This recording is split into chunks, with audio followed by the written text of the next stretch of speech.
We're going to build on the insight from yesterday on all the AI and machine learning development in all three areas and go deeper into parallel sessions. In the auditorium here today, we're going to talk about the digital twin in the morning. In the afternoon, we're going to talk about ethics and bias. If you are interested on the multimodal AI and machine model, please go to room 120. And for the afternoon 120 section, we're going to talk about uncertainty quantification. So we'll keep the meeting logistics to be the same. If you have questions for all the speakers, please use the same slide or the same QR code. Have a great day 2 of the symposium. I'll turn it over to the session chair. Thank you. Thanks, Leo. So good morning, everyone. We're really excited to continue the great discussions that we've been having over the past day. And today we're going to delve into a focus session on digital twins this morning. As the planning committee discussed potential topics around the breakout sessions, we felt it was important to keep the conversation going on this particular topic in reflection of the Academy's recently published report that I had the fortune of and privilege of co-authoring on the foundational research gaps and future directions for digital twins. And so we're going to look at sort of these foundational aspects and have a deeper discussion. We'll define what a digital twin is, which is a virtual representation of a natural, engineered, or social system, which holds immense promise in accelerating scientific discovery and revolutionizing industries. By generating a digital twin, AI could enable us to model different systems and even a patient's entire body with all the different integrated systems to help inform and predict treatment responses. But there's certainly a lot of work and gaps to fill in order for us to achieve this. So I'm going to hand over to Sylvain, my co-chair this morning. Thank you, Caroline. So first of all, as a former NASA, I can think of digital twin first as a physical twin in the Apollo missions in the 60s and 70s, and actually NASA adopted the term digital twin in 2010. So, and the digital twin is a critical tool for decision making that uses synergistic combinations of models and data. The bidirectional interplay between models and data endows the digital twin with a dynamic nature that goes beyond what has been traditionally possible with modeling and simulation, creating a virtual representation that evolved with the system over time. So that's quite unique. The use case of digital twin are diverse and proliferating, and we're going to hear a lot about this today. We know that our speaker will help shed some of the way the digital twins are being used in and around radiation sciences. So without further ado, I'll welcome our first speaker, Jung Deng.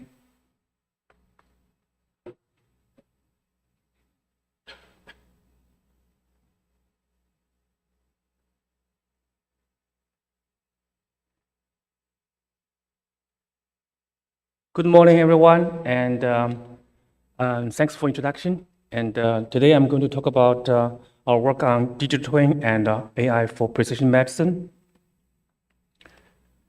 So what is precision medicine? And there are many different definitions. Generally speaking, we can define that one use one's genes, proteins, environment, and lifestyle information to prevent, diagnose, or treat disease.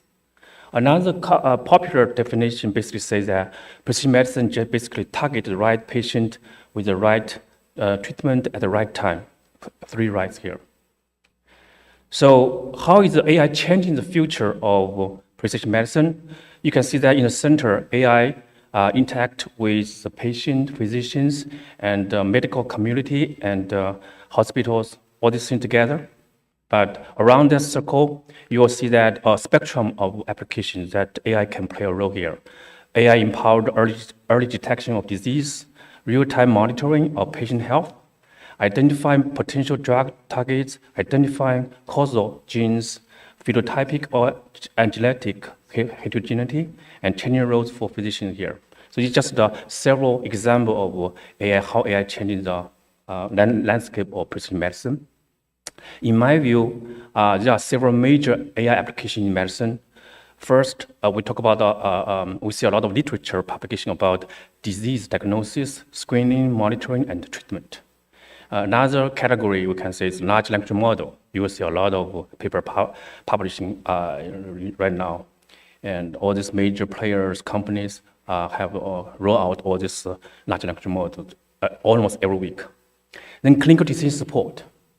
virtual reality and augmented reality, mainly for teaching and learning, and new drug discovery, virtual clinical trials, telemedicine, human-machine interface, digital twins for health, and many other more. So, oops, doesn't go anywhere.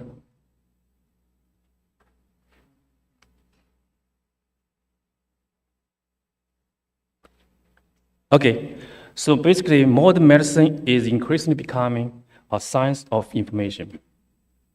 So what is digital twin? We talk about here digital twin. So one definition is that a digital representation of a real-world physical system or process that serves as effectively indistinguishable digital counterpart of the original for practical purposes such as simulation, integration, testing, monitoring, and maintenance.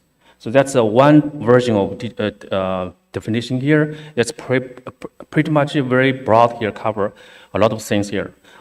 Used in real time and regularly synchronized with the physical system. That's important feature here. You have to have two, physical and virtual linked together in the real time. Then this idea originally from NASA 2010 and then tried to improve the physical model simulation of spacecraft.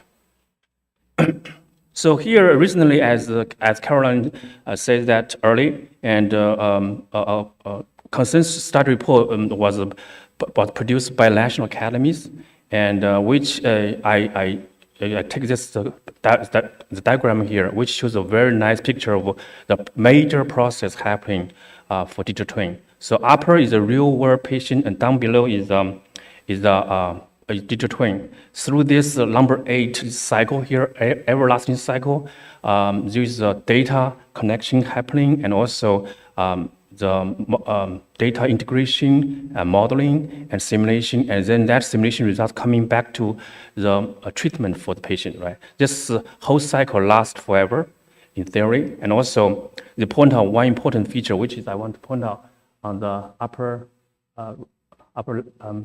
left here, VVUQ, and the verification, validation, and uncertainty quantification. This is a very important concept here. Without VVUQ, there will be no digital twins. So recently, our group, Digital Twins for Health Consortium, we published a scoping review. And over there, we define a human digital twin. We think that this human digital twin is dynamic virtual representation of an individual, an organ, or an organ system based on multiscale modeling of multimodal data. We think this is much aligned with the National Academy's definition of digital twin. And we use this diagram down below to show our concept here. Basically, on the left is a physical patient, and on the right is virtual. And in between that connection is bidirectional dynamic connection, and so this digital twin can last from microscopic to macroscopic level, and also last theoretically from birth to death. And there is some major difference between the digital twin and AI and ML and computational models. I often get a question about this. In our view, while they form an important approach toward a virtual replica of physical entity, neither computational model nor AI machine learning algorithm is the totality of digital twin. So that's a major difference here. They are the approach to achieving digital twin, but they are not the totality of digital twin. A digital twin must have the three components: a physical entity, a virtual replica, and a connection between the two. A digital twin should be individualized, interconnected, interactive, informative, and impactful, the so-called 5 Is. And we also summarize major applications of digital twin in health. In the center, that's the digital twin for health, and 8 major applications: personalized medicine, clinical trials, biomarker and drug discovery, biomanufacturing, device design, surgical planning, hospital management, and personal wellness. So in our view, the idea of digital twin for precision medicine is like this. Starting from upper left, we gather the personal phenotypes for person. Basically, it's a person is a source of big data, And all kinds of phenotype can be gathered along the time and space. And with that data gathering and input into the model, we create digital twin modeling, and using high performance computing, we do the simulation. The output of that simulation will become the personalized care trajectory, basically treatment options for each individual patient. Right? Then the patient and the physician can talk to each other, and then they make the shared decision making about their care path. Once the care path is chosen, then we'll see the results happening to the real patient. That real data coming from real patient becomes the ground truth to benchmark the digital modeling. So you can see this cycle everlasting forever. And through this everlasting cycle, in theory, the digital modeling will become better and better and more precise and individualized, achieving more accuracy here. That's because we have the embedded reinforcement learning inside the digital modeling. So in terms of radiation oncology, I'm from the radiation oncology field, so basically I try to apply this digital twin in our field here. Just 2 years ago, I think, we published a paper, a simple outline paper on the left. We talk about our vision here. Basically, we digital twin create and then save into in the cloud as a base, and also at the library here. And then you can see that basically through the interaction of this cycle, and we got trajectory come out, and then we make a decision for that patient. Then the patient choose that care path, have some updates. That updates also help to improve our digital twin. And we think that the major three components here is patient data, and modeling, and high performance computing. Actually, these three components are the major components for all the AI applications in medicine. We also point out some three major benefits and barriers here. So, in my view, potential DT application in our field in radiation therapy. One is real-time monitoring and comprehensive analysis of cancer patient health status undergoing radiation therapy. DT-enabled optimal treatment pathway. And treatment plan optimization and adaptation based on DT simulation of individual cancer patients, considering their anatomy, treatment history, radiation therapy toxicity, treatment goal, and personal preference. Yesterday, if you recall, Steve Jiang talked about this adaptive radiotherapy using AI agents. I'm thinking basically very much similar to the pathway here, and we are trying to use the human digital twin agents here. A virtual clinical trial with DT-enabled patient control, and also I think about a LINAC-based digital twin assisted with an agile robot for proactive maintenance and automated quality assurance. Those are the 5 major potential applications I'm thinking about for digital twin in radiation therapy. And if you think about doing the work here, I like this diagram published by Wu editor. And they basically says, what are the goals for digital twin? So basically, you have to define the scope of your question here and what the goal you want to achieve. Then you want to determine what level of complexity is needed, and which determines also that determined by what required data actually are available, accessible. This is important. Without enough data, then your model will fail, and you cannot create robust modeling. And so those two questions are interconnected here. The third question is, can the uncertainty be characterized, right? And the number 4 question is, does a proper mechanistic model exist? This is also important because eventually we want to understand, do some in silico simulation using some mechanistic modeling. That's a major part of digital twin modeling. Other than that, there's some other modeling involved. But remember that all models are wrong, but some are useful. So we need to, because we have very limited knowledge about biology at the microscopic level, and so we want to use some model to approximate those phenomena happening at cellular or microscopic level. So we're not so sure. We just try to approximate that. So we need to remember this. All models are wrong, but some are useful. Albert Einstein says another phrase, which said, everything should be made as simple as possible, but not simpler. I think this is especially true to our digital twin modeling. So one earlier work we are doing here is modeling of time series patient data, because this is very common in radiation therapy. So we think we can connect at multiple time points before, during, and after cancer treatment for each individual patient, and the delta, the difference between those time series data are usually correlate with treatment outcome and quality of life for each individual patient. So that's very patient specific. If we can understand the correlation and along the time, then we can actually do some prediction. So we can achieve the effective treatment and intervention, and also faster response to mitigate the adverse effects. That's the impact of this work here. So we actually create a long short-term memory, this simple model to forecasting the metabolism indices here. And we published this work two years ago, showing on the right, and the blue is actually predicted results. The red line is the measurement data.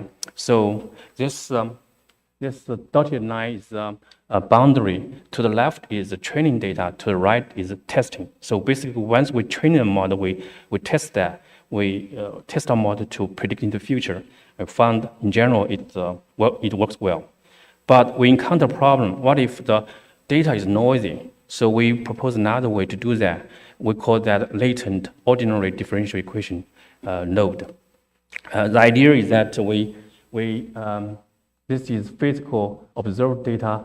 If it's noisy, you actually can move them from data space up to the latent space, and we use reduced order method to do that. And then over there, we actually could create the ODE to try to solve the correlation between the variables here, along with time.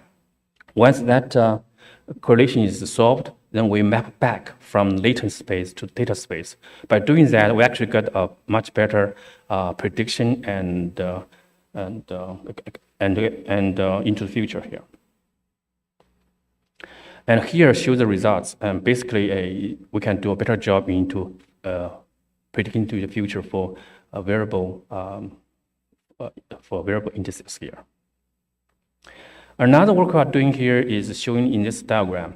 If you have a large picture of radiation therapy workflow, it's basically showing like this. The brown arrow shows the physical world. Patient goes through from first consultation to simulation, planning, quality assurance, and multiple treatments. Usually last from several days to several months, and then follow up. That's a typical workflow for a patient going through radiation therapy. And then I'm thinking about we create a patient-specific digital twin to follow this process. So it's a virtual process. Down below, basically, we create a patient outcome trajectory. And with that digital twin, for each individual patient, we can use that to do the characterization, assessment, RT, and adaptation and monitoring. So that's our main idea for this work. And what we are doing here, right, is basically create a patient health prediction model and treatment outcome trajectory model and share decision-making with patient engagement. Patient engagement is important because sometimes there's always trade-off between the treatment efficacy and toxicity, right? And then you have to choose. The patient has to choose. Then if the physician can talk to the patient about their choices, then the patient can engage with this process and make the shared decision, and that will make best for that individual patient. Right? Each individual patient has different preference over the course of the treatment, and so that's an important feature here. And we also do an early warning system for whole body or organ monitoring of toxicity induced by radiation therapy. Down below is a simple dashboard and created by my student. It's still a prototype, but the basic idea is that the blue dots are the actual toxicity happen for each individual patient at different time, at different days here for the whole course. Then red is the prediction. So basically, for all the events happening in the past, our red prediction matched with actual quite well. But then the prediction actually predict into future. So we allow the model to predict for this patient 7 days ahead. And then we are assuming that 7 days is enough for any new plan to be generated, also any prevention or adaptation to happen.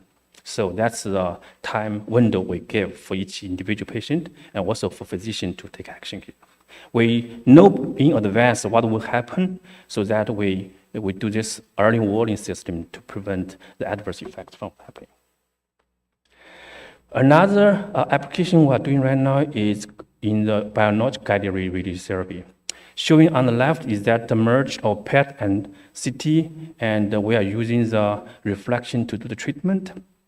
And the reflection basically guided by PET scan, and PET scan signal is related to the metabolism of activity of the tumors.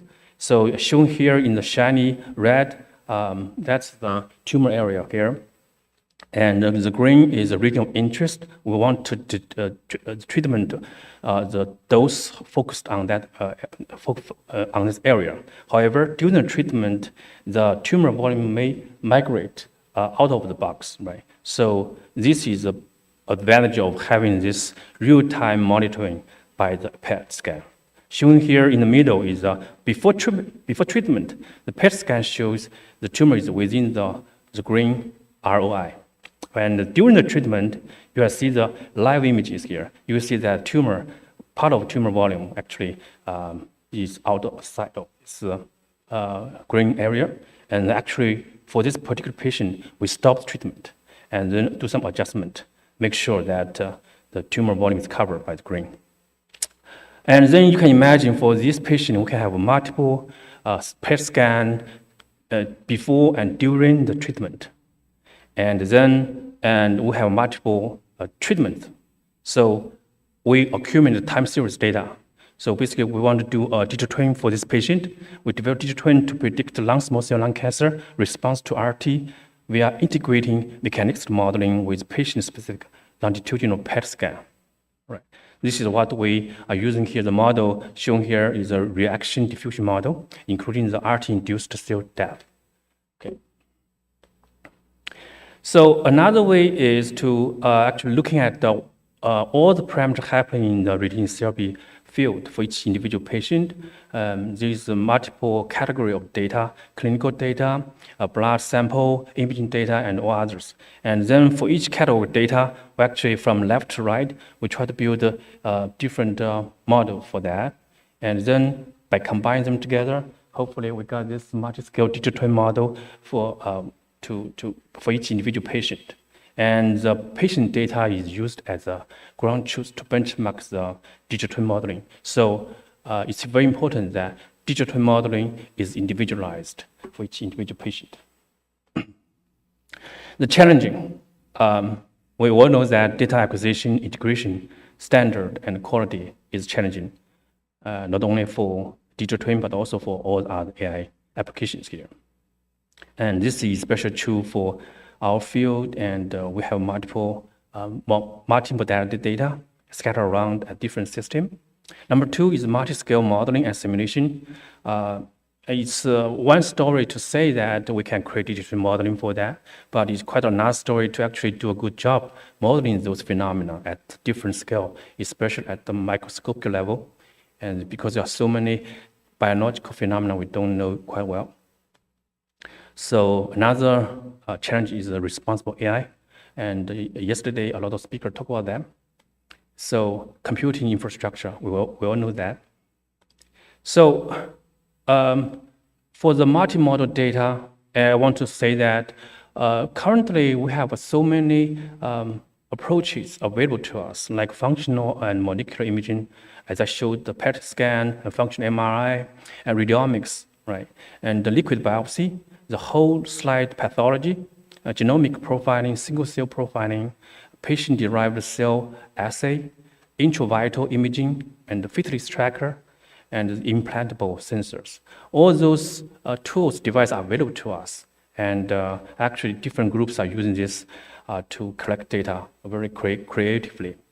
But the problem is that each technology gives us new light on patient health stat, but it's challenging to coherently fuse them together.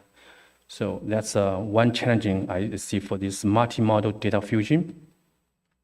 Then back to this complex human body, individual cell process and dynamics happening every second at different level, interaction between the heterogeneous cells, physical constraints like oxygen diffusion and the mechanical barriers. Also, procedures can cause toxicity, as showing that in radiation therapy here, and chemotherapy, right? Also, there's resistance to those treatment, right?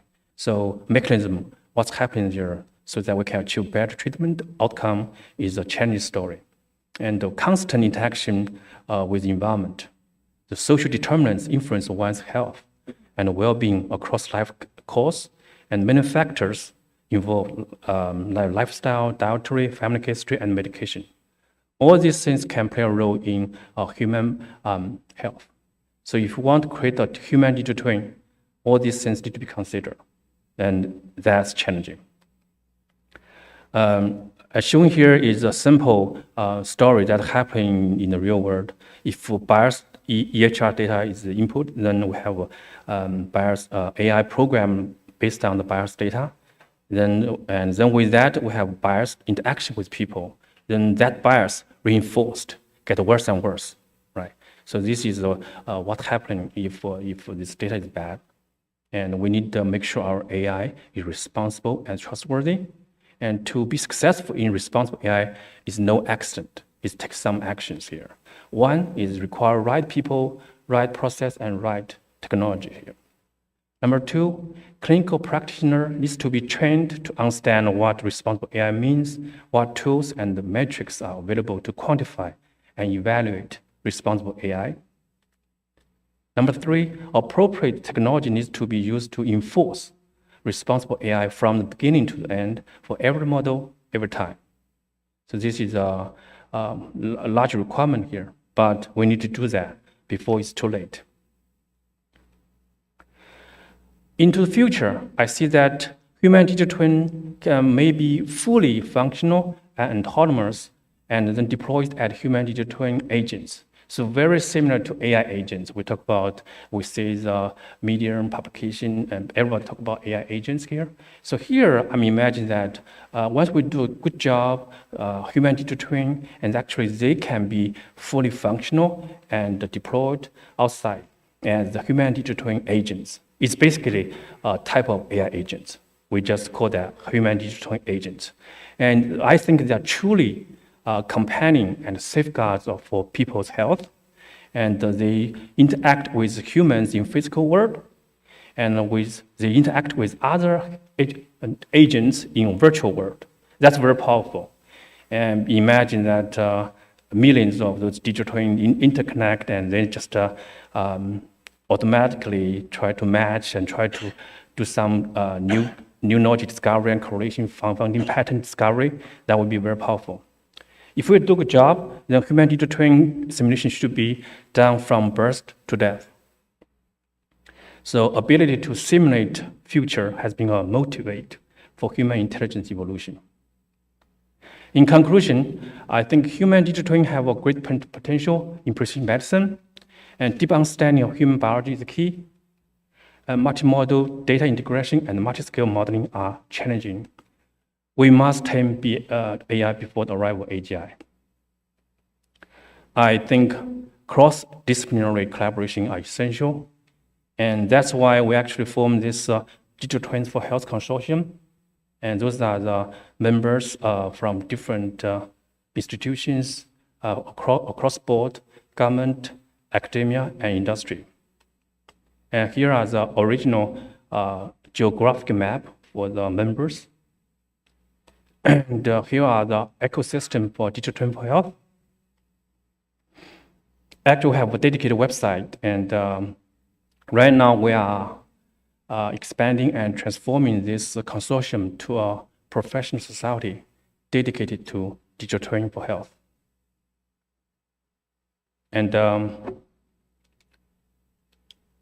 lastly, I want to say that I'm co-organizing this Digital Twin for Healthcare workshop to be held in MICA 2025, and this September in South Korea. And if you are interested, please check out the website here. Thank you.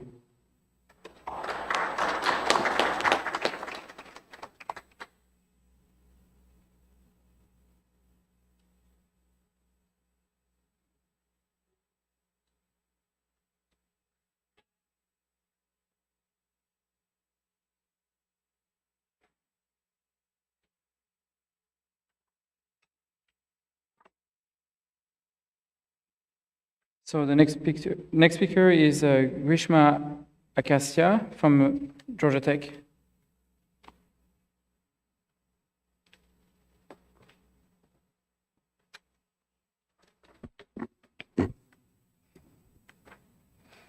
Good morning, everyone. My name is Grishma Agastya. I'm an assistant professor at Georgia Tech. The previous speaker did a great job of introducing what digital twins are. And I'm going to now talk about multi-scale digital twins in the context of personalizing radiopharmaceutical therapy.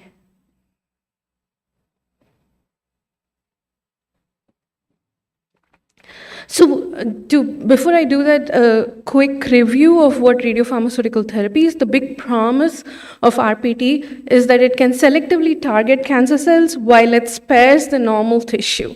And the way it does that is it takes the radioisotope to the cancer cells, and the radioisotope is tacked onto a molecule that can target certain proteins or ligands that are present on the cell surfaces, the cancer cell surfaces, and then the radioisotopes then get concentrated around the tumor and only target those cells. That's the hope. Let's see if that's what's happening. The state of the art for clinical radiopharmaceutical therapy is that the FDA has approved these radiopharmaceuticals for use in late stage cancer treatment. And currently, most of the dosing that is done is uniform across patients.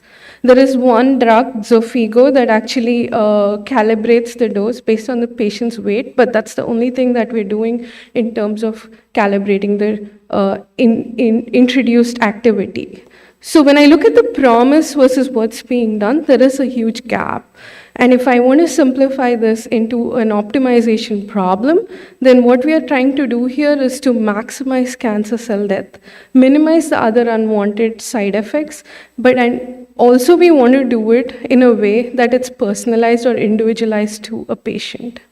We saw that digital twins can be used for this, so that's one way that I think we can accelerate this process. In the last 13 years or 12 years, the FDA has approved 3 of these radiopharmaceutical drugs, and the reason being that the time and the money involved to test this is substantially large. And that's also the reason why it's being introduced only for late stage cancer, but there's potential for this to be introduced at earlier stages and have some significant improvements and after effects for the patients. So let's see how we could probably do that using multi-scale human digital twins. So in my work here, we are looking at developing a computational platform that can go across different scales and try to solve that optimization problem. So we start with like a whole body digital twin of the patient, and then we're able to introduce the digital twin of a multicellular tumor, and also look at some of the effects that happen with respect to radiation and the subcellular components within that tumor. So we are covering different time points. We're also covering different space scales over here.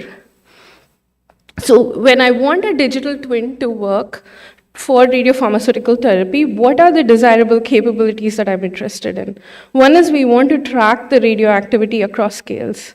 Just because the radioactivity is tacked onto a molecule that makes it go towards the cancer or the tumor, it doesn't mean that the radioactivity has stopped delivering dose. So there is some radioactivity that reaches other organs in the body as well, or the off-target organs and tissue. So we need to be able to track that across the scales.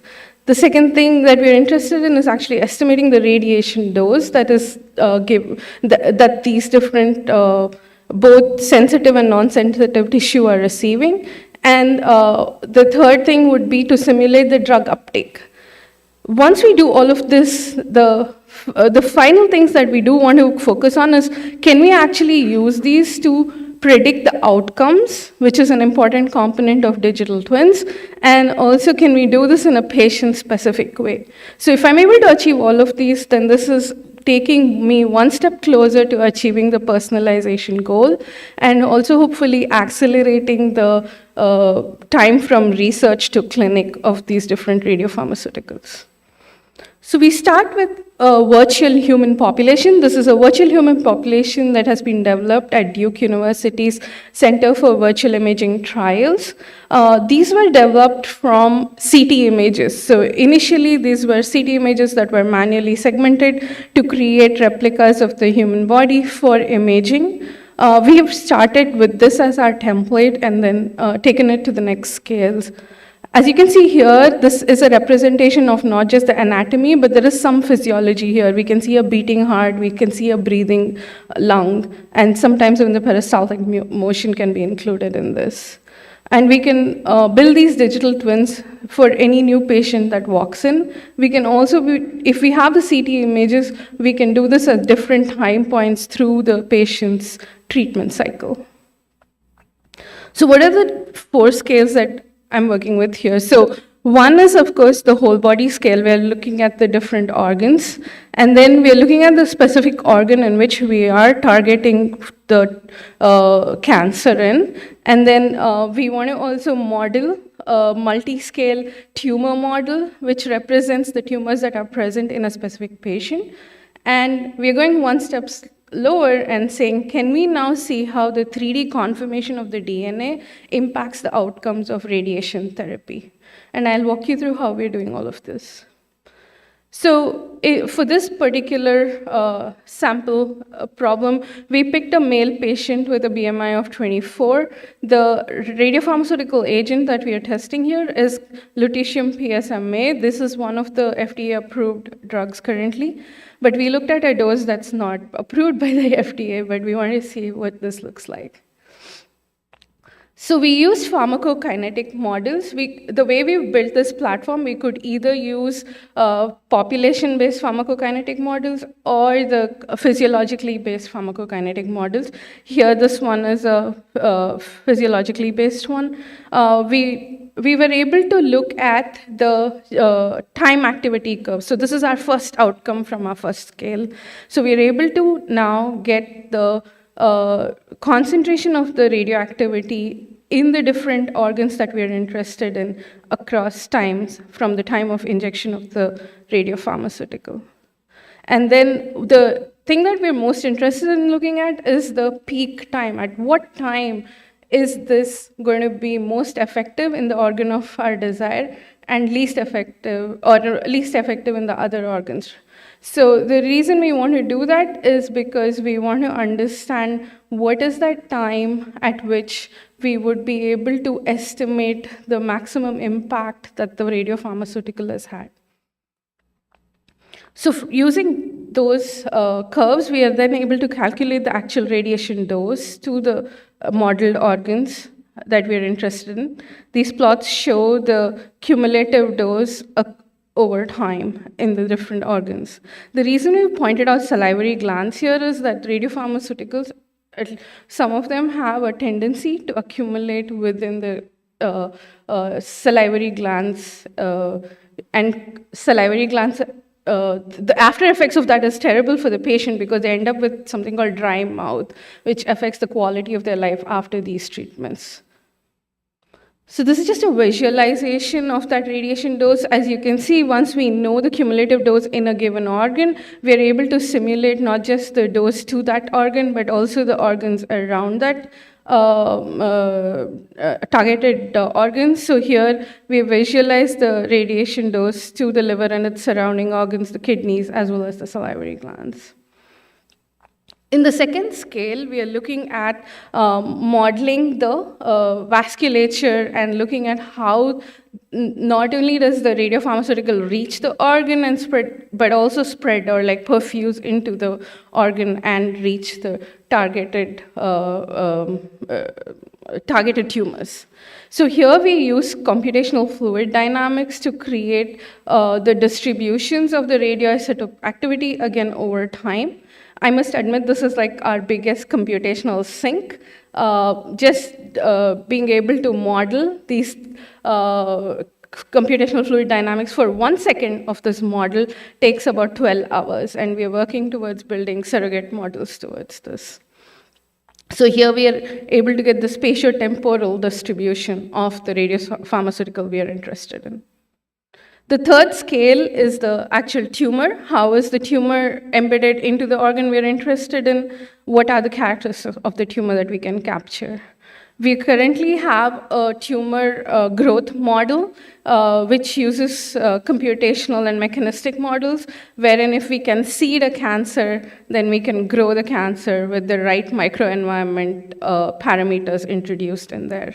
So not only can we model the tumor as it is when we see it in imaging, but we're also, if given the right information, develop the growth and the shrinking of the model as an outcome of the therapy.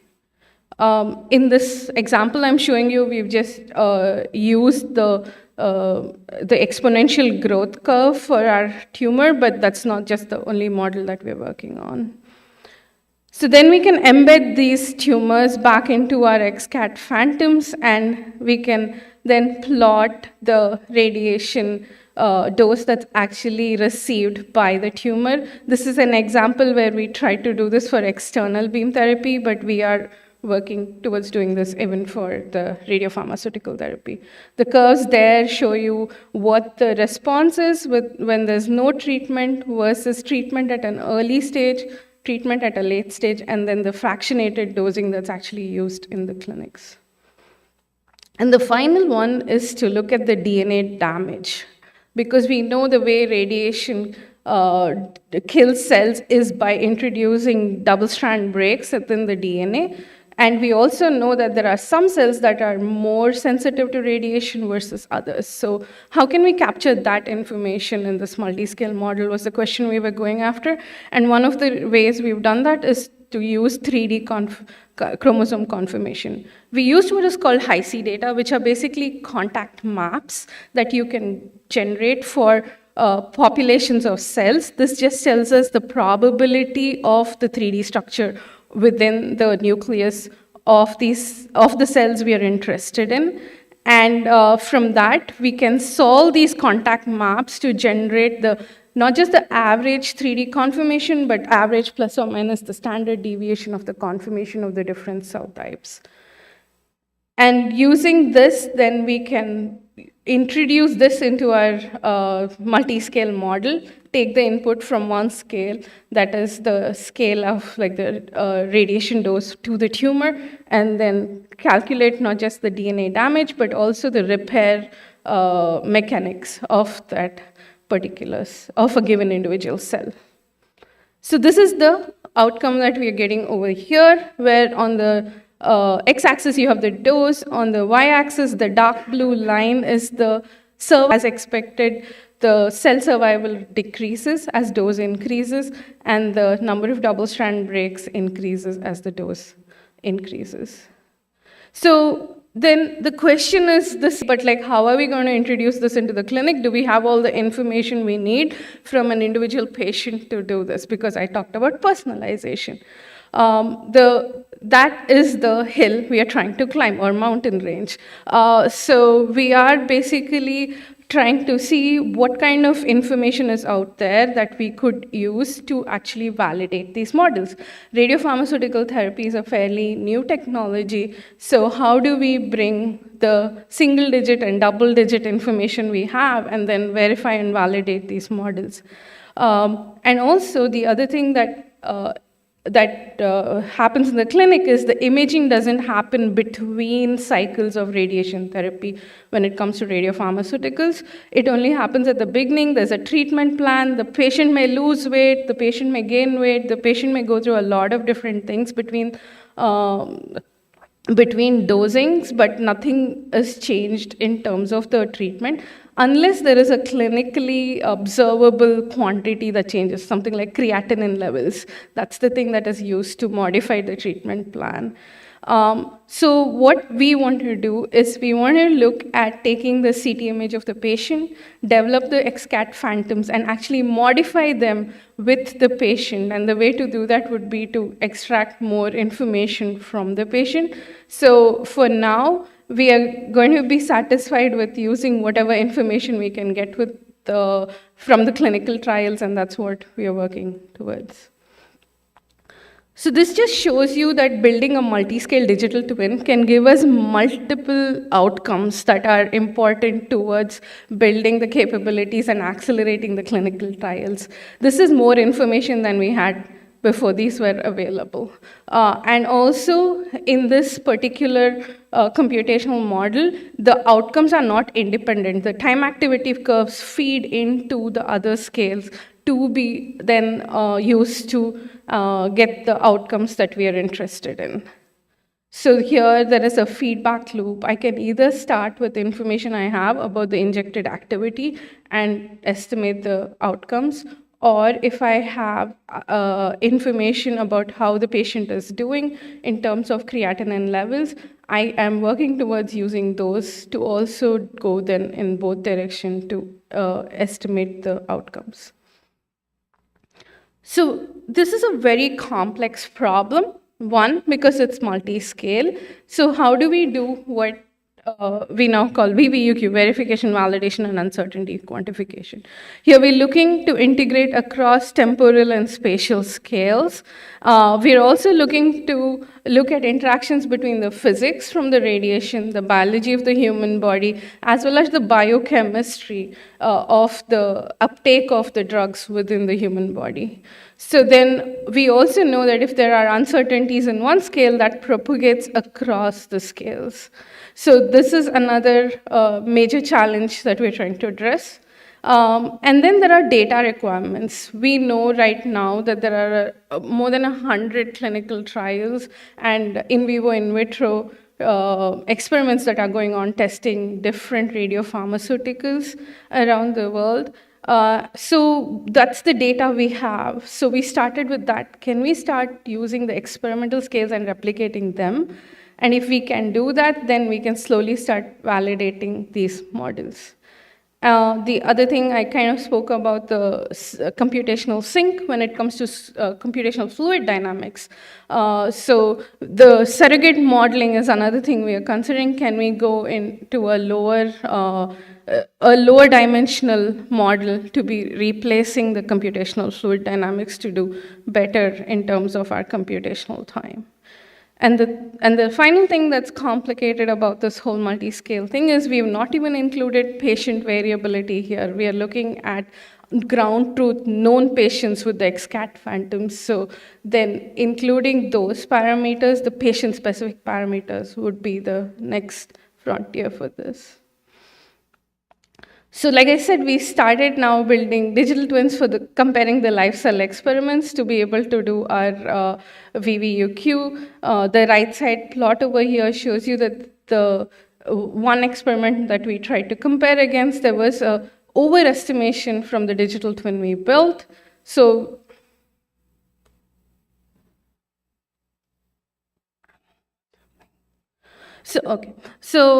we are trying to see if we can reduce that overestimate over here. So we are building models that include more and more parameters just at this small scale, right? So the uncertainties that are present in just a Petri dish is what we're trying to capture. So for example, the cells have the gravity within the cell actually pulls the cells towards the bottom of the well.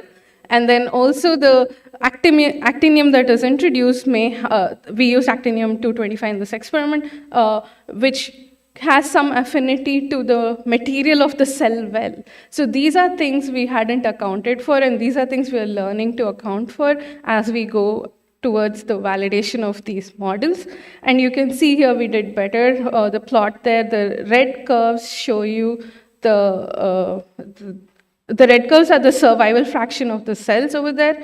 The dotted line in dark red is the simulation. The light red is the actual experiment. And then the blue dots at the bottom of that plot are the double-strand breaks. So then there is this question of how do you validate double-strand breaks, because that's not something people measure. Double-strand breaks can be simulated because we know the physics and how we can simulate that interaction. There is only a surrogate for the double-strand breaks that is available, which is the gamma H2AX foci. So whenever there's a double-strand break, gamma H2AX foci are created, which can then be counted. And even that counting is not a very reliable thing. This is done on fluorescence imaging. So we are working with not just low quality data, also we are working with way too many uncertainties. So now we are trying to bring it down one scale by one scale to use the data that we have and build this model to a confidence level that we can say this is going to predict what's going to happen in the clinic.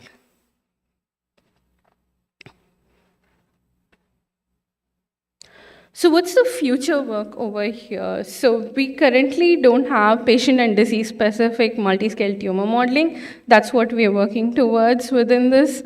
We are also building AI-driven surrogate models to reduce the computational complexity of these digital twins. And then we are building towards doing radiopharmaceutical therapy, virtual clinical trials, and modeling the biochemistry within this. I'm going to give you a sneak peek.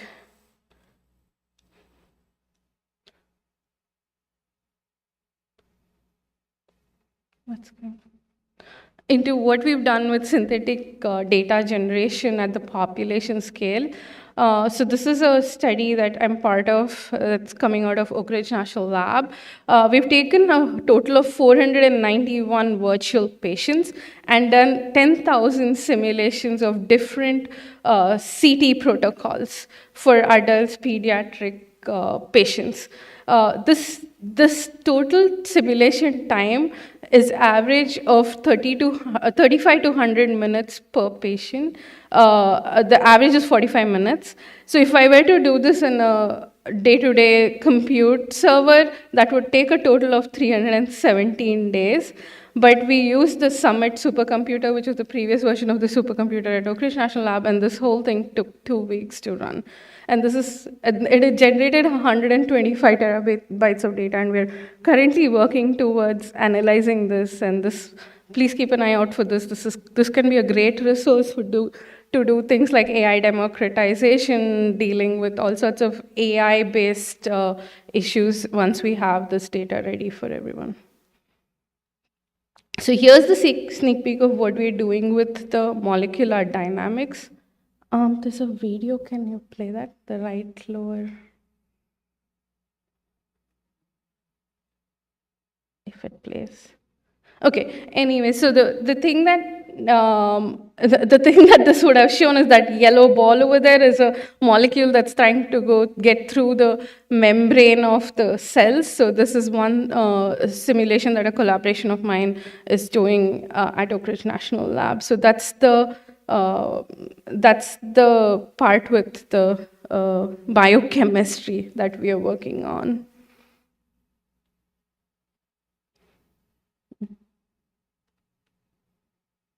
Okay, some of it is working. So yeah, that's my talk. I want to thank my collaborators and my lab. I collaborate with a lot of people because it's a large project and a multidisciplinary project, and this wouldn't have been possible without all these collaborations. I want to acknowledge my funding sources. Thank you.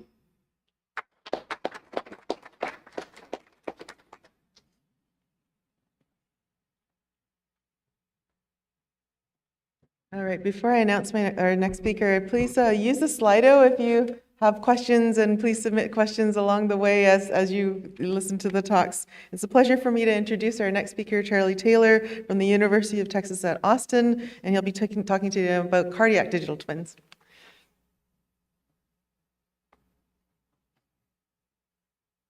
Thank you for the introduction, Caroline.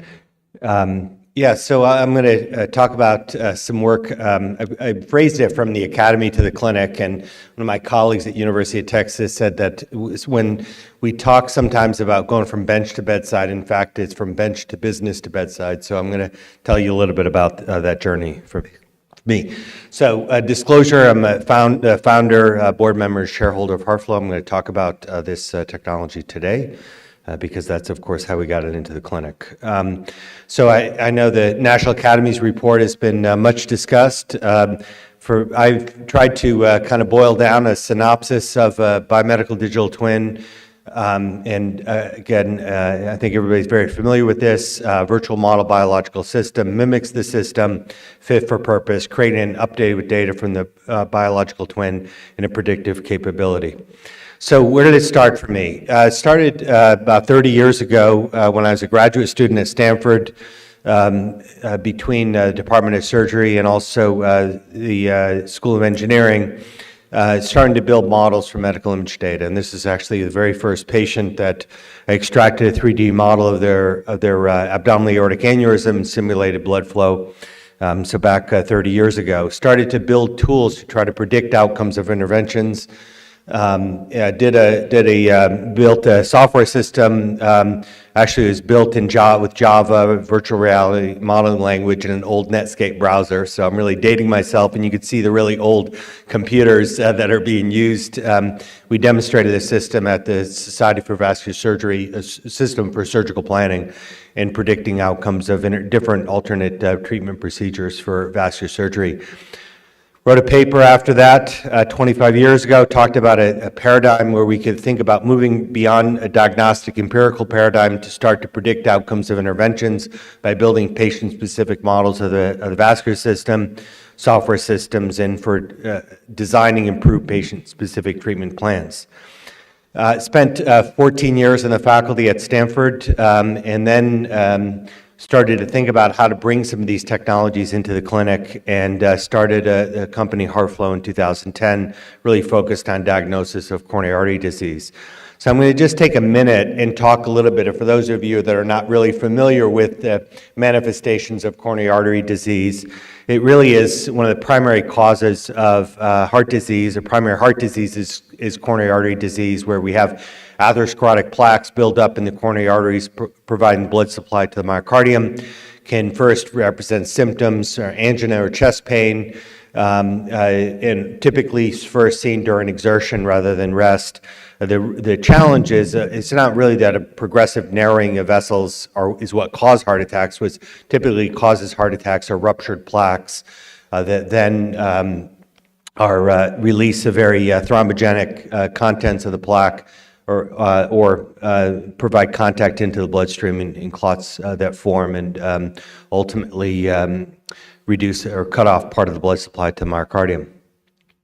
The challenge with cardiac testing for these patients is that if you have a given patient that presents into the emergency room, or presents a stable patient that goes to see their cardiologist, the difficulty is that, for instance, in the emergency department, roughly 80% of the patients that go into the emergency room with chest pain don't have coronary artery disease. So there's a variety of other symptoms or other factors that are often being confused for coronary artery disease. So the basic challenge is for a given patient to determine, does the patient have no coronary disease? Do they have mild to moderate coronary disease that can be managed with medical therapy? Or is it more significant where they need to be able to go on for revascularization, as further invasive assessment, stents, or surgery? And it's roughly, for stable patients, it's roughly one-third, one-third, one-third when you look at the diagnosis of heart disease.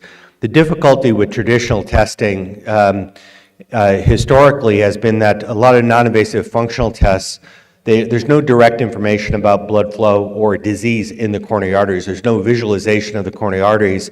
So a consequence of that is it has led to a high rate of unnecessary downstream testing. Patients with a positive functional test that go on to an invasive cardiac catheterization lab only to find out that there's either no disease or no significant disease. but also a high rate of missing coronary disease, of false negative issues. And the reason for this is just very simple. It's just that those tests are not measuring, directly visualizing the coronary arteries. You're not measuring or not capable of measuring disease at an earlier stage. And the reason for that is we can have a lot of plaque buildup in the coronary arteries, and then through the process of compensatory remodeling, the vessels adapt to that increasing plaque burden. It doesn't become obstructive. It does not reduce blood supply to the myocardium until it gets to a fairly advanced level. So these techniques are good when the disease is very advanced, but don't, are not measuring disease or myocardial changes in myocardial blood flow at more mild to intermediate stages, which is often where clinical problems arise. Because of this, a lot of patients go on from non-invasive cardiac testing to invasive cardiac catheterization. In the cardiac catheterization, the gold standard now is to do invasive physiology measurements, pressure measurements, with a pressure wire to measure the pressure downstream of a lesion and divide that by the reference aortic pressure. These measurements are done under stress conditions induced in the cath lab, typically with adenosine, and that measure of downstream to reference aortic pressure is called a fractional flow reserve under those conditions. If it's greater than 0.8, these patients can be managed medically. If it's less than 0.75, there's an indication for revascularization. Not always, but often for these patients. And these are the gold standard because of robust clinical evidence that shows when the test is negative, you can safely defer percutaneous coronary intervention or stenting. You've already done the cardiac cath. And when they're positive, then there's an indication or clinical benefit to actually revascularizing and treating those lesions. The problem is that these tests are invasive. And about only 40% of patients that end up in the cath lab have obstructive coronary disease, and only about 40% of them have a positive FFR. So roughly only 16% of patients in the cath lab have both obstructive coronary disease and this positive physiology test. So the question is, can we do a better job with the non-invasive paradigm and identify this before cardiac cath? And this is the problem that I set out to solve in 2010, and technology I developed was to build patient-specific models of the coronary arteries to simulate blood flow and predict pressure losses. How to deliver that was a challenge, and this service is now available at about 1,300 hospitals in the U.S. right now, and it's built an AI-enabled clinical service. The idea was that because of the computation time or the work required to create these digital representations was so intensive, we had to bring the data out of the hospital through the firewall. So I had to build a system to be able to bring data out from a hospital, to aggregate it into an application running in Amazon Web Services, have human-in-loop AI through that, access to that service, and then provide clinical results back, re-identify data and bring it back. The analysis process is really 3 steps: anatomy, physiology, and physics. I'll talk a little bit about that. By far, the hardest problem is extracting a precise and accurate, anatomic representation from the image data. And the reason for that is that CT scans of coronary arteries are difficult. The vessels are small with disease. Calcium in particular causes a lot of artifacts. The heart is beating, of course. You cannot always, fully control heart rate. So it presents a lot of challenges. So it's very complex, very difficult to do this. How we solved the problem was really three parts. One is leveraged for patients that went on to the invasive cardiac catheterization lab, leveraged invasive imaging to essentially teach a non-invasive segmentation algorithm for CT how to do that accurately based upon invasive data. So this is an example of a coronary artery in a patient where they were imaged with optical coherence tomography. They're very, beautiful results inside. So you're seeing here, inside the coronary artery versus the CT. You really don't know from the CT where the boundary is, but you can see it perfectly with the OCT. You can co-register the data and then use that to develop algorithms, but also to validate them.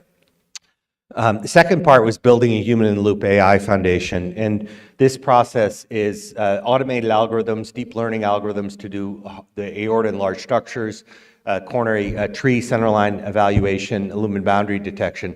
And what was really important was building an inspection correction system that could be used by a very systematic process in analyzing cases, so that when an analyst reviews or corrects, center lines, boundary, et cetera, those corrections for a given case are fed back into a database to use to train the next generation of algorithms.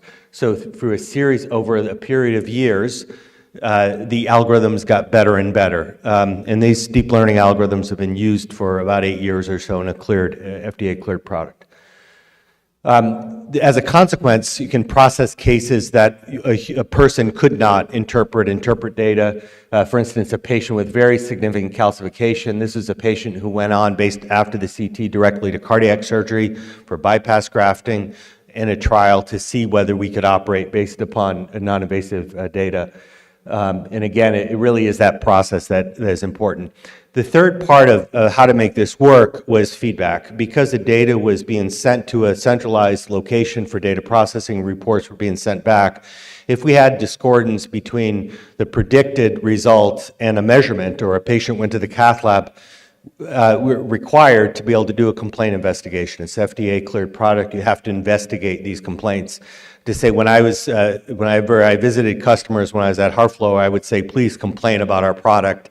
And really, if you see a discordant result, provide that, report it. We would do a complaint investigation, ask for invasive data, and what we were able to show is that we could drive down the reported false positive and false negative rate to a fraction of a percent.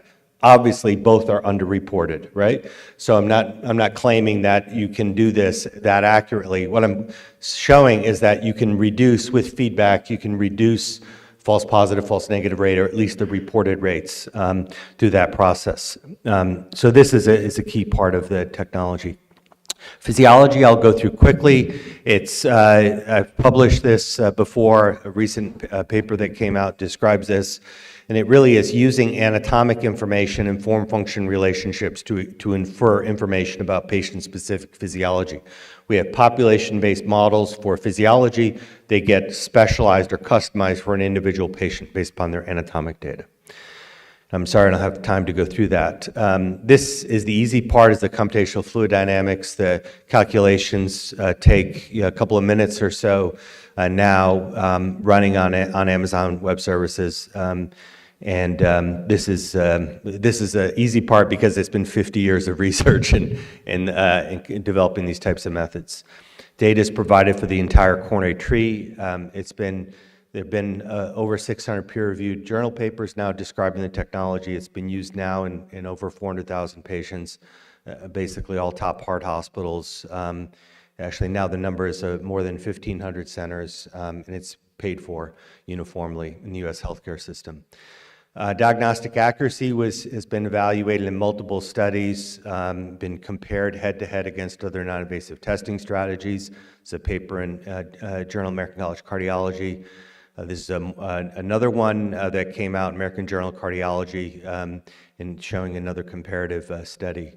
It's a large randomized controlled trial that was done with over 2,000 patients. Pam Douglas at Duke was the PI, and able to show a significant reduction in unnecessary diagnostic procedures, increasing cath lab efficiency, and basically diagnosing disease non-invasively instead of invasively. Also, in some studies show that this diagnosis can improve survival. This is a patient population with previously known peripheral artery disease that are not typically evaluated for coronary artery disease. But by doing that evaluation, this is 5-year data showing that you could actually significantly improve survival in these patients. In National Health Services in England, it's mandated, is one of the first products to be mandated through the National Health Services. And as a result, they were able to look at a very large clinical trial of the adoption of the technology and how it impacted clinical care over 90,000 patients, and showed that it reduced all-cause mortality, cardiovascular mortality, and made the healthcare system more efficient. I like the trial name. It's called Fish and Chips. It was introduced in 2021 into clinical practice guidelines. It's the first AI product to go into the American College of Cardiology HA practice guidelines, and is used after anatomic evaluation for patients with intermediate coronary disease. It's become a standard for software as a medical device and is among the most widely adopted clinical AI technologies as evaluated by Medicare claims data. Now we can do more than physiology. We can provide information about anatomy to support the reading of cardiac CT, information about plaque. There's now Medicare code, CPT code for AI-enabled quantitative coronary plaque analysis. There's now four different FDA-cleared products in the US, and this information can be very useful. The last part is the prediction. Of course, is an important part of the model, and built a technology to run an iPhone or an iPad to predict the results of interventions for an individual patient and predict what happens with a revascularization with stenting. It's been validated. This is actually over 97,000 measurement locations in a clinical trial, and is now have a clinical trial with 1,000 patients randomized between invasively guided treatment and CT-guided therapy is actually almost finished enrolling. It's enrolled about 900 of the 1,000 patients so far. Was used in a clinical trial to show that you could do planned cardiac surgery, bypass surgery, based upon the technology. So I'll just close. Patient-specific models, digital twins of blood flow have now moved from the academy to clinic. The guidelines recommend the use in intermediate range of stenoses can be used to explain chest pain, defer cardiac catheterization safely when it's negative. When positive, can identify patients most likely to benefit from revascularization, and are being used in the clinic, also in the cath labs for prediction and treatment planning. I'll end there. Thank you.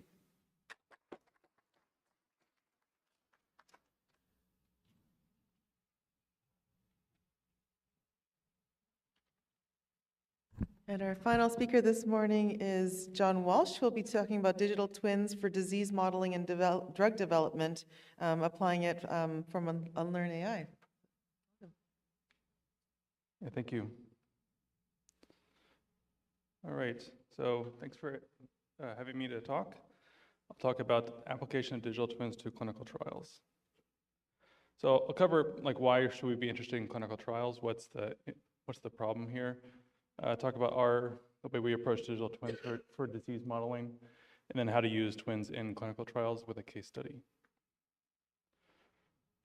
So I like to show this comic. I've shown it actually when I was a physicist a long time ago of this is not the way that you want to test failures of systems. And digital twins are the solution to this problem. So I was a high energy physicist for about 10 years, working on the LHC from the theoretical side. And I like to draw the contrast between that work and clinical trials. So in high energy physics, simulations are a really valuable tool to make experiments more sensitive.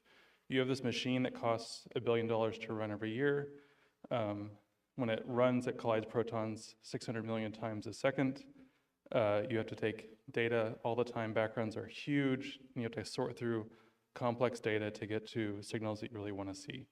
So as an example, on the lower right is a plot of finding the Higgs boson in a background. This background is a tiny piece of the overall data taken at the experiment. So you simulate everything. You simulate the detectors, which are tens of meters in size. You simulate the experiment. You simulate all the realities of the system to understand what's going to happen, and to build tools to suss out new signals from backgrounds. So clinical trials, that cost about $1 billion a year. Clinical trials are an $80 billion a year industry. They're actually a vastly more complex set of experiments, and they're done on people. Most clinical trials on new treatments, on new drugs, go through the three-phase process of testing safety, validating some things about mechanism of action, establishing safety and early efficacy signals in phase 2, and then in phase 3, really a regulatory grade experiment to show that a drug is safe and effective. Most trials are randomized control trials. They have a treatment group and a control group. People are randomly assigned to each group when they come into the trial. The control group usually gets a standard of care, some kind of placebo. The treatment group gets the new drug. A lot of people that go into trials are, they're at some stage of the disease that is often fairly severe. The recruitment rate for trials is quite difficult, so finding patients, bringing them into trials is a persistent problem. And there's a lot of interesting applications of really data science, machine learning to that type of problem. Okay, so why run randomized controlled trials? Well, they're the gold standard for evidence generation from one experiment. So you can make a statistically, you can do causal inference on an experiment where you have it run a randomized controlled trial, and it requires you to give some patients a standard of care instead of a drug. This is acceptable if you believe in equipoise, that this is the right choice to make, that you want to test if the drug is actually effective or not. If you believe it's effective, you shouldn't do this because it's unethical then to give patients a placebo. And there are some great quotes from like Janet Woodcock at FDA about why giving people placebos is just not a great experience to have. If you think about going through a trial yourself, if you have a disease, you do not want to get a placebo. So the community, clinical trials are about 75 years old. The community has developed decades of experience in designing and running high quality single experiments. A lot of work in trials is done to design a very good trial at the outset so that you can run it and take good data. Okay, so why do we run so many RCTs? In many indications, you run dozens of trials a year, even hundreds in some cases. Lots of the treatments are different. You're evaluating many different drugs, but you have very similar control populations. So, the base argument is for a lot of diseases, you know so much about the indication from the trials that you've run in the past, from basic research, from real-world data. Why do you need to keep running RCTs? Why do we treat each trial like it's the first time we're evaluating treatment in an indication? This is incredibly inefficient, and it should make you mad. It makes me mad. There should be better ways to do this kind of process as a whole. And there are lots of other ways to do this. So there are lots of ways that people design basket trials where they have a single control, many trials. I-SPY was discussed yesterday as an example. Those have received some adoption, but not very widespread. So one approach is to maximize the utility of data in an RCT, and I'll talk about digital twins as a way to do this. It's often easy to think that if I have a model that can generate and model patient data, I'm actually adding patients to a trial. This is not the way that we think about it. We think about using digital twins as adding information about the participants who are already enrolled in a trial. So from a digital twin point of view, you say, I've recorded information about people who have enrolled in my study. I want to leverage that information as good as possible, so I want to use predictive models of those patients' outcomes as information in the design and analysis of my study. And so the trick is to do this safely. The trick is to do it so that you can make robust conclusions. You don't compromise the integrity of the trial. And there are laws about running clinical trials, so you have to take that seriously. So I want to give an example before I kind of talk about the use of, what would you think about what does a digital twin look like in a clinical trial? So for ALS, this is an example of a digital twin. You have data that you know about the patient from their disease history. You have many variables that goes off the page that you measure about that participant in the study. And typically trials have a baseline visit, some visit before they get study drug, and then you want to predict what's going to happen to them over the course of the study, probabilistically as well. You don't want to just predict a number, you want to predict the distribution, and really that reflects having a model of that patient's outcomes. And so it's a comprehensive longitudinal record of a patient's future disease state.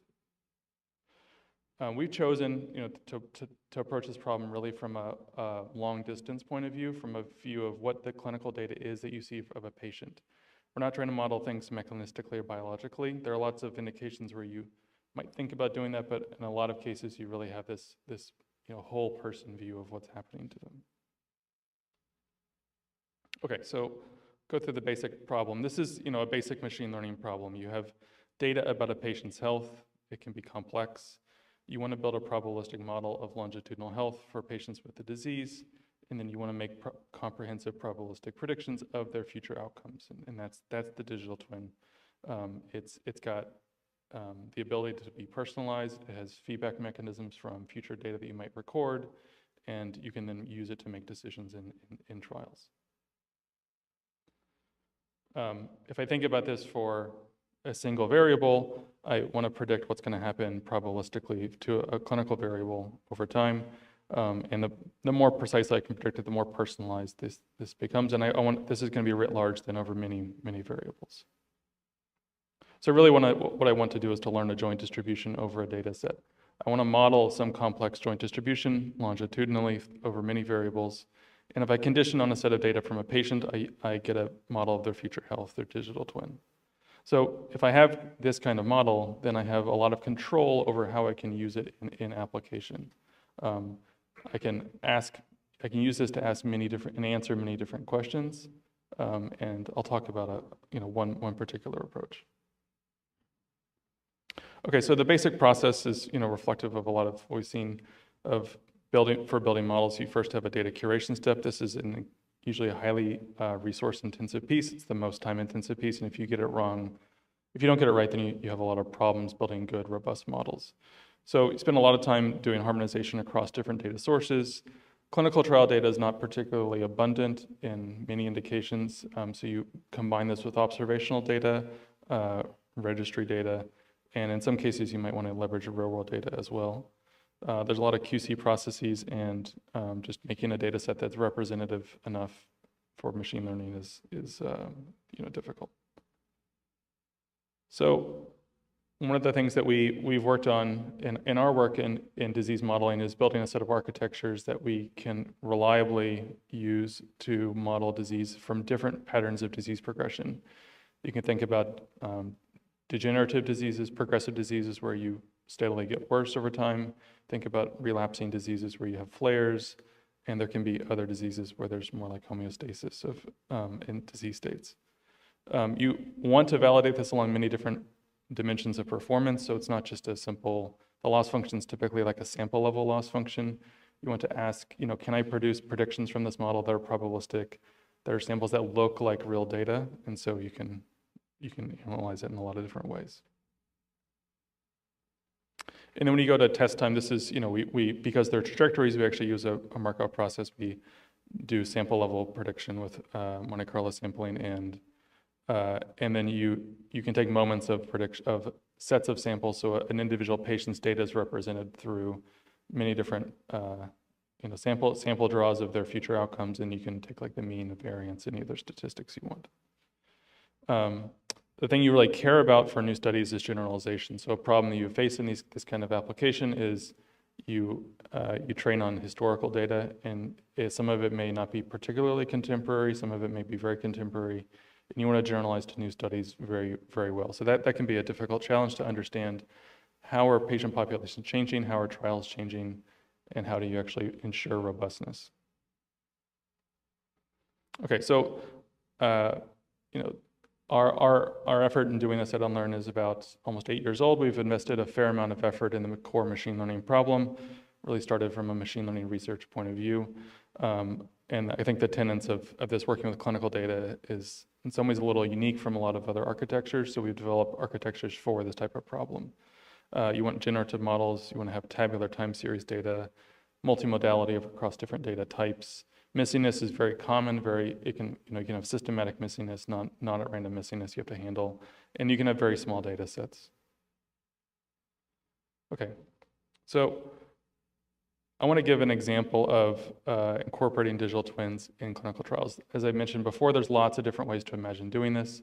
This is the way that's the most regulatory acceptable way, and the way that we've worked with sponsors, most clinical trial sponsors most deeply.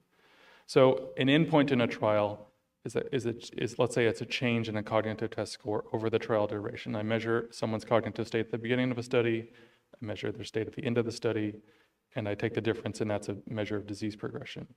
And then the treatment effect is essentially how much does it slow that increase.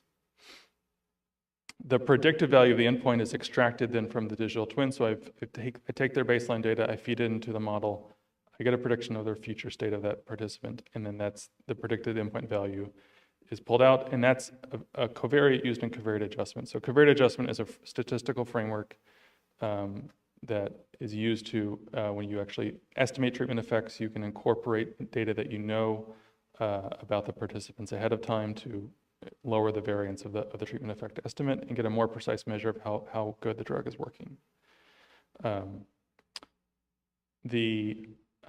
Because the trials are randomized, you don't have to use covariates. They are beneficial if you do. It's unlike observational studies where you have to use do them to get robust estimates of treatments and do better causal inference. So the prediction is the expected standard of care outcome. You don't have to model the novel treatment, and in general, you don't have to. You're trying to leverage large data sources like standard of care, placebo arms of trials, rather than trying to model novel treatments that you may have a lot of uncertainty around.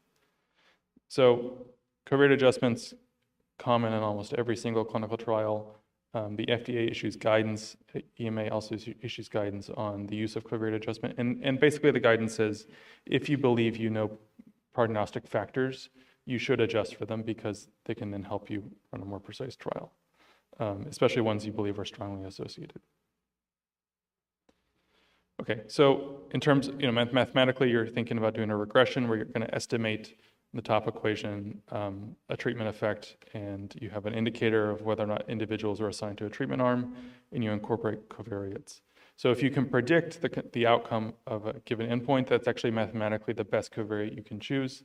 Within model families, it is the best thing that will give you the most increase in statistical power, the most precision on your treatment effect estimate. And so that's basically how you enter the digital twin predictions for given endpoints into the analysis of a study. You're trying to find like a super covariate. Okay, so this process is, there's established guidance on this, but the use of machine learning models to predict covariates, to integrate them into trials was something that was novel. And that's what we took through a qualification process at EMA. FDA doesn't have the same kind of program, but they've also concurred with EMA's qualification. And then we've had successful meetings with sponsors in neuroscience and are kind of have ongoing work in clinical trials. This is regulatory policy is evolving relatively rapidly around AI. Both EMA and FDA have issued, in the drug space, have issued guidances or reflection papers on the use of AI. They're, actually pretty sophisticated and kind of nicely hit the mark about what you need from models, what you should care about in terms of context of use and risk assessment.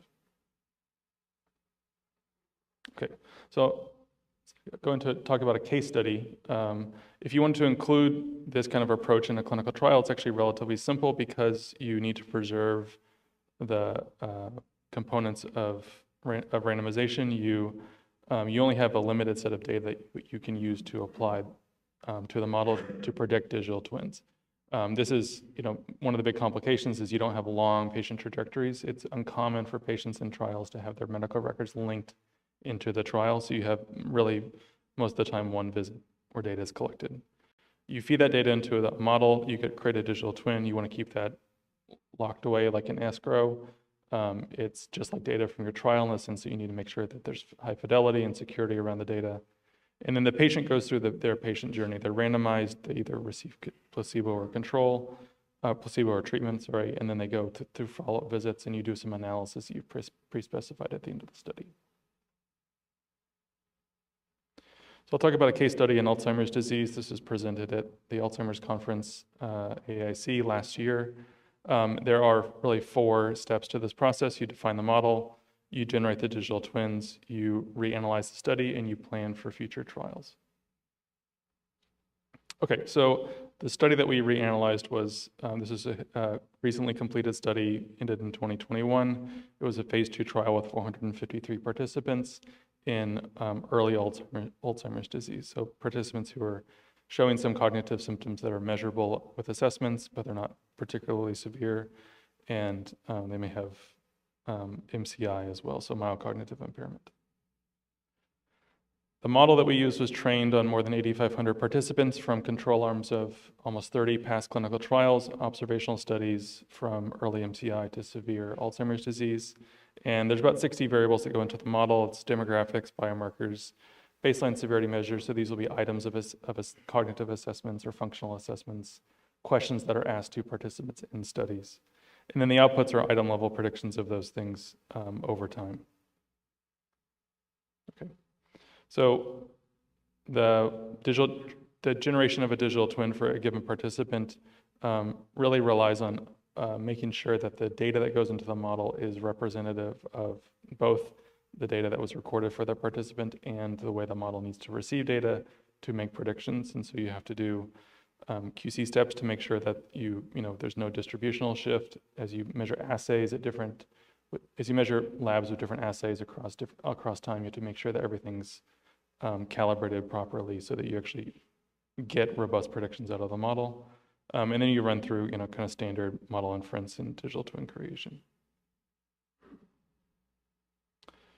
So this is the results from the reanalysis of the study. There's really, for each endpoint, the endpoints are the 4 blocks shown.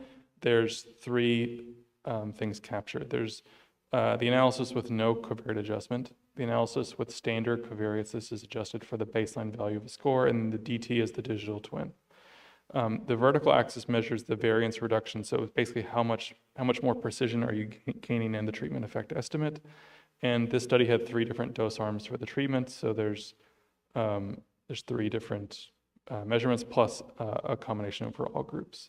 And so you can see that the digital twin is massively improving over the standard approach to covariate adjustment. You're getting pretty large variance reduction, so 10 to 15% plus in the precision of your treatment effect estimate. Now that may not seem like a lot. I mean, if you kind of back out what that means in terms of how much variance you can explain, it's 25%, something like that in good cases, and sometimes as low as like 10%. But I'll show kind of the impacts on design of a study. So statistical power is a really important concept for clinical trials. You have to estimate the sample size of a trial, and you usually estimate it based on how likely it is you think, what probability you want to detect a certain treatment effect if that treatment effect is there for the given sample size of the study. So in modern phase 3 trials in Alzheimer's disease, 1,600 participants is pretty common for the total sample size for a trial. And that's powered typically at either 80% or 90%. So this kind of gain that we see for the key endpoint in the study, it boosts power by about 5%, so from 80% to 85%. But it also allows you alternatively to use that power to reduce the number of required participants by about 200.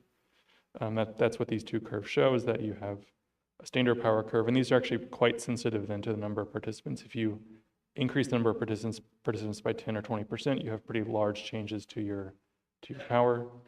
And you can then think about using digital twins in a couple of ways. You can either realize those power gains just for a more confident study to have a higher likelihood that you get the result you want and de-risk the study if the drug does work. You can also use it to decrease the sample size in the trial prospectively by incorporating the known value of the digital twins from validation into ahead of time into the trial and run the trial with fewer participants. So, economically, why should you care about this in terms of what this means for patients, what this means for running the trial? A standard design, as I mentioned, for a phase 3 trial might be 1,600 participants. It could take you 21 months to enroll, and the cost could be over $500 million to run. With more power, you have a gain in effective sample size, so you use the digital twins to gain power. You still have the same kind of enrollment time and cost, but if you use the digital twins to decrease the sample size prospectively, you can drop about 160 participants. Typically, they're dropped from the control arm because that's more advantageous, more people receive treatment, and then you save 2 months of enrollment, you save quite a bit of money, and if the drug works, then that drug gets to patients faster. You've shaved time off the running of the trial, you bring the drug to market faster. Okay, so thank you.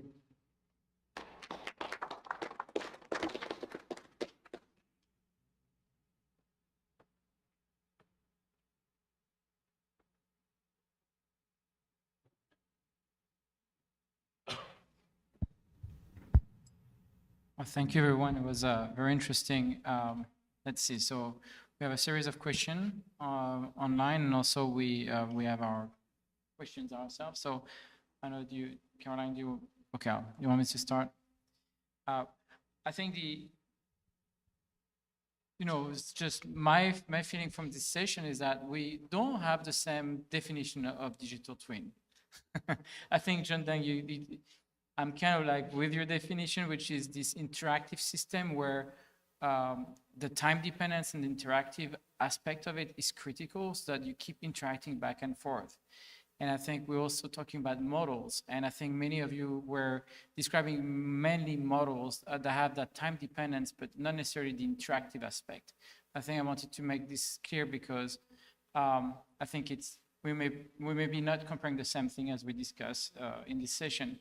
Having said that, I think what was interesting is the digital twin part using for artificial cohorts. So the concept of creating a copy that can then be reused is interesting. And I think that's what we heard from the last speaker. So with this, I'm going to start with this question that came up in the online, and I kind of resonate with that question is, can we think of a digital twin, a generic digital twin, let's say for humans to start, since we've been focusing on this, and building on this, I guess, foundational digital twin to really create structures that can be individualized for all kinds of things like the digital cohorts or, so anyone wants to take that question? I think yes, it can be. The problem, I think this generic type of digital twin approach, I would say that way, meaning that like similar to human beings, right? Every human being has a basic anatomy, physiological reaction to the outside, and there's a phenomenon happening inside. We're all share the common things here. So similar to that, a digital twin is a virtual replica of that human being. So in my view, we can create a digital twin approach or modeling to that human being, and that's what we call a generic type.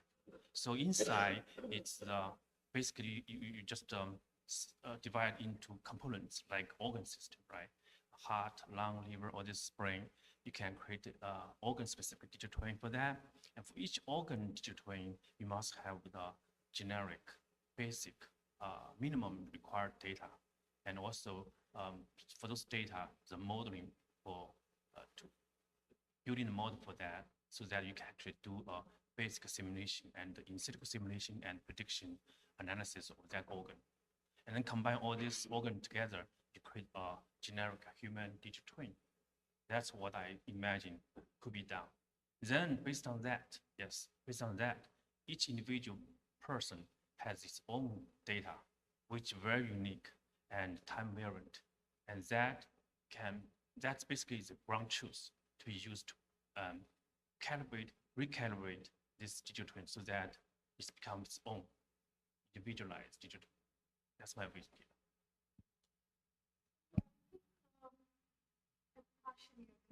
The digital twin should be based on what the outcome you want to see is. Like building a generic digital twin without knowing what outcome we are interested in looking at, I'm not sure that would serve the purpose of the digital twin in general. Like if I'm building a digital twin to look at radiation therapy, I need to understand what it is about the radiation therapy that I'm interested in looking at and put those components into the digital twin. So I'm maybe uncertain about what you mean by a generic digital twin. So if you can clarify that. I could just comment also on this. I think I've always tried to think about introducing something into a clinical environment.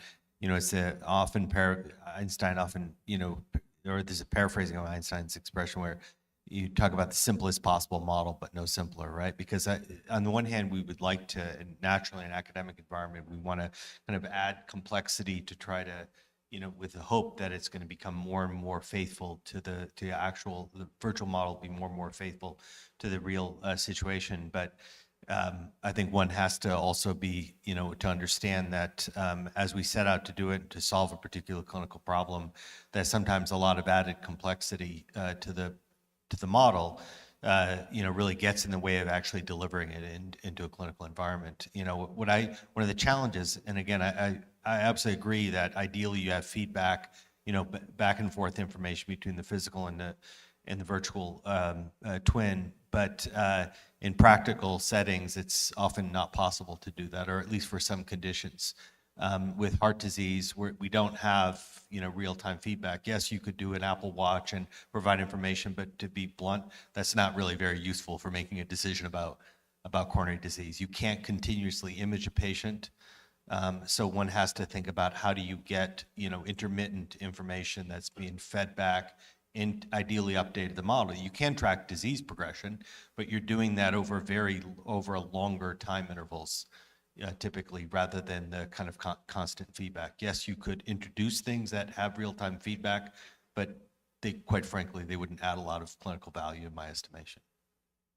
Perhaps I can consolidate the 3 comments so far. So I guess the question is that, if we only develop the fit-for-purpose digital twins that is appropriate for actually using the digital twin, and we don't do it in a coordinated way because we don't have an overall framework, how do you actually, how can we actually integrate the growing knowledge overall?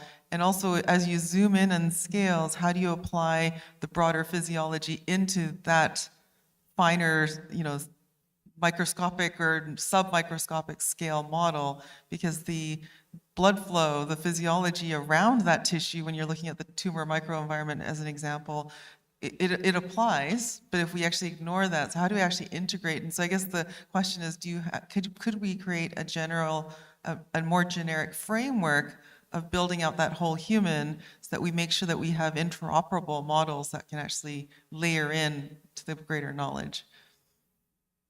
Yeah, I would say that, building off what Charles said, you have to kind of think about the timescales for feedback. So maybe for individual patients, you have a limited window for how the data from a model might feed back into their care. But for over a long term, you can take data from studies, from phases of use, and then feed it back into model development. Another comment on this is that I think we should absolutely aspire to be able to create these kind of general representations. I think in reality, though, one has to, again, look at the challenges and the complexity of that. I think, quite frankly, a lot of the digital twins that we often see are kind of with individual organ systems. I think it's a very interesting opportunity to start to think about coupling. I've thought a lot about cardiopulmonary interactions and heart failure. That's really important, for example. But as you, again, if you want to deliver something into clinical practice and have a clinical impact, then we should aspire to that. We should work towards that. We should look at that, in the future. But I think realistically, it's a 100-year problem, to think about a full, maybe longer, I don't know, but full digital representation. Of course, we can take steps towards that. If you go across scales, physical scales from kind of molecular to tissue, system scale, that's hard enough, to population scale. Going across systems is challenging, and we should absolutely aspire and try to think about how to do that. But the other thing we need to do is to start to build systems that are used clinically. Because I would also argue that if you spend all your time trying to build the perfect model or the framework, then you will not do it because you have not actually used it in individual clinical problems. I think you have to go back and forth because we cannot, start out and say we're going to build this entire digital representation of a patient with all features. We don't know enough. So I think we should aspire to that, but we should focus attention in trying to get some wins, get to learn about how to improve the systems. One comment I want to add, Charles, regarding that time frame thing. Actually, 2 years ago in a workshop, I asked the same question. I was moderator, and regarding what's the timeline for building the whole human digital twin.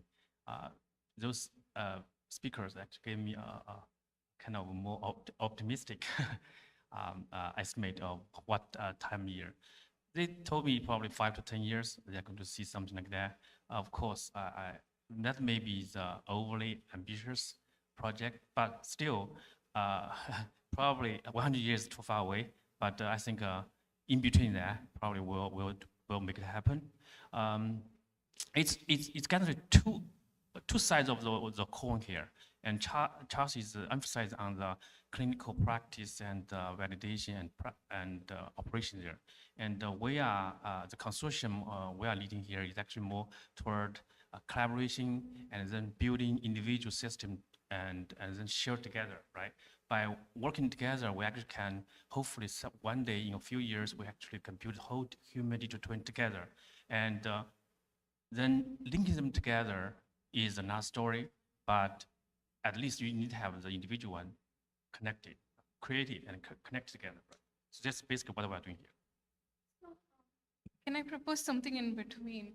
So I think it's right in saying that we need a framework that we can all depend on so that we know what a standard looks like. We need that regulated thing saying, I can't come and say I'm going to build a digital twin of the brain with all the nerves in there. That's a 100-year project because they've been trying to do it for a fruit fly and I don't know for how many years now. So it's important to understand the where those limits are, and for that maybe yes we need to as a community define what we are going to do in the next 2 years, 5 years, 10 years, yes, but at the same time having someone who wants to look at cardiac, someone who's building digital twins for clinical trials versus radiation therapy, if we all want to follow the same format, that becomes why, like the question for me would be why are we doing that unless we have a common goal coming out. I'll say as an AI, pro, like so someone who looks forward to like AI applications, I think there, one pathway is to say this is a core machine learning problem. If I want to build a system that can take in disparate sources of data and contextualize it and make predictions according to it, like this is what people want to do with AGI. You want to say, I just build something that can consume information and I can feed it and it can build a worldview and then make decisions. Like, I see that as actually probably the most efficient pathway, partly because so much investment's going into that area right now. And you can see progress in terms of capabilities of like associative memory, LLM kind of style approaches, but there's just fundamental hurdles that need to be crossed in terms of how we can do more general machine learning and solve this type of problem.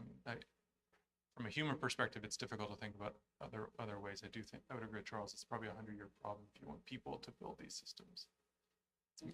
So I think to kind of summarize or maybe put things in context, the another definition that you brought up during John, during your talk was the concept of a system that is kind of a closed system. And I think to make a digital twin, you need to have this kind of like in thermodynamics. You need to be operating in a closed system that you really control. So, and I think one of the challenges with the human digital twin, for instance, is that, the work that Grishma, what you were showing on the tumor and the treatment, the problem is there is also this context that is not modeled. The complete systemic response of a person that's also going to interfere in your treatment. I think same thing for you, Charles.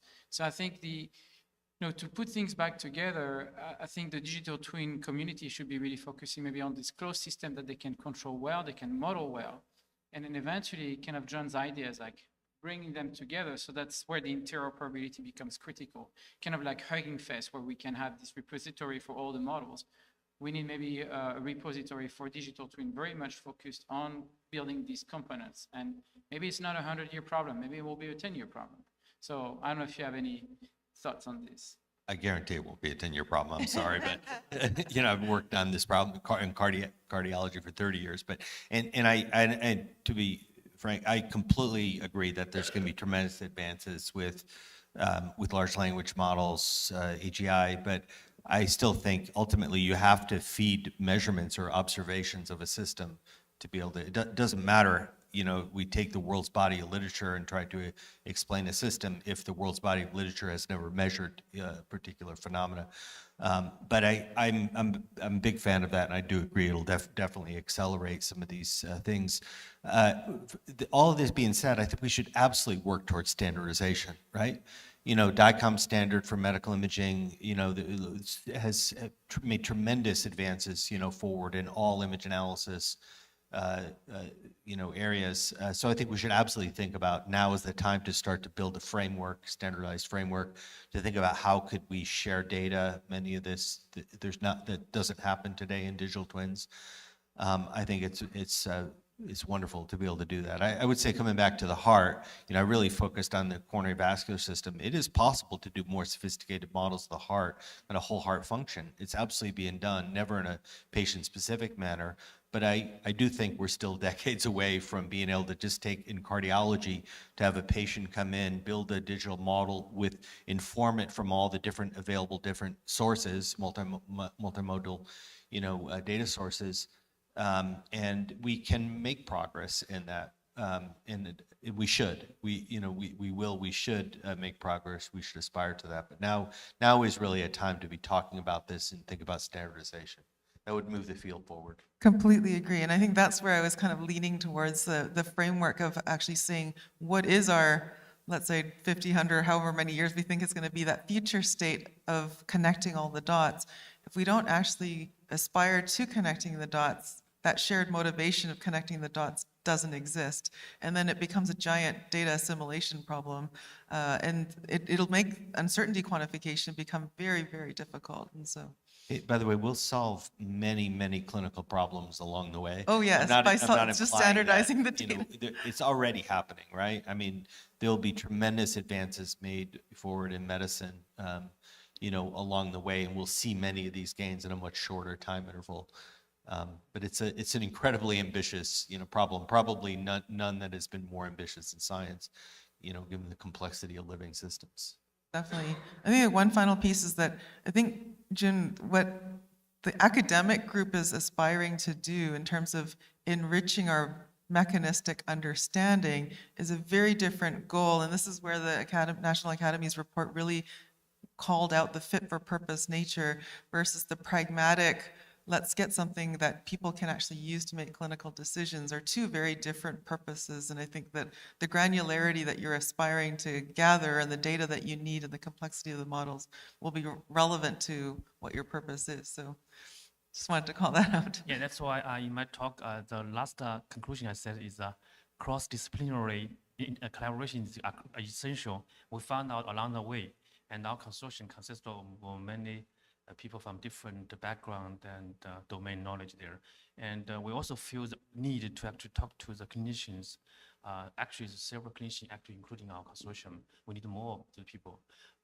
Two things actually our consortium are doing right now, are trying to do right now. One is to developing a repository towards like a shared platform online, and then every group across the world actually interested in the digital twin development, they are welcome to share, also to get the information that we share in that platform. So that's a repository we're building right now. Also, another one we think is we try to ask a question like this: what is the minimum required data for building the human digital twin? That is actually a big question. Nobody knows the answer, and including us. So what we are trying to do is that gather domain experts and try to, from like if you think of a human being, it's all kinds of major organs and system there. So all these system organ, these experts that are doing in the academia side, also in the practical clinical side. And we want to bring all these people together for each organ and combine together so that we can come up with a comprehensive understanding and to answer this question: what's the minimum required data we needed to build a digital twin? Because this question I often been asked from the audience, and what we also ask ourselves: what are the data there? So this is two things we are trying to do right now. So we have a few questions online. So let's try to get to some of them. I'll start with one for you, Grishma, somewhat related to the discussion yesterday on source data being derived from another model. Could you expand on the advantages and disadvantages of incorporating dosimetry calculations in radiopharmaceutical therapy? So one of the advantages of doing radiation dosimetry for pharmaceutical therapy, it's a little controversial, is because we can even increase dose if patients aren't reacting well to the standardized dose that they are given. Because there could be a patient who could benefit from slightly higher or less dose and have more efficient outcomes over time. Instead of giving patients the same dose every 6 weeks, What about giving them a slightly higher dose and ending their treatment in 3 weeks and seeing the same improvement? So I think that is where the dosimetry has the pros. The cons would probably be that we may overdo this. We may try to overly optimize it to certain individuals and cause detrimental effects. The second part would be that we can do this if we have digital twins that can predict outcomes. We can do this prospectively, the treatment planning, instead of doing it retrospectively where we see a person's creatinine levels fall and then decide what the next treatment should be. Instead, can we model that into our systems and be able to predict that? So that's another reason I would encourage people to do dosimetry for radiopharmaceutical therapy. How realistic is this? I mean, in terms of in the clinical setting, we know that in radiotherapy, the protocol is pretty strict. So I know how likely is it to be able to go in and have the protocol being changed on the fly? Is that something that people actually do in practice? Maybe it's a general question maybe for everyone here. So they do change it for adverse outcomes, so why not change it to make outcomes better? Caroline, do you have any comments on this? I think this is where the culture and the practice is that there's a difference there. I think that, when it comes to dose escalation or changes versus the standard, whatever is established as the standard practice, there is a resistance to do that unless there is a toxicity outcome that people are concerned about. I'm not necessarily speaking for myself, but the general culture has been that. I agree. And is that because there isn't enough information to do it, or is that there are many reasons why you want to keep the dose standard. It's easy for the manufacturer. The logistics is easy. They can send you a vial, you take it, you inject it into the patient. So that's a main driver as to why there hasn't been like changes in dosimetry, especially for radiopharmaceuticals. There is also the whole concept of like the clinical trials need to be there to show that these are effective at lower or higher doses, that they're effective at 3 weeks instead of 5 weeks. This takes a lot of time to estimate that. And that's where I think having digital twins, even if they're low fidelity digital twins, giving us more information, we can then tailor our clinical trials to be able to then test those edges instead of trying to test everything. I can comment, I guess, from the trial side. One thing that we've talked to sponsors about is using models of patients as enrollment criteria for trials. You can also imagine in this kind of setting for dosing, the problem that you run into, so if you thought about a system where you have clinicians able to use models in dose determination, is it becomes a companion diagnostic, and the FDA could require people to have that model available in any time you want to dose someone, if you're at least doing it on label. And that presents a lot of logistical challenges. Point about companion diagnostics is really interesting because for digital twins, I did a trial that was it's still underway, but using this representation to identify patients to enroll, which patients to enroll based upon an analysis or simulation results, and then to see how that result changes over time. And it's exactly right. I think many pharmaceutical industries would be reluctant, or companies would be reluctant to do that because of then being required, it could limit their usage or adoption of their drug if they were required to do this, digital model, for instance, beforehand. I mean, you could identify, patients that are, going to have better therapeutic outcomes, perhaps. So that's in favor of it. It does happen, like genetic testing, certain devices for ophthalmology, but it's knows that like there's a differential benefit to care that's very clear. Going back to the clinician's decision, I'm curious, Charlie, in terms of when you introduced HeartFlow, was there resistance to actually using that information to make that decision? One of the I would say benefits that we had is that when we first, in part because it came out of Stanford, the technology spun out of Stanford, so there was a lot of incubation period, a lot of academic literature beforehand. And we also went to the thought leaders in the field, the people who did invasive pressure wire measurements, explained what we were doing, and they bought into it immediately. So there was, because we had a lot of thought leadership in cardiology field absolutely behind it, it lessened it to a degree. But in any new technology, it absolutely happens. You know, bringing a new technology like this or this type of technology in clinical practice, you got to build the product, you got to get through regulatory clearance, you got to be able to navigate through the complex payment systems that we have. You have to deal with prior authorization issues, requirements. And then when you get through all of that, then you can really think about changing behavior, which takes a long time, right? And there's a lot of reasons why it's hard to change behavior in medicine. So yes, absolutely. Very, very challenging ultimately to do it. But if you can demonstrate that you have something that's better for patients, that it's better to do a non-invasive diagnostic test versus an invasive diagnostic test, one could argue. If it's lower cost, it's generally cheaper to do that. If you get that resolved, then you have alignment of patients and payers, but then you have to still make sure it doesn't disrupt, from a physician workflow. I visited a cardiology program, talked about this years ago before we had reimbursement, about how we were going to introduce the technology, and I talked about reducing invasive diagnostic tests, and the physician said to me, I have to pay my mortgage. So he was thinking about invasive diagnostic tests as a revenue stream and focused on that loss of revenue as a result of doing these procedures, even though, quite frankly, they were not good for patients, perhaps not necessary.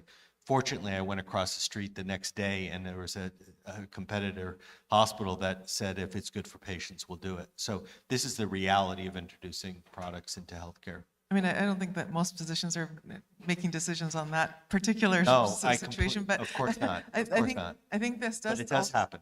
It does happen. Right? We have a fee-for-service healthcare system. So. Fair enough. But I think that the other side of this is really, it comes down to confidence and trust in these models. And I think that from a clinical care perspective, I think a lot of the physicians' reticence is really that they haven't gained confidence and trust in these models yet, and they're not so sure that they are willing to change practice. One of the things that quotes I always use, there's a Dutch proverb, which is trust comes in on foot and leaves on horseback. And I think that's any introducing health product into healthcare, you have to think about that, right? It can take a long time to gain trust, but you have to make sure, be very, vigilant about ensuring that you don't lose it.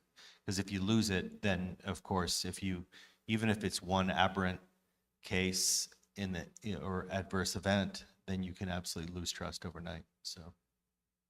I saw this in the first talk yesterday from the Microsoft Global CMO. Operationalization of systems is vital. It's actually probably the biggest problem to solve. I think when we started building applications of digital twins for trials, we thought, well, this is mathematically optimal. Everyone's going to want it, and that was a giant mistake. I mean, building trust, reducing risk, showing it can be used in practice is the long process.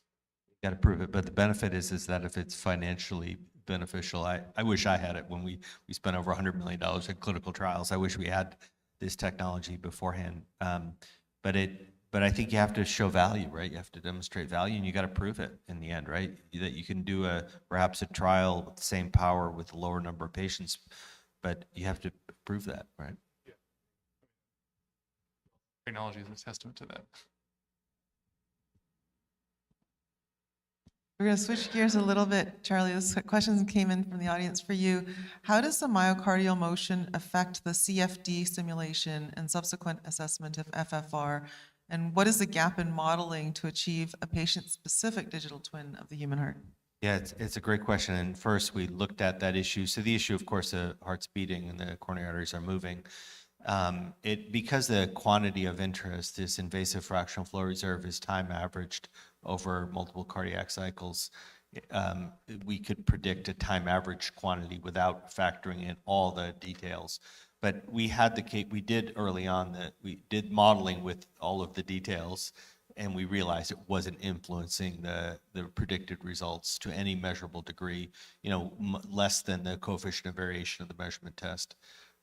So, and practically speaking, didn't have much impact on that clinical problem. But if you wanted to look at a case like myocardial bridging, where the expansion, contraction, relaxation, contraction of the ventricle will affect, then you would have to account for that. a great example of keep the model as simple as needed, Yeah. right? So. So I guess we really brought it up, but just I'm asking this question: do you see a use of digital twin in value-based medicine and reimbursement? I think you kind of mentioned that already, but if you want to comment more on this. Definitely do. I definitely do. And I have to say, I was very optimistic as we were moving forward to value-based care. That's wonderful when that happens. But we obviously made, one step forward, two steps back. I don't know. Or we made progress. We did make progress towards that. And there's changes in behavior. But I absolutely feel that that's the case. We should be value-based care. Yeah, I think one area that we haven't worked in, but I think it's really interesting is nutrition, digital twins for nutrition and cardiometabolic health. Drugs are getting to be amazing, but you also understand the impacts of nutrition better. You have better ways to track it. I think there's a real opportunity for, basic medical care to be informed by people kind of keeping tabs on kind of core inputs, outputs of metabolic systems. In terms of all of your digital twins that you've been working on, where have you seen any challenges in terms of just access, like availability of data across all the different centers, and how have you tackled that? I'm sorry. So I know as you introduce it in across different centers, yeah, this is an issue. Different types of clinics, demographics. Yeah, no, it's absolutely an issue because, the data quality is highly variable. You go to an academic medical center, latest equipment, you get a certain level of data quality. You go to a place that has less experience, maybe doesn't have the same equipment. Absolutely true. So you have to be able to standardize. You have to be able to have mechanisms to kind of drive quality.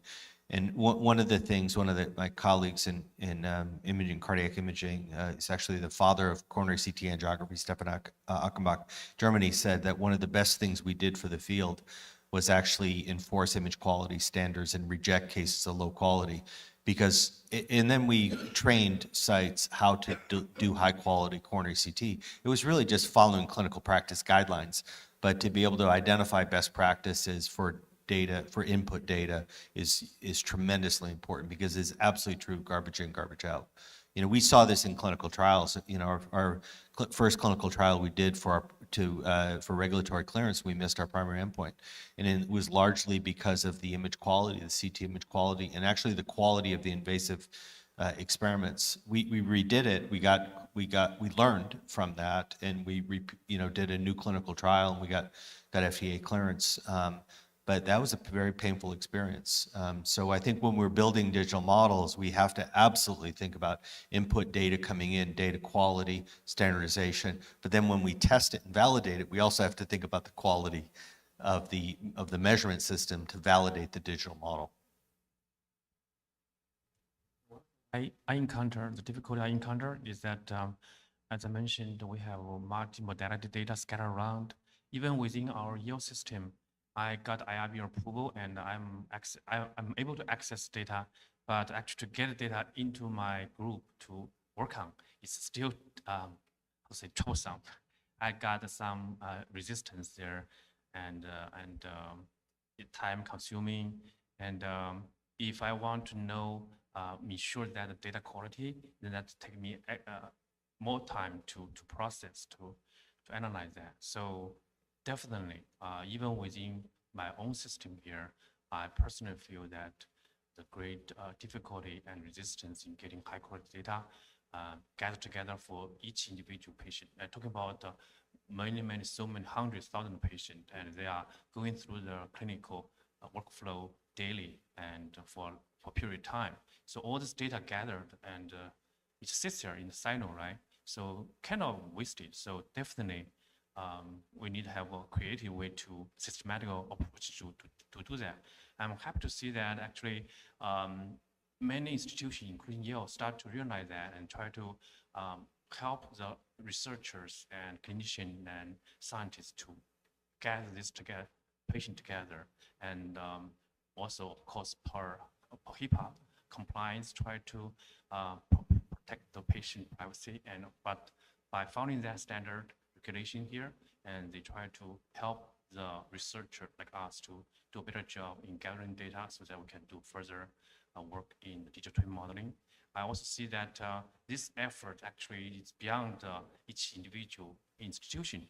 I see coast to coast and then large scale collaboration because we definitely need the diversified data, patient data, right, scattered around. So East, West Coast, Middle region, all the across USA, we need all this kind of patient data gathered together. That's a humongous effort, but it's very much needed.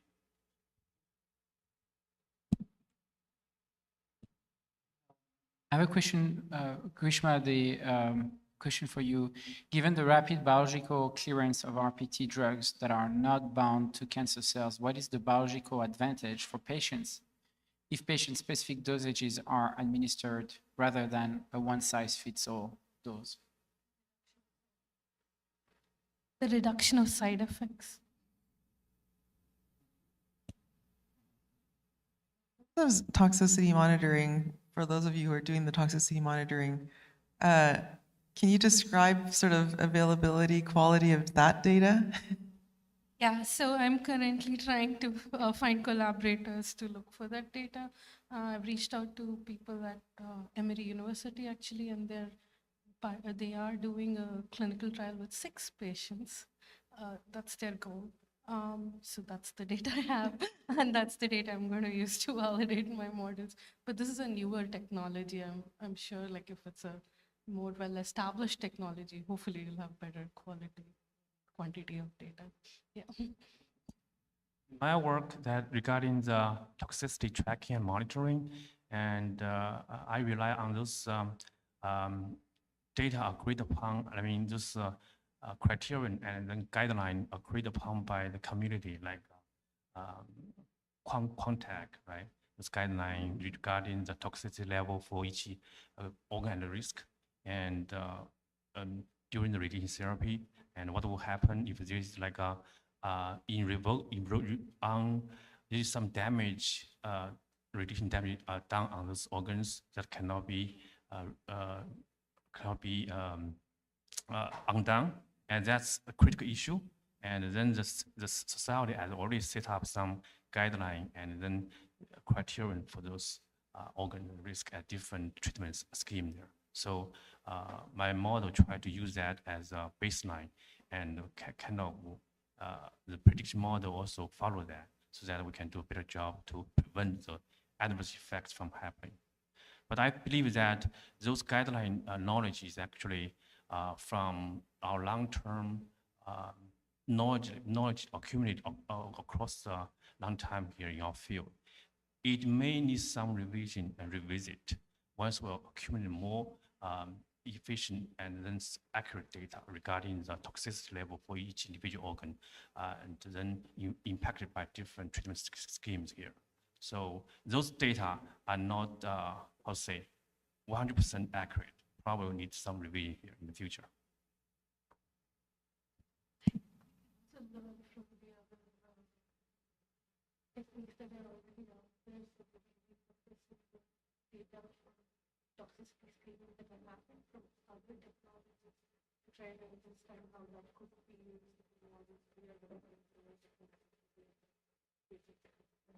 And are most of your toxicities that you're monitoring are actually lab tests and things like that you're currently tracking? Is that correct? Not necessarily patient reported, or are you including that as well? So are you only looking at, for instance, you gave an example like creatinine, or are your toxicity measures of toxicity are all sort of functional, and you're looking at lab tests and specific measurements as opposed to patient reported? No. Mm-hmm. I mean, I think that one of the challenges of the radiation oncology is that it's been so in radiation oncology, some of the toxicities that we're monitoring are patient reported, so fatigue, and you're trying to score fatigue as one of the side effects. And I do wonder if we can actually leverage AI to actually better capture. The thing is that if the physician or the patient is not anticipating some symptom, something that they're noticing, something that they're experiencing as a toxicity to the treatment, it will not get associated, may or may not get documented, may or may not even be asked about. So There's similar problems in cardiology because obviously with cardiology, you're trying to reduce risk of having a heart attack, myocardial infarction, but you're also trying to relieve symptoms, right? Chest pain. So there's the Seattle Angina Questionnaire, which is kind of a standard process for doing that. But patient-reported, chest pain is very different. Some people experience pain differently as well. So it's a real challenge to be able to look at that. And consequently, in a lot of studies where you say, well, these are patients who are symptomatic for chest pain, and you do a clinical trial, and then you run the whole trial that way, and then you find out, that everyone is reporting things completely different, And some patients are, when they actually get enrolled in the trial and they answer the question, well, they say, well, yeah, they kind of minimize the amount of pain as well, right? Even from a cultural perspective, people don't want to complain. So I think that's, that's one of the challenges with trying to use this information. But of course, you want to help patients feel better. One comment I can add is in our field, like for breast cancer radiation therapy, usually one common side effect is skin reaction. And the ladies usually experience that, but don't associate it with toxicity to the radiation damage, right? So if we actually can tackle the AI model that we can engage a full body, whole body, full organ, all the organ tracking system that actually covers skin here. So automatically calculate the dose, not only to the tumor, but also to the other organs, including the skin, right? So from that, actually analysis show, okay, this skin dose will be much higher than the normal that's tolerated. So, and then we'll predict something like a reaction as the result here, and then send alert to physician and patient. That can be a very good example of using the AI to help patients reduce those side effects.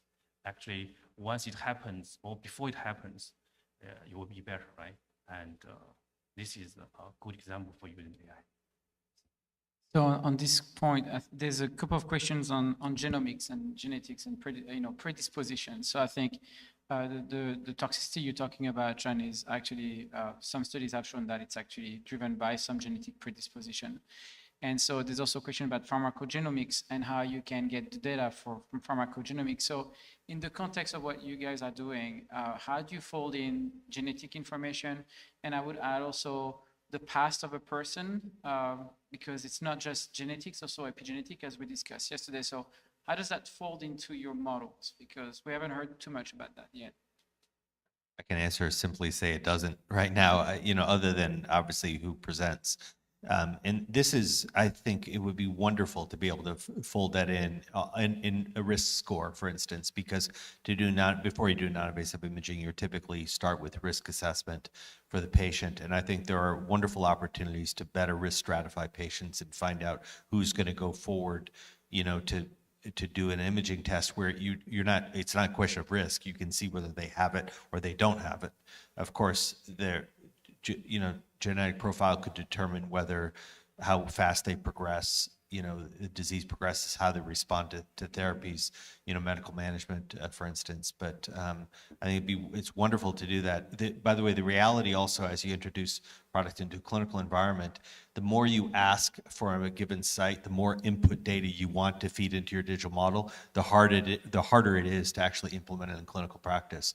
And we took a strategy to say, let's just use whatever information we have in the DICOM data. Even though we knew in clinical trials it would be a lot more, the models could be better, be more informative if you had a lot of other information, but practically speaking, it wasn't easy to reliably get all of that information from electronic medical records, for instance, to feed in and inform your model. But we should absolutely aspire to do that, and as we go forward.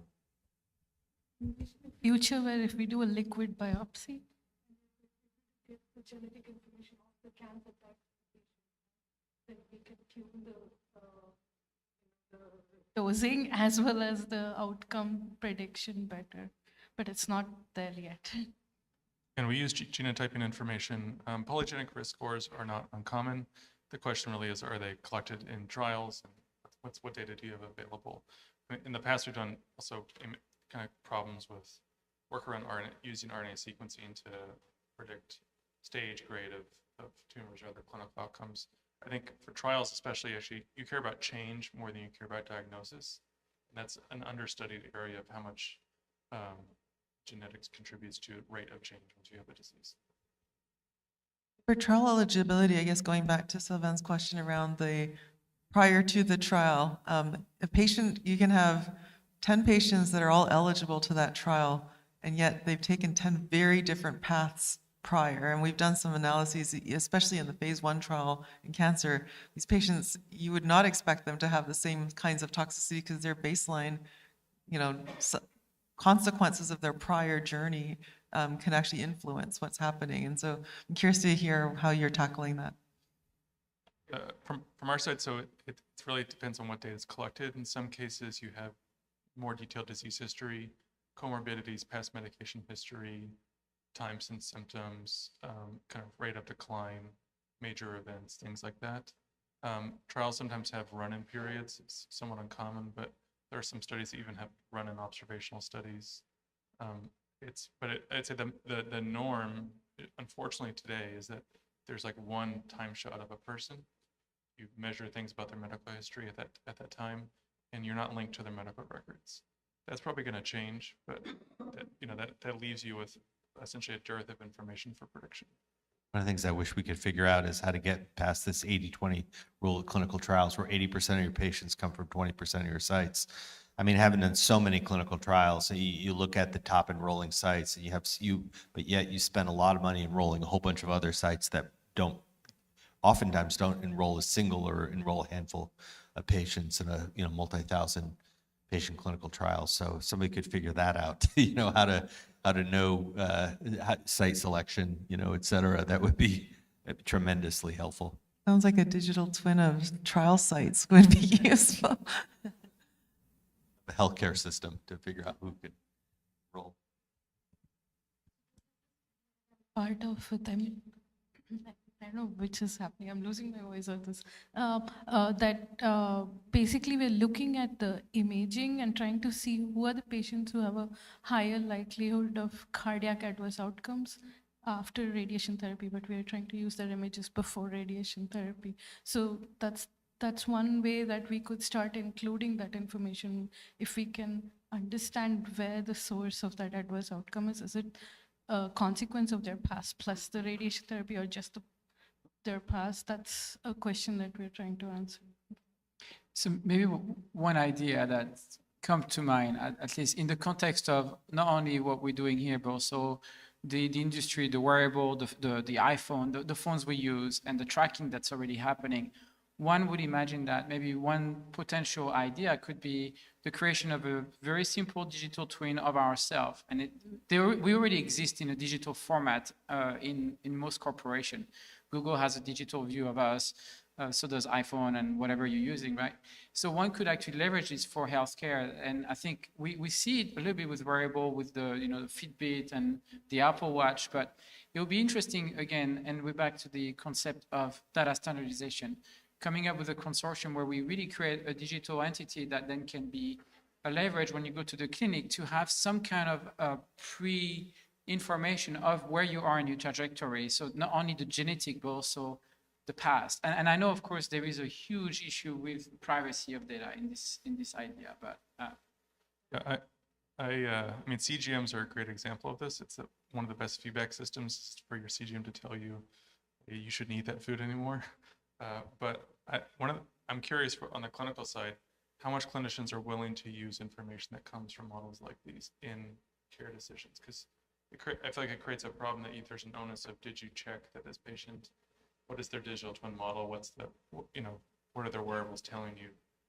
I guess I expect a reticence to incorporate that into care decisions. There was actually a clinical trial that was done out of, I believe it's the University of Colorado, that actually did this, where the physician actually mailed out a Fitbit for someone to wear for 30 days before the visit, because she felt very strongly that, the in-visit blood pressure and heart rate, it's kind of semi-meaningless, right? It's a very, very snapshot look of what's happening. It could be affected by anxiety, white coat syndrome, everything else. And so she actually took 30-day data and it actually helped them make better decisions. So there's emerging data to convince people that this is actually helpful, but I think it's still early days. Yeah, I agree. I see several bunch of physicians at Yale, especially in the emergency department. They actually tend to use this sensor to actually send to the patient before and then during the treatment tracking. Also, I see a trend in the grant proposal. I reviewed them and I found that people start to budget those tracker. We have an ongoing study with wearables that are tracking people. Just budget that and send to the patient who want to enroll in study, right? And then get the longitudinal data very systematic way. So that's. I don't think there's a big barrier to using these technologies. I mean, think about Holter monitors, right? It's very routine to be able to, have patients take them home and wear them for a couple of weeks or so and provide that data in. So, I think it's a question of obviously are they medical devices or not, when obviously the manufacturers often don't want them to be regulated as medical devices. But so I think that's probably one of the issues is that, do you have it's this trust issue? Do you have a level of trust? But it's probably true that the monitoring that it happens in our Apple Watch is probably incredibly useful for a lot of situations. Well, I was going to say the model, but the industry has set up a model, and I think the wearable is actually driving the way. And the US, I think, being French and American now, it's interesting whenever I go back to France to see the healthcare system in France, because they have one card and they put the card in, and there's literally the full history from the moment they were born in that system. You have dental, if you, here in the US, you go to a different dentist, the first thing they're going to do is an X-ray of your mouth. Maybe it's for money purposes, but there is really this lack of continuity of information in the US that actually makes things a bit harder than maybe other countries. So I think this is also the other parts, not only data standardization, but also having this kind of collective effort. There's also the question about, quote, who owns the data, because oftentimes medical imaging, a patient can go and get a scan. And I have had an experience where a hospital acquires the data and they say, okay, well, we have this data, you're going to use it for your test, we're going to sell you the data. Well, it's the patient's data, but I guess of course, the hospital acquired it, so who owns the data? But I think having a patient to have ownership agency over their own information, their own digital twin, is going to be absolutely important. This is why standardization is going to be so important, so that patients can have that available to them, and it's available when they go into a different hospital setting, different clinical environment. Heart flow available longitudinally as the patient travels around. So if a patient gets heart flow at one place and then goes somewhere else, it's all continuous. Yeah, it is. It is. But then in order to do that, that means you have to take PHI out of a healthcare system. You have to separate from the image data. You have to manage all of that and the argument for doing that is that you can then make it available to the physician in any environment or potentially to the patient as well.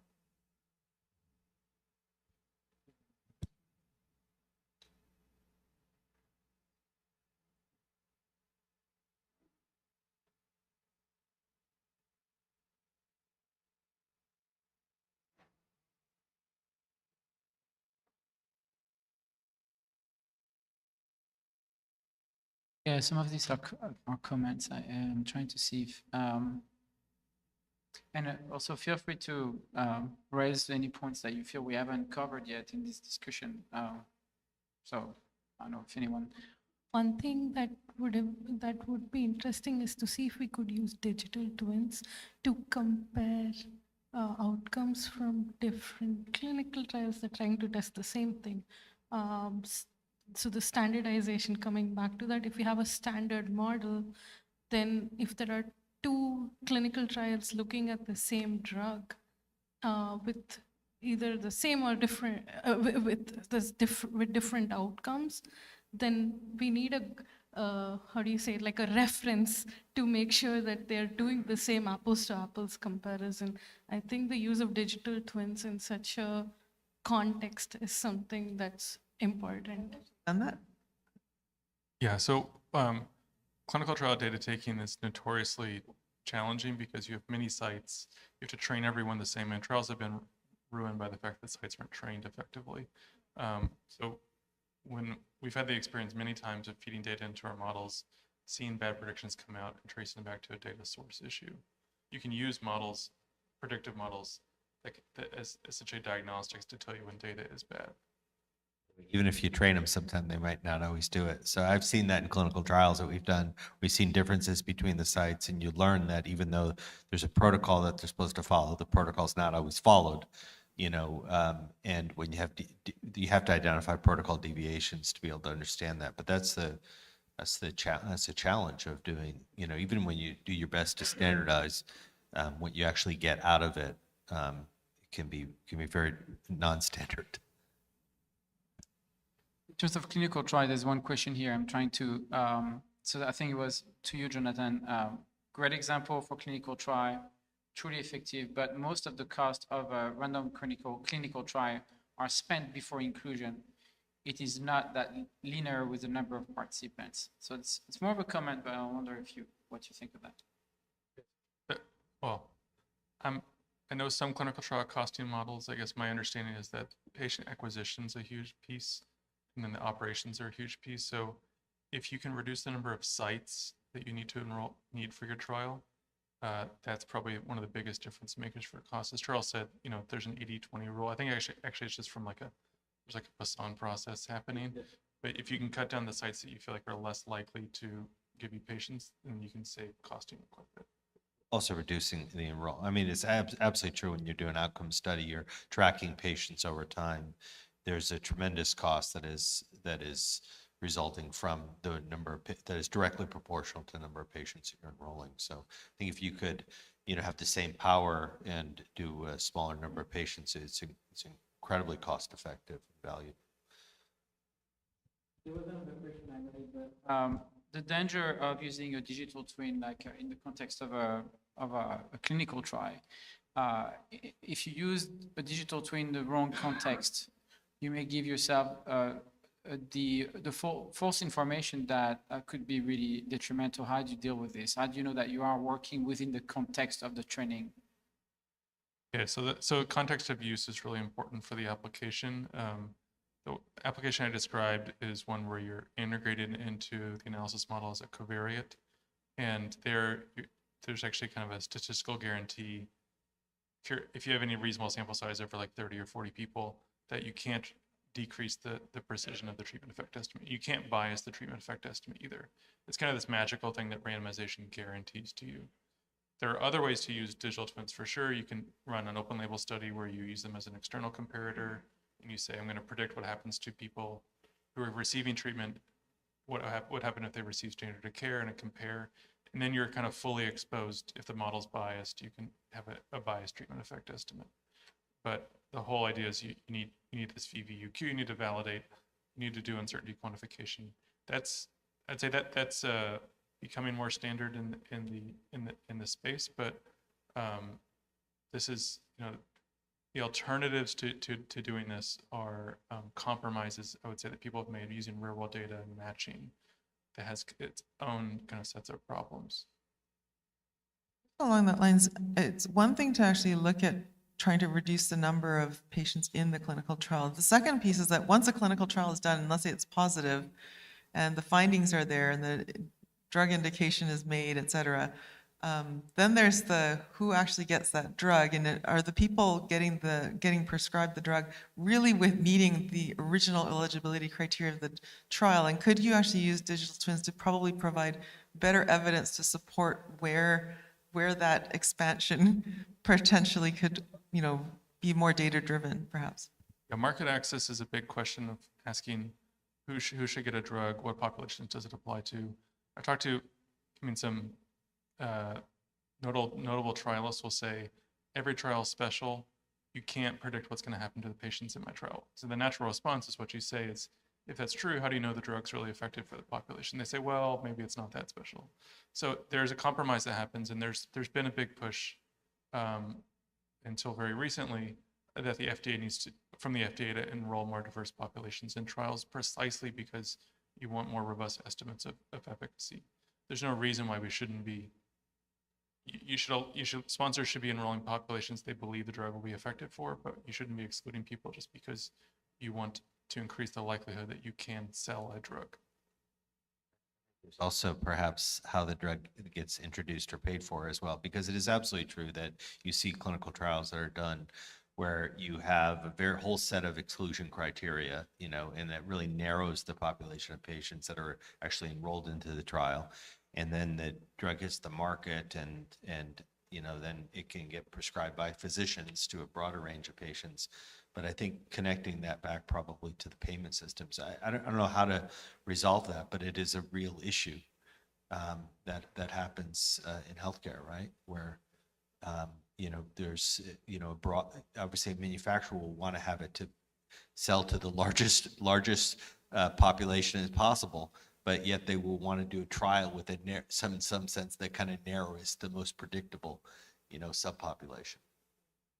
Yeah, that's where payers, I think, have some pull and influence to say, well, if you can't show this is going to be beneficial, then the price goes down.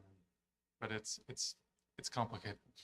Tricky, because if you have, let's say your trial eligibility ended with the patients at the upper end of age that's 60, Yeah. and someone 64 comes in and they're running marathons and they look perfectly fine, it's hard for you to say, well, this person may not benefit. And so that's where that sort of expansion naturally starts to happen. But Where the physician's discretion is important, right? Those situations.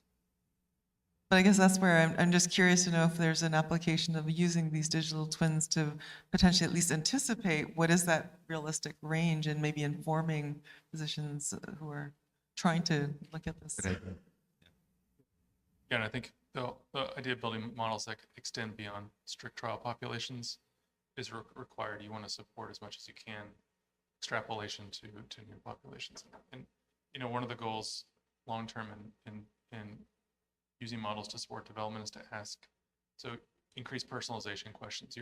Right now we're asking questions, is this drug effective for the population? You can ask which people, which subpopulation should get which drug. So if there's 2 drugs on the market, which one's better for which group? And then you can ask the individual question, which is, should this patient get this drug?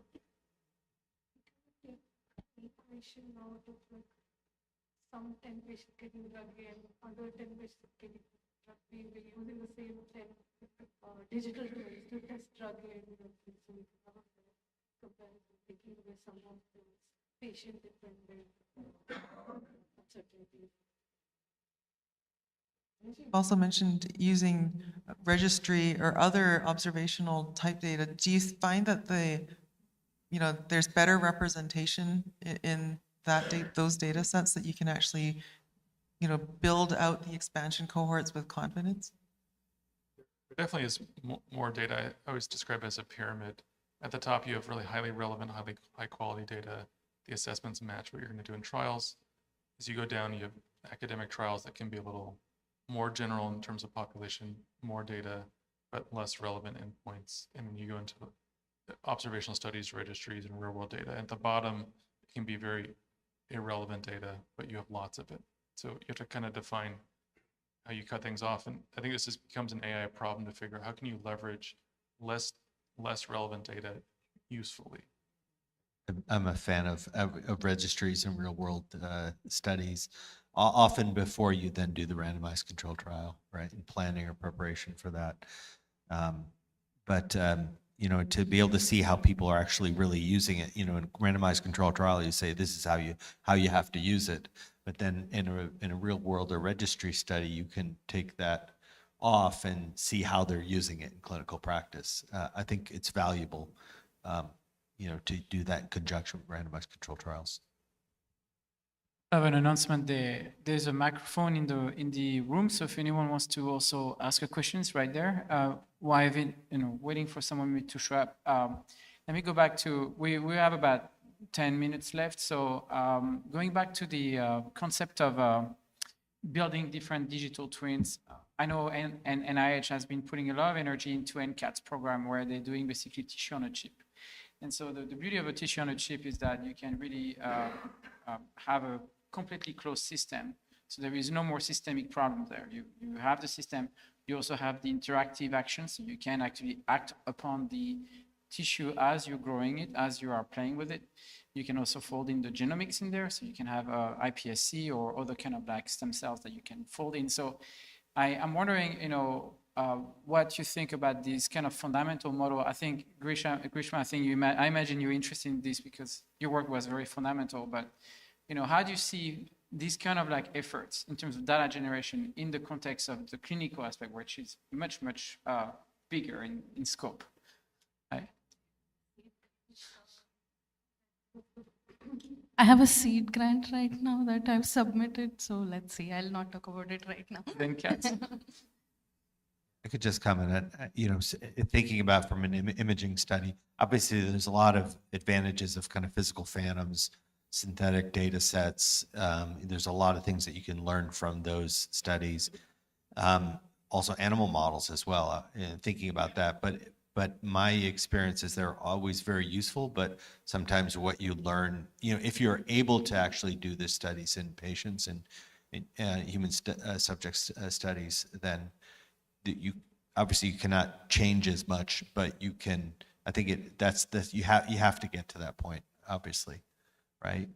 We were fortunate in that the measurements we were making were predicting something that was routinely measured invasively and was the standard of care. So it was a standard of care to do an invasive pressure measurement. We were predicting that non-invasively, so that was an advantage. If you didn't have that measurement system in patients, and you had to develop a new measure, it would have been much more difficult to do that. I guess just that from that standpoint, the radiation question, radiation modeling, you showed the standard reaction diffusion model and the cell kill, and that is, the radiation cell kill, we're still using the linear quadratic equation to explain it, and yet we have a lot more information now around the immune system and immune cell kill, et cetera. And how do we actually incorporate that into these sorts of tissue models if we're going to be building them? So we have a question in the audience. So I'll just make a comment. I'm Etta Pisano. I'm the Chief Research Officer at the American College of Radiology, and I'm leading actor for ARPA-H, which is Advancing Clinical Trials Readiness. And I'm speaking in the next section, which is why I'm here. So I'll just say, I think there is another option beyond real-world evidence versus clinical trials, and that's post-market surveillance. So as an example, the Alzheimer's drugs were tested in mainly a white, mainly male population. And so Medicare, or CMS, has asked for a registry. And part of for the patients on the drugs that have been FDA approved. And part of the rationale for that is we can gather information about subsets that were not well represented in the initial trial. I believe with the current technical infrastructure we have in this country for data acquisition in clinical settings, that we do have the capacity to collect much more information about the adverse events, the applicability, all the things that happen after a drug is prescribed or a device. I'm in the device realm myself since I'm a radiologist.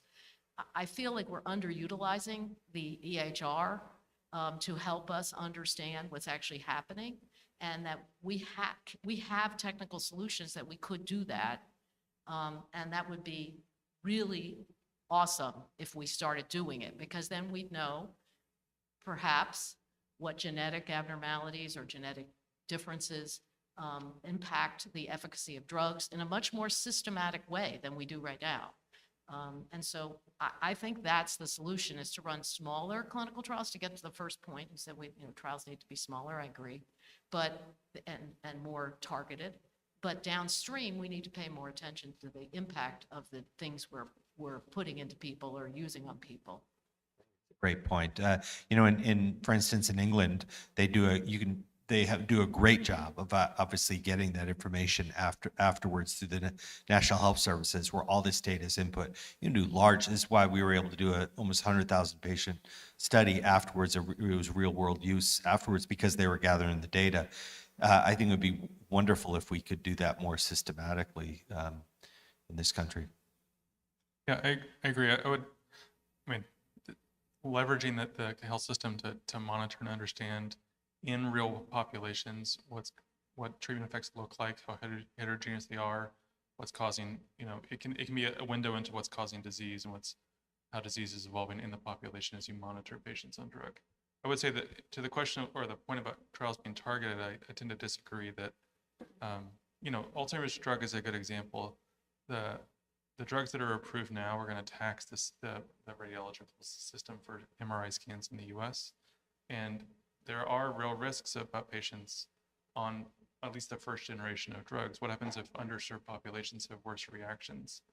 We should be really worried that something like that's going to happen if we actually aren't running diverse trials.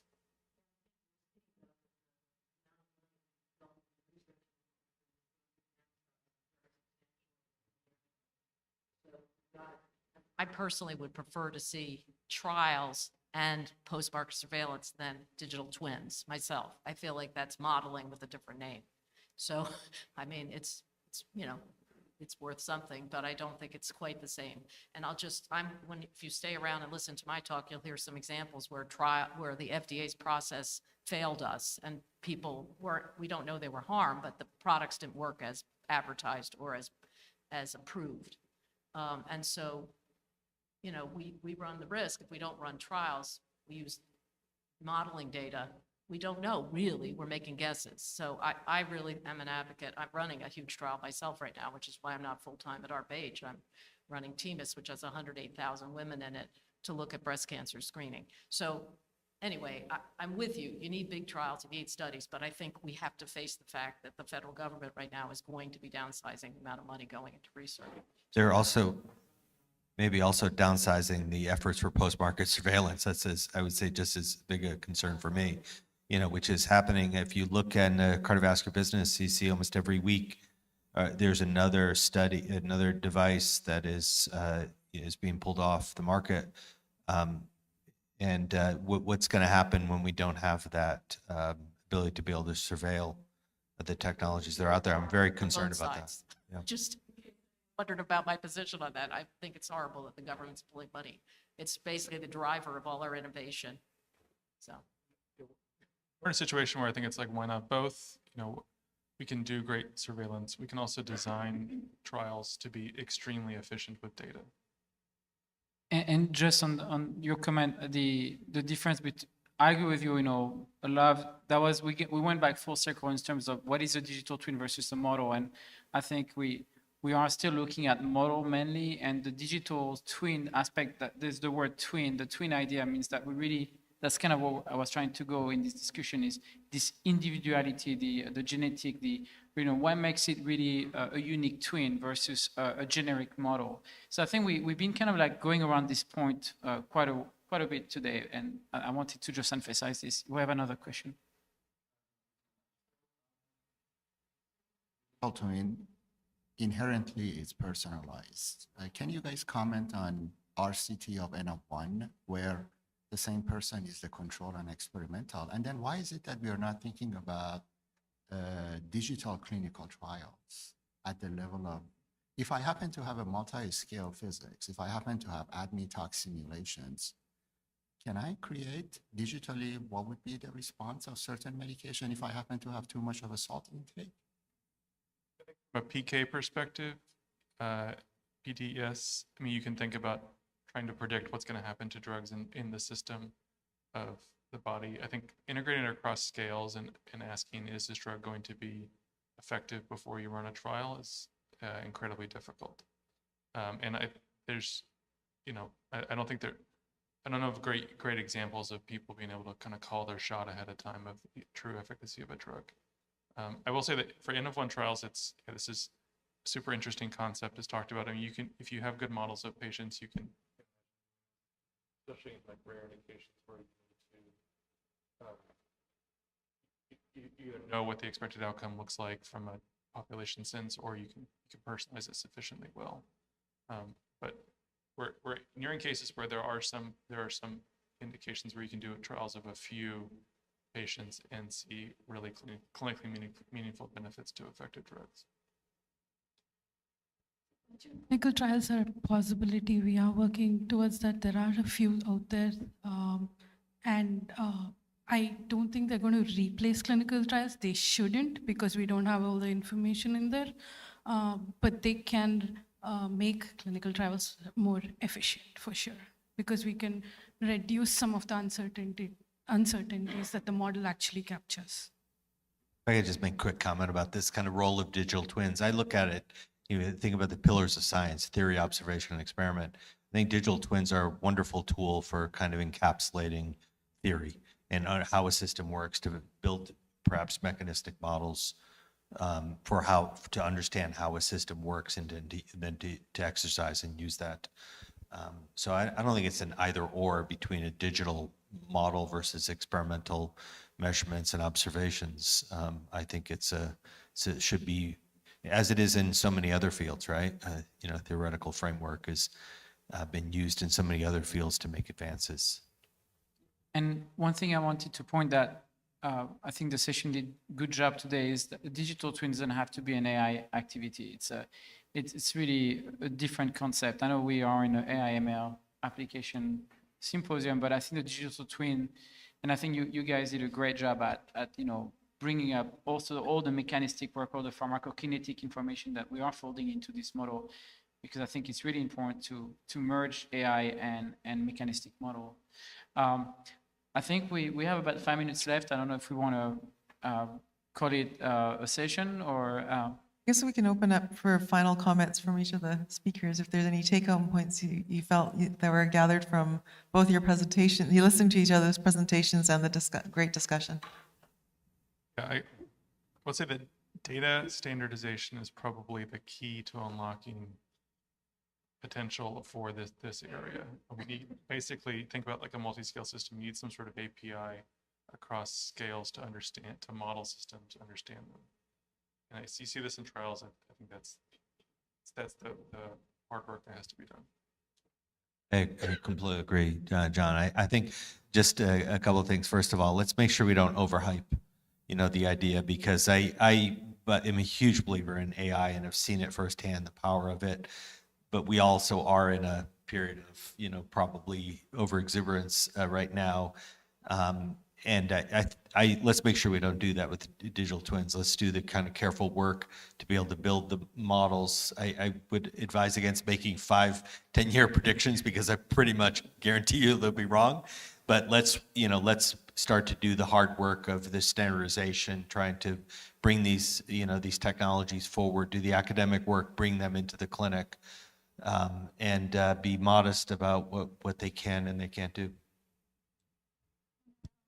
Add to that, I agree with what both of them said, and to add to that, I think we need methods developed that can guide people to do VBUQ in a way that is a practical one, that is acceptable in understanding what the digital twin is saying.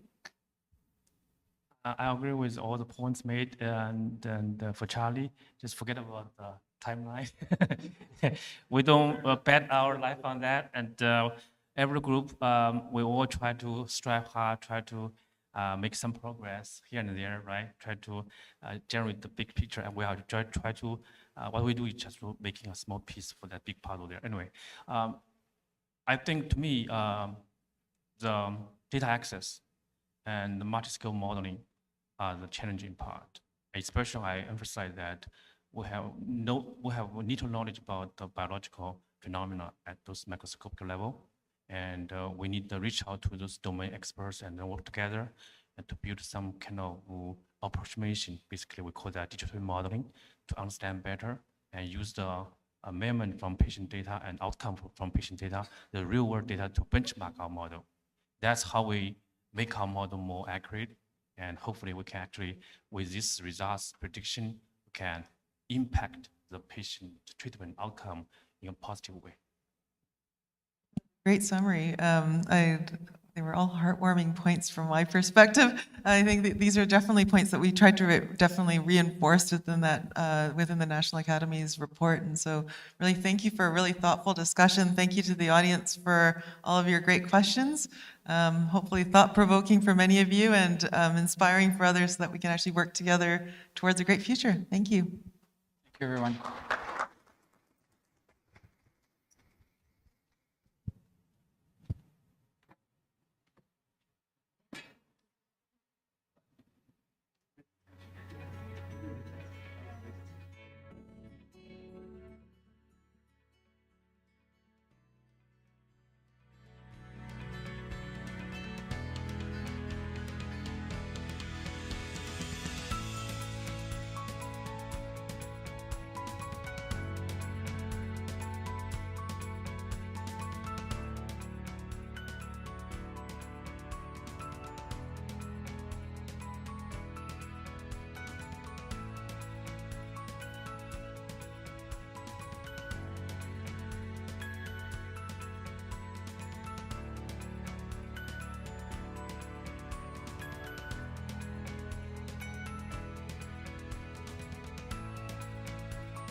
Hello, everyone. Welcome back from lunch. For our final section, we want to focus on one of the central themes of this symposium, which is AI, ethics, and bias. We have heard about some of this conversation throughout this symposium in early morning and yesterday.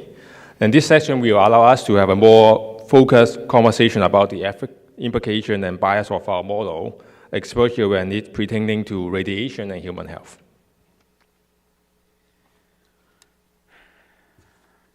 So we, over the past 2 days, we saw the power of avatar, federated learning, today digital twin, and you can see the kind of power we can unleash with this kind of technology, but with great power comes great responsibility. And I think, the session we're going to have today is going to be focusing on, what are the ethics consideration we need to take for AI, which are really unique to this field. So this session will dive into that topic, and we have invited speaker who will be speaking to both aspects. Our lineup of this session is Matt Dennis from the U.S. Nuclear Regulatory Commissions, Eta Pisano from the American College of Radiology, Amber Simpson from Queen University, and Judy Gitoria from Emory University. So we'll start with Matt. Welcome.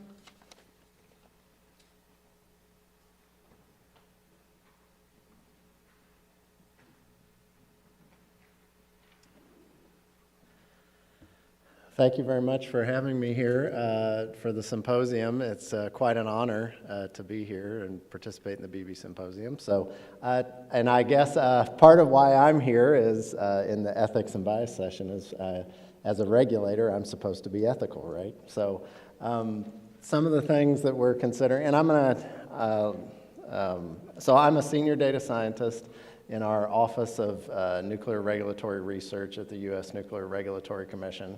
And I'm going to be giving kind of a broad overview of how the U.S. Nuclear Regulatory Commission is considering AI and some of the things which are universally applicable, I guess I could say. And I'll talk about a couple projects that we've done in this area and some research we're starting. So first off, full disclosure, disclaimer, the views that are expressed here are not that of the Nuclear Regulatory Commission or broadly the federal government. I won't be talking about any policy matters or rulemaking, anything legally binding for the commission. And most of the stuff that comes out of my mouth is my opinion only. So I'll talk about where we are at the NRC from an AI landscape perspective, what some of the activities we're undertaking. We did do a regulatory gap analysis, and the Nuclear Regulatory Commission, by that in our name, we regulate the safe and secure use of nuclear materials, nuclear power plants, and radioactive waste. And part and parcel to that is radiation protection. And so I'll talk about some findings that came out specifically at radiation protection in our regulatory gap analysis. I'll also talk about a study that we did, or a paper that we put out with the UK and Canada, which was very much similar to one that the FDA, Canada, and the UK, they're for the use of medical AI in medical devices. They did a similar paper, so we also have one. And then implications for how the agency might use it going forward and some of the considerations for the ethical, the explainable, all the illities of AI, the explainability, interpretability, all those things. So I'll talk a little bit about that. So from our perspective at the NRC, what do we see? Just this week, we had our very large regulatory information conference in North Bethesda, right across the street from our headquarters in Rockville. And at that meeting, we had an AI session, which was very, very well attended, had a lot of people that came. And in that session, we were talking about the importance of data and how the NRC and our industry and the nuclear community might be using data. And then we also just, yesterday had a afternoon symposium on AI and our progress with doing it and our industry's progress with doing it. So my week has been chock full of AI topics.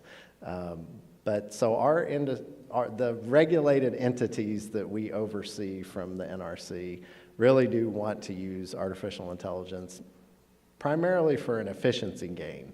There is, and that's no different in some of the stuff I'll talk about in a minute from radiation protection, nuclear medicine. There is an immense amount of potential to make our lives better and faster and cheaper. However, from at least our perspective at the NRC, that cannot come at the sacrifice of safety and security.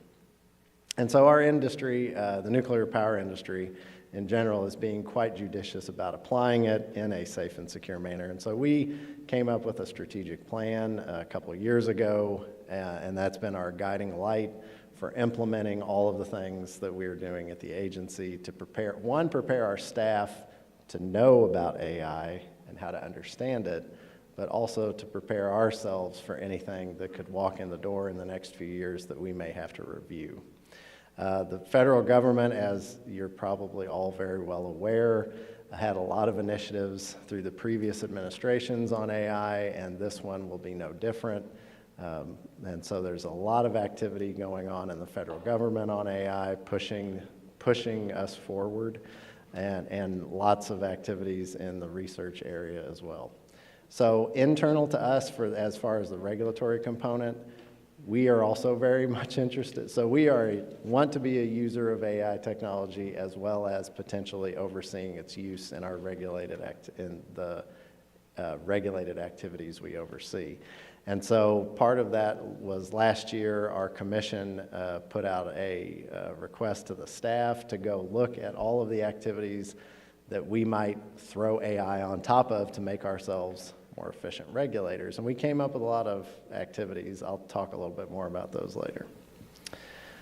So it's a rapidly evolving landscape, and I'll tell you this right now, our industry, and this was even stated by our industry yesterday at our symposium, is we are typically laggards when it comes to adopting new technologies. A vast majority of power plants in the United States today use technology from 1960s and 70s, analog stuff with dials and gauges and huge control rooms that are the color of green, and they just, it's not the digital age that we live in. We are moving that direction. The nuclear power industry operating today is moving in that direction, as are the advanced reactors. And so they're cautious and they're catching up, but AI, as was mentioned yesterday at our symposium, is evolving so quickly, we have to pivot more quickly. And so we do recognize that these areas of nuclear medicine, radiation protection, robotics, there you see a picture of Spot the robot, who is actually potentially going to be used for radiation surveys in a nuclear power plant here. So right now our interest in this is right now Spot the robot is being controlled by a human with a controller. That moving into the autonomous operation of Spot within the facility to go do radiation surveys around the building is something that's entirely in the potential use. And so we're tracking that to make sure that it's done in a safe manner.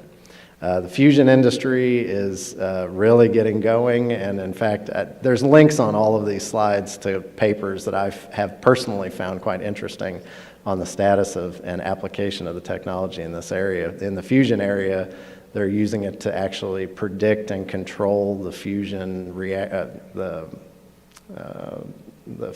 I forget what it's called, tearing of the fusion in the tokamak. And so much like the broader nuclear industry, process improvement and applying machine learning and artificial intelligence to predict much faster than a human or a typical control algorithm is another use case area.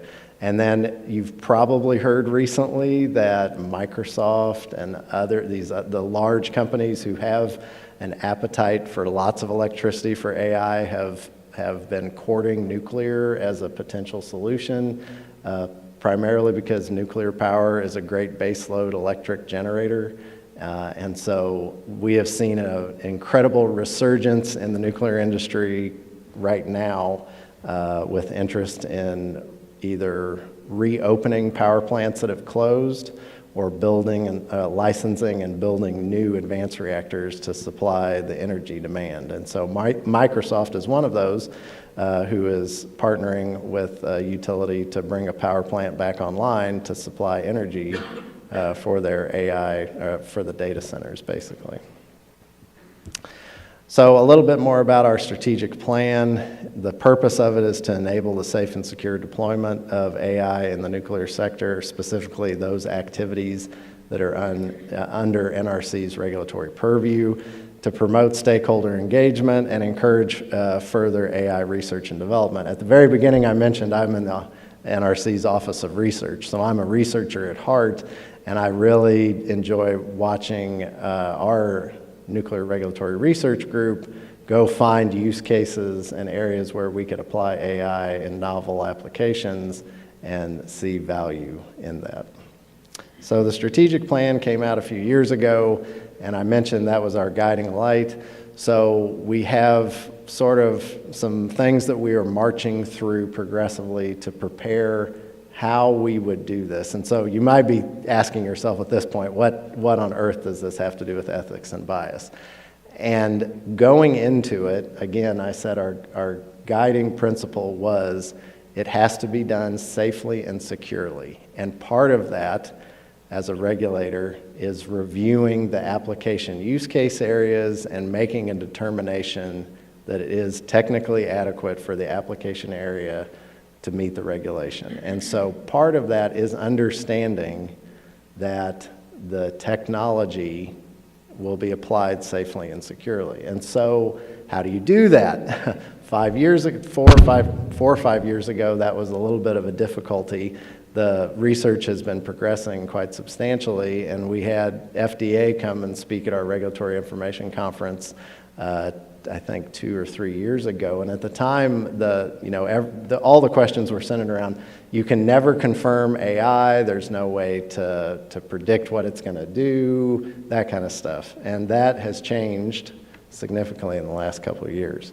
And so part of our preparation for that was to determine where are there gaps in our regulation where we can look to the future and determine how we are going to use artificial intelligence in the industry. How do we need to be prepared as a regulator to change our regulations or our guidance such that we are ready to review this technology? And so we, in September of this last year, published a report called the Regulatory Framework Gap Assessment for the Use of AI in Nuclear Applications. And so some of the observations that came out of that were there are 8 potential gap categories, and specific for this symposium, I'm going to focus on a couple of them that have to do with radiation protection.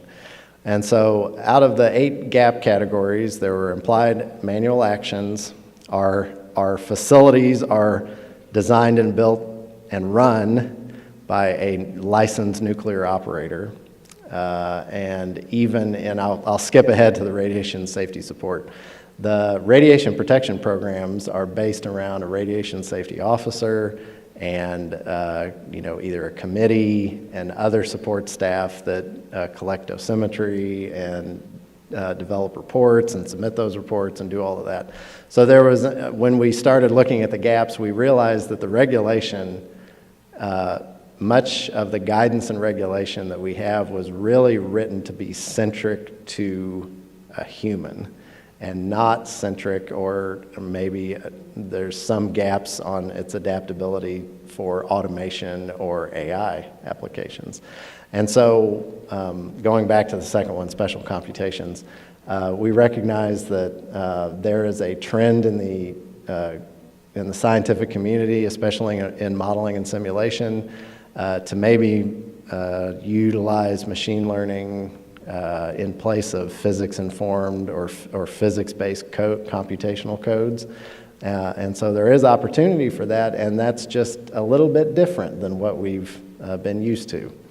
And so there's discussion, particularly on relevant to uncertainty quantification, which I know is another session here, but uncertainty quantification in modeling and simulation codes to show that predictions of machine learning algorithms are as good as the physics-based first principles codes that are typically used today. I won't go through all of these, but I will skip back down to the ones I had in red. The radiation support, like I said, most of that is human-centric, and so there was a discussion of what if you have an AI tool that basically collected, reported, predicted, and did all of your radiation protection program. How would that fit in with our regulation and guidance as it stands today? And then another one, which this is where it gets a little bit, more into the ethics and bias, is in the training in human factors engineering. And so there is some interest in how you would train an operator to use an aid, a tool. And so the analogy here is the same as with diagnostic imaging or radiation oncologist who would be getting a report that's been AI generated and so there is quite a significant discussion in our industry about maintaining human in the loop and making sure that there always is a human checker for the prediction that's being made. And I have a number of use case areas that are very relevant. One of them is in non-destructive examination of weld defects. We certify inspectors to make sure that they look through 3,000 images of weld defects and determine if there is a weld defect. Well, that's a perfect job for a computer to do and to make a recommendation. And so there is an initiative currently right now to determine how do we qualify a human to get the same level of rigor using a computer vision algorithm to inspect these welds at nuclear power plants. And so that's a project that's ongoing and has a high value return on investment for the industry. And so out of this gap analysis, I'll just conclude this slide with saying there were some recommendations for us to develop new regulatory guidance. Our regulatory framework, how we regulate, is generally applicable and high level, but there was also a recognition that professional societies and standards development organizations are behind on AI right now, and if anyone who has participated in a standard development knows that it takes a very long time to get from initiation to completion. And so part of the issue of that is the technology is, one, evolving quickly, and two, there's already use cases that we recognize that may not have a standard approach agreed upon in time for that use case to maybe appear before us for technical review. So we're also working with our state counterparts. The NRC does have a significant involvement with our states. The states do regulate radioactive materials. The NRC does do some. The states do a vast majority. And through that, we're participating with the Conference of Radiation Control Program Directors. We just had a meeting last week, and I said I'm going to be participating here. A lot of them are attending this symposium, I think, online. They were very interested in this area. And so their working group, the CRCPD working group, was tasked with focusing on identifying where AI could be used in radiation protection and then assessing the benefits and risks of that, because the state regulators are going to be presented with these use cases and then evaluating those. Particularly for radioactive material use. And so the CRCPD working group will be writing a report which is slated to be published this spring, early summer, on their findings of how it's being used from the state regulatory perspective and how to then go about assessing that. So it's tied in nicely with the work that we're doing at the NRC. Another area that is of focus for us is participating with our other federal counterparts. So we have quite a number of memorandum of understanding with our industry, particularly the Electric Power Research Institute and the Department of Energy, to focus on how AI is being used, and that helps us keep abreast of what we need to know in the industry. And then also, and I'll point to this, to the FDA example here, and then on the next slide, maintaining parity with our federal counterparts. So it's been discussed here at the symposium about FDA's regulation of medical-enabled medically, I'll get this right, AI-enabled medical devices. And so we, early on, were tracking that along with the FDA's guidance that has come out over the last few years to make sure that we were sort of in line in thinking about AI uses in regulated applications. And generally speaking, we are. The predetermined change control process that was put forth by the FDA very much mirrors our 5059 change control process that the NRC uses when there is a change in either test, experiment, or methodology at a nuclear facility. We go through a very similar process and would be looking at AI in a very similar way. So that's good, and that's part of our maintaining federal awareness posture. And then internationally, I'll talk about this on the next slide, is our collaboration that I mentioned with ONR, CNSC, the US NRC, and then also the International Atomic Energy Agency.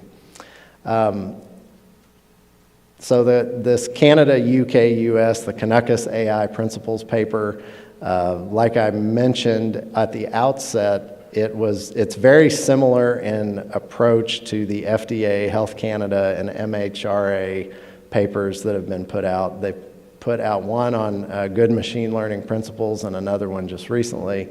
And so this, again, broadly aligns with laying out some consensus principles that we all agree on. Now, ours is geared slightly more towards nuclear power plants, but again, it's high level enough that it applies in a lot of places.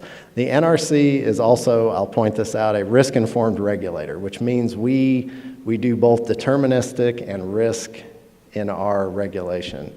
And so there are things that are set at threshold levels, and then there is also opportunity to use probabilistic risk assessment in evaluating a facility. And so this first bullet here was an important thing we wanted to put forth was that integrating, one way we see to handle artificial intelligence is to integrate it into the risk assessment by determining its failure significance and its level of autonomy. So there's a figure in the report that talks about moving from purely a predictive analytic tool to an autonomous tool.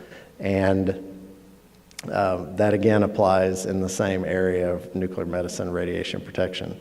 And so some of the things that we recognize, like I mentioned, the standards are behind a little bit, but we do have all of these good safety and security systems engineering principles that we can rely on. Human and organizational factors, again, the ethical and bias concerns will be important for our industry because we are so human-centric in our operation. And also the integration of the AI architecture. I mentioned that we are a very analog industry, just from our history. And so integrating a new tool like this is going to take a significant lift in some areas, but we're hoping to mitigate that by doing a lot of things we're doing right now. And then documenting all of this in a way that is both understandable to the end user as well as the regulator is incredibly important. So everything I've talked about here has been about the regulatory applications. I will mention about how we intend to use it. Like I said at the outset, we would also like to benefit from this, and so this policy paper went up to the commission and identified 61 potential use cases. Of those, around 36 were identified to have some AI application, and those range from your typical, I would like to use Copilot to write my documents faster, to can we use AI to make predictions about findings or operating experience, again, more in the area of predictive analytics. And so we are in the process of developing an enterprise-wide strategy that is, one, going to both look at our external regulation, our what the business that we do, as well as applying it for internal use cases to make ourselves more efficient regulators. And I'll wrap up on this last slide to mention where do we stand and where we're going. We're maintaining vigilance and watching AI's integration into nuclear materials and radiation protection. I sit in a unique position that I get to see all of the different use cases that we're tracking and the research that's being pursued either in radioactive materials, nuclear waste, the operating reactors, radiation protection, the codes and radiation protection codes that we develop at the NRC. So I'm getting to watch all of this, and it's being applied everywhere. For us, we also have to make sure that we have appropriate governance in place at the NRC so that we can use it, and it prepares our regulatory staff such that if there is an application in an NRC regulated area that comes in the door, we are technically capable to review that application. And we've made significant progress just in the last 2 years with the strategy. So I'll leave it on saying that we have a NRC AI public workshop planned for September of this year. We've been holding these every year, and we just had a symposium yesterday, which was like our middle of the year cycle. But the NRC AI workshop has been an excellent opportunity for us to keep tabs on what industry is doing and what research is going on from either NIST or other academic institutions in a variety of areas. And so I would encourage you to check out our website, nrcai.gov, which is, or nrc.gov/AI. There's a link in the slides. You can find most of this information there or reach out to contact any of us. So thanks.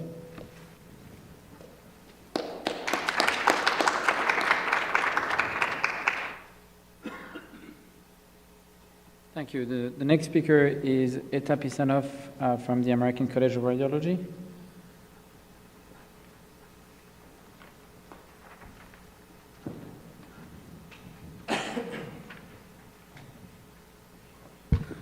It's a pleasure to be here. Thank you for inviting me. So I am an employee of both the American College of Radiology and ARPA-H, which is a federal government agency under HHS. And at ARPA-H, I've been leading the Advancing Clinical Trials Readiness Initiative. In my role at the ACR, I work with AI vendors, basically to help them prove the value of their products to the FDA, the safety and efficacy of their products. I work also with radiologists to help them understand how AI can be used in their practices. Everything I say today is based on my own personal opinions and do not represent the opinions of my employers. So today I'm going to talk about the use of AI for breast cancer screening as a use case, as an example of what AI can do and how it's being evaluated and perhaps how it should be evaluated. Just a brief primer on breast cancer screening. It's for women who have no signs or symptoms of breast cancer. It usually starts at about, in the United States, at about age 40 and is either annual or biennial, depending on the risk factors of the women. The American College of Radiology recommends annual mammography starting at 40. There are 2 views per breast for digital mammography, which is the older systems of imaging, and now we have tomosynthesis, which is multiple slices, more like a tomogram, like was done for IVPs, not a true 3D image, but a pseudo 3D. And they're read offline. Patients go away after they have the screening mammogram, they come back later. The woman doesn't wait generally. There are some centers that do it the other way, but it's done more efficiently by doing it that way. So I just want to give you some basic statistics so you understand how much room there is for improvement. 7 to 15% of women are called back for additional workup, which includes extra views, mammography views, ultrasound, MRI. And some are just for technical repeats because the image quality wasn't good enough. Approximately 8 to 10% of those called back get biopsies, needle biopsies usually, but some need surgery. And of those who do get biopsies, 20% have cancer or only 5 to 10 per 1,000 women screened. And even with these sort of less than stellar data, I mean, wouldn't it be great if it was closer to 100% of those who get biopsied had cancer, but it isn't. Still 40% approximately of breast cancers are are visible in retrospect on prior mammograms. So this is a prime target for AI, and in fact, it is the most common application to the FDA for AI in radiology. So we can reduce false positives at both the level of callback and at biopsy, and we would love to miss no cancers to improve true positives so that no woman comes back with a cancer that was visible on the prior mammogram. So I think it's important when you talk about how to evaluate a new technology to think about how you're evaluating it, what metric are you using. So we heard this in the last session, the best way to evaluate a technology if you have access to it is outcomes. Do patients die less frequently? Is there less morbidity? And the initial trials of screening mammography done in the 70s and 80s actually did use mortality endpoint as the outcome measure. And they showed pretty definitively that screening for breast cancer did save lives. But those trials were huge and they took years and they're not practical, or they're very, very difficult right now because you can't use a control group without screening. Anyway, that's the ideal metric. How safe is the technology is another issue. And that, I think, comes down to accuracy. How often do you find the cancers, or how often do you do biopsies you don't need? That's sensitivity, specificity, and accuracy.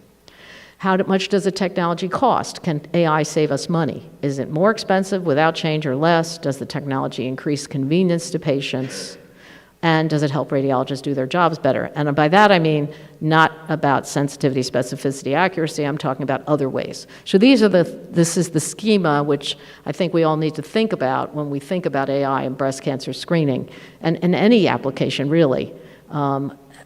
This is I would say, the order in which we should think of these things. So if something can save lives, that's really important. If something makes things a little easier for us, that's probably the least important thing. So the FDA is charged with evaluating the safety and efficacy of AI as a medical device. It's done in the same division that does all radiologic evaluations of new hardware. AI as a software is done as a medical device. So far, there are 46 products that have been authorized for sale by the FDA in the US as of January 27th of this year. And just like in the Nuclear Regulatory Commission, there is a move toward autonomous AI. And I want to say virtually almost exactly what my colleague from the Nuclear Regulatory Commission just said. The regulations don't really allow it. We have a federal law that regulates mammography. It's the only real medical procedure that has its own federal law, the Mammography Quality Standards Act, which, by the way, was signed into law in 1992 by a Republican president, George H.W. Bush, and at the very end of his administration. And it has been in place, and it has really dramatically improved the quality of mammography in the United States. So it's a great law, in my opinion. I actually witnessed its impact because I was in practice back then, working in North Carolina, and the state quality improved dramatically, documented by multiple studies that we performed. So I really endorse the MQSA. It currently does not allow autonomous interpretation. AI cannot read. You have to have a human in the loop under federal law right at the moment. So that's an obstacle, and of course, we're in an anti-regulatory moment, and perhaps that will change. But right now, it's not permitted. I'll just say everything I say today could change because of what's going on at the federal level. We don't really know that what the FDA does now will be what they do in the future, but I'm going to talk about the current environment. So there are multiple ways that companies can approach the FDA. They can make claims about their products that fall broadly into these 5 categories. And CAD, these are the names the FDA applies to these types of products. It's an old lingo because of computer-assisted diagnosis, so they've just adapted it and using it for AI. So the T, CAD-T is for triage, CAD-E is for detection and finding things where they are. CAD-X is diagnosis and characterization, CAD-EX is for detection and diagnosis, and CAD-AO is for acquisition and optimization. How does the machine make a better image? So those are the categories, and I'll just briefly run through them. They may be pretty straightforward to you, but a CAD-T basically tells the radiologist or whoever's interpreting the images that they should read these first cases. These are the best, most important cases for you to read. And CAD-E finds lesions, puts boxes around them, tells the radiologist, look right here, not necessarily saying this is a cancer, but this is something you should look at. CAD-EX does both things and says this is likely to be a cancer or not. It's circled, it looks bad, this is something serious or not. It tells you more information than just it's present. So measuring patient outcomes, of course, I said this when I stood up and talked at the last session, it takes years. It's impractical in the regulatory environment, and it's really not required. Randomized controlled trials are performed to reduce confounding. The last group talked about this quite a bit, and there may be some things that aren't available in randomized trials that may confound the outcomes. It does control, you know, especially if it's randomized, those things should be spread across both arms of the study. But there is not an appetite, even before the anti-regulatory environment, to do this in the context of regulation. So there are ways to do this, as was mentioned in the previous talk. Registries can do this, but again, that doesn't mitigate bias the way that a randomized trial does. So you can measure and hope to find differences in outcomes through registries, but they're not as reliable in terms of causality as randomized trials. So what the FDA does require are these three broad categories of testing. Standalone performance testing, which is very common and very practical, is basically get a bunch of cases that show cancers, non-cancers, whatever, and you can show your ROC performance, your accuracy in that data set. We know truth because the patient was taken care of. We know which patients had cancer. We know which ones don't. That's commonly used for training of AI algorithms, but also for testing and proof to the FDA that they can perform as well as humans do or better. Reader studies are another way that can be done. That's where you provide a subset of cases, and you can't provide thousands of cases to readers, but you can provide an enriched sample of cases to readers so they can show the readers, the skilled readers and unskilled readers, the whole range of skilled readers can look at the cases and show either performance improvements or no change improvements or worsening performance. That's what a reader study does. And then, of course, we just talked about clinical trials. So the key for a reader study, for example, is to show that the area under the ROC curve is improving with or without the AI. And right now you can see on this theoretical curve on the left that the AI has brought the performance of some of the readers, if with AI, the performance improved. This really is not, this is not measured relative to the radiologist. Sensitivity means actually finding the cancers, not did the radiologist do better finding things. It's about whether they actually found the cancer or not. So the sensitivity is linked to actual patient outcomes. And some of the things that the human might have called back because they drew their eye to them and they were new, or there was something, may not be cancers, and so that's not a win for the system. If the AI also finds those things and calls the patient back, or tells the radiologist to call the patient back, it's still a dis, it's a false positive. So this is the way the reader studies are done. So it's very obvious what a standalone performance testing is. I call it a laboratory study of AI, essentially throwing the cases in, seeing how the system performs, figuring out the sensitivity, specificity, et cetera. Obviously, there are problems with that. Were the cases properly characterized? Were the training and testing sets properly representative of the population? Are there some subsets of the population the system doesn't work for? Will it generalize to other data sets? And what sorts of data were missing? So in breast cancer screening, did you have enough dense breast tissue? Those are harder mammograms to read. Did you have enough of the lesion types, calcs, masses, architectural distortions? How subtle were the cancers? And are some rarer conditions present? So there's all sorts of problems with standalone performance testing. Reader studies also can tell you what individual radiologist performance is and group performance data, and the FDA requires a range of skill sets, so they actually want you to include some people who are just right out of their training, in fact, maybe even in their training still, all the way to the most skilled readers to see how it performs across the range of people. But of course, you can't necessarily represent all readers in that population. Most studies have at most 16 to 20 readers. So 16 to 20 readers are probably not representative of all radiologists in all cases.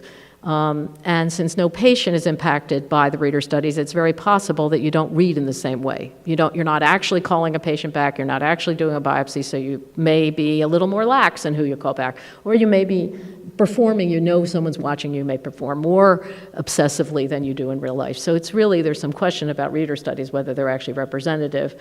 And they're not representative of the way the real world is. Remember, the rate of breast cancer in the screening population is about 5 to 10 per 1,000 women. So in order to do a reader study practically, you have to enrich the population. So you might only show the case, 300 cases, you have to show them twice, with and without the AI, 6 weeks apart. It might be very challenging. It will be challenging to do that with thousands of cases. So in general, you do like 300 to 500 cases. So it's a false environment. It's an enriched environment, and radiologists may perform differently in that environment than they do in real life. And we've talked about clinical trials. It's very, very expensive, very hard, and the FDA generally doesn't require that for approval of any AI products. They take too long, they're too expensive. For breast imaging, they have gigantic sample size. Are the patient populations enrolled representative? Are the sites and physicians where trials are done representative? And do clinicians participating in clinical trials actually perform the same way they do in real life? So I'm now going to give you 2 examples where, despite the best efforts of the FDA to make sure the products were safe and effective, things didn't go exactly as hoped. So this slide is courtesy of Robert Oakes, who's in the FDA CDRH. He oversaw a study, it was a post-market surveillance study, and it was done at 2 institutions, MGH and Leahy. My organization, the ACR, was part of the study. There was a software produced that was intended to be used on large vessel occlusion. It was not tested for all visibility of all large vessel occlusions. It wasn't divided up into posterior and anterior, and this is in the brain, and the anterior posterior cerebral circulations. So, and it was released as a CAD-T device, which means it was for triage, meaning look at these cases first, which if you're looking for stroke, that makes sense because time is brain and you have to treat the people quickly. Well, the claim the company made is they could triage the cases. Unfortunately, when it was out in practice, people started using it for diagnosis and detection. And so the ACR was asked, along with people at Leahy and MGH, to look at how the software is being used. And they found that that was often the case, that it was being used for detection even though it wasn't approved for detection. As you know, any physician can use a product off-label, so this was perfectly legal what they were doing, but it might have been dangerous to patients. We have no evidence that it endangered any patient.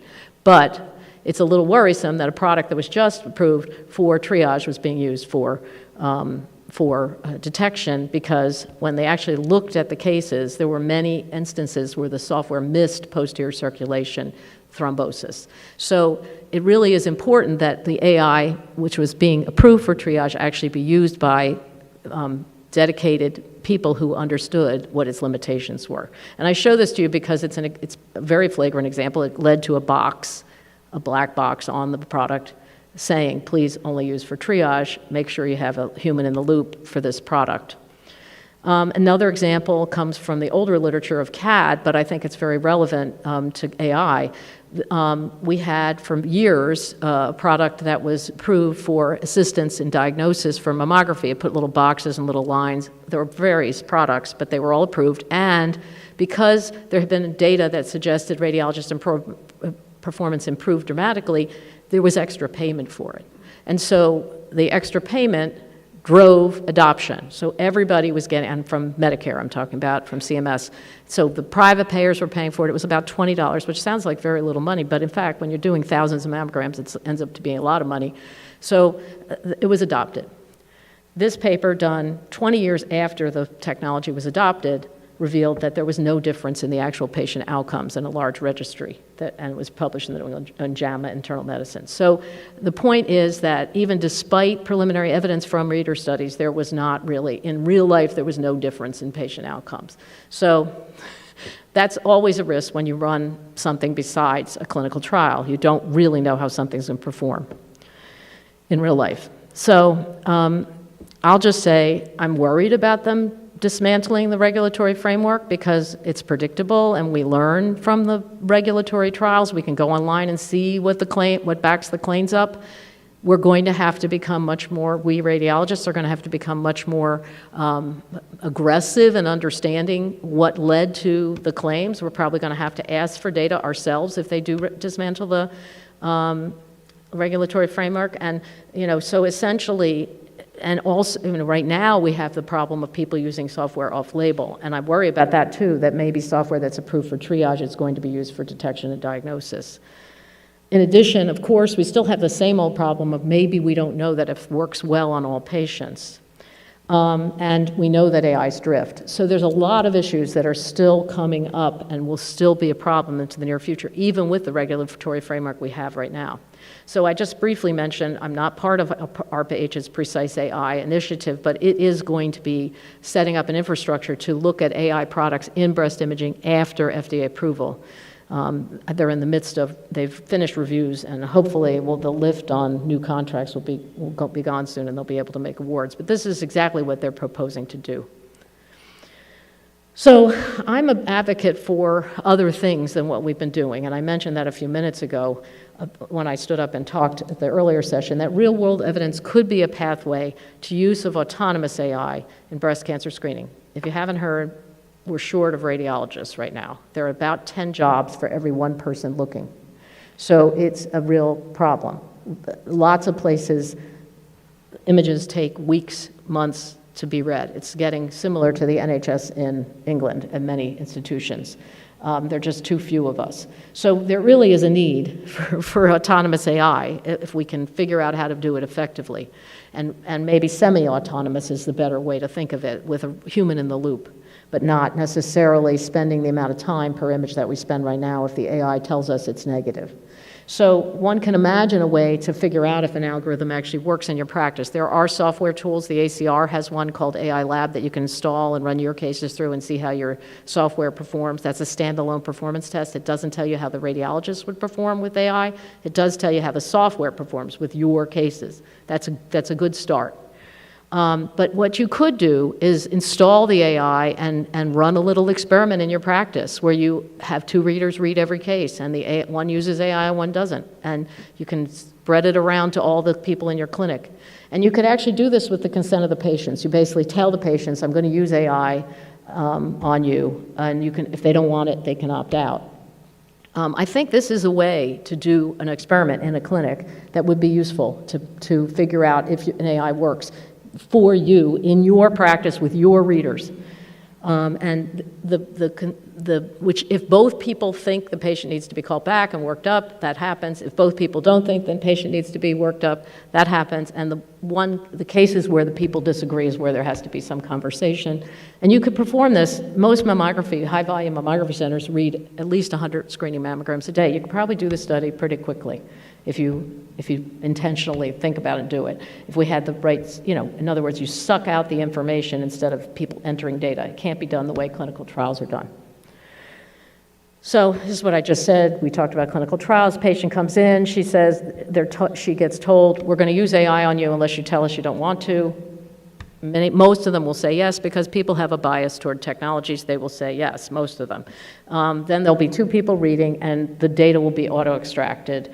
And after that, we'll have sensitivity, specificity per radiologist, and if you have a big enough practice, per different data sets, different patient data sets. There are lots of other ways AI could be used in breast imaging besides screening. I think the most important one that people are working on very actively is short-term risk of breast cancer. As you know, breast cancer risk is currently calculated over the lifetime. If we could figure out short-term, 5-year risk, we could do more intensive screening for a period of time. In fact, we even might be able to give risk reduction drugs. There are companies working on this. The Karolinska is on the leading edge of that, scientists at the Karolinska Institute. I believe that in the next 5 years or so, we're going to have these AI tools available to us where women will be informed, you know, your risk is very high for the next 5 years. We really think you need other things besides screening mammography for the next 5 years. There are other things that could be done. Technical repeats could be instituted at the moment of the patient's arrival. You know, when they get their mammograms, they don't have to go away. The tech can be told. I'm putting at the bottom my assessment of the risks of these things and the benefits of these things. I'm not going to read it on every one of them, but I'm just giving you some other examples.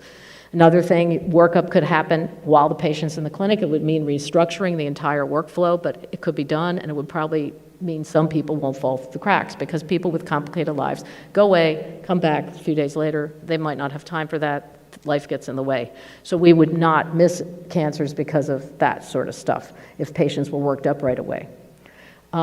We could also send people straight to biopsy. And instead of, if they have a cancer, right now, we make them go away and we tell them that their mammogram is inconclusive, but a lot of times we know the patient has cancer, we tell their clinician, we have a conversation with them, we get them ready for the bad news.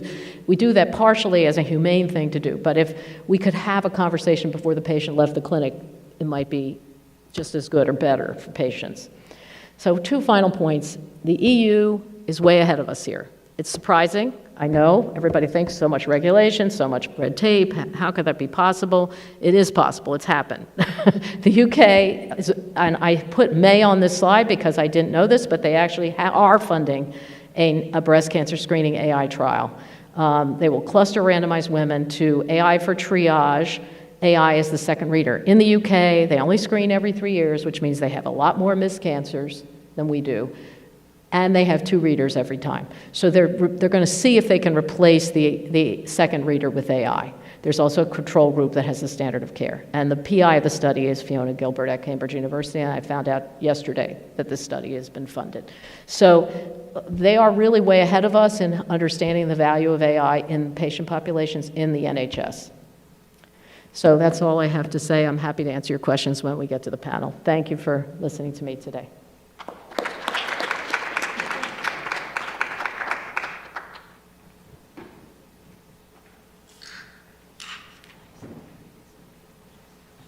Let's welcome our next speaker, Amber Simpson from Queen's University.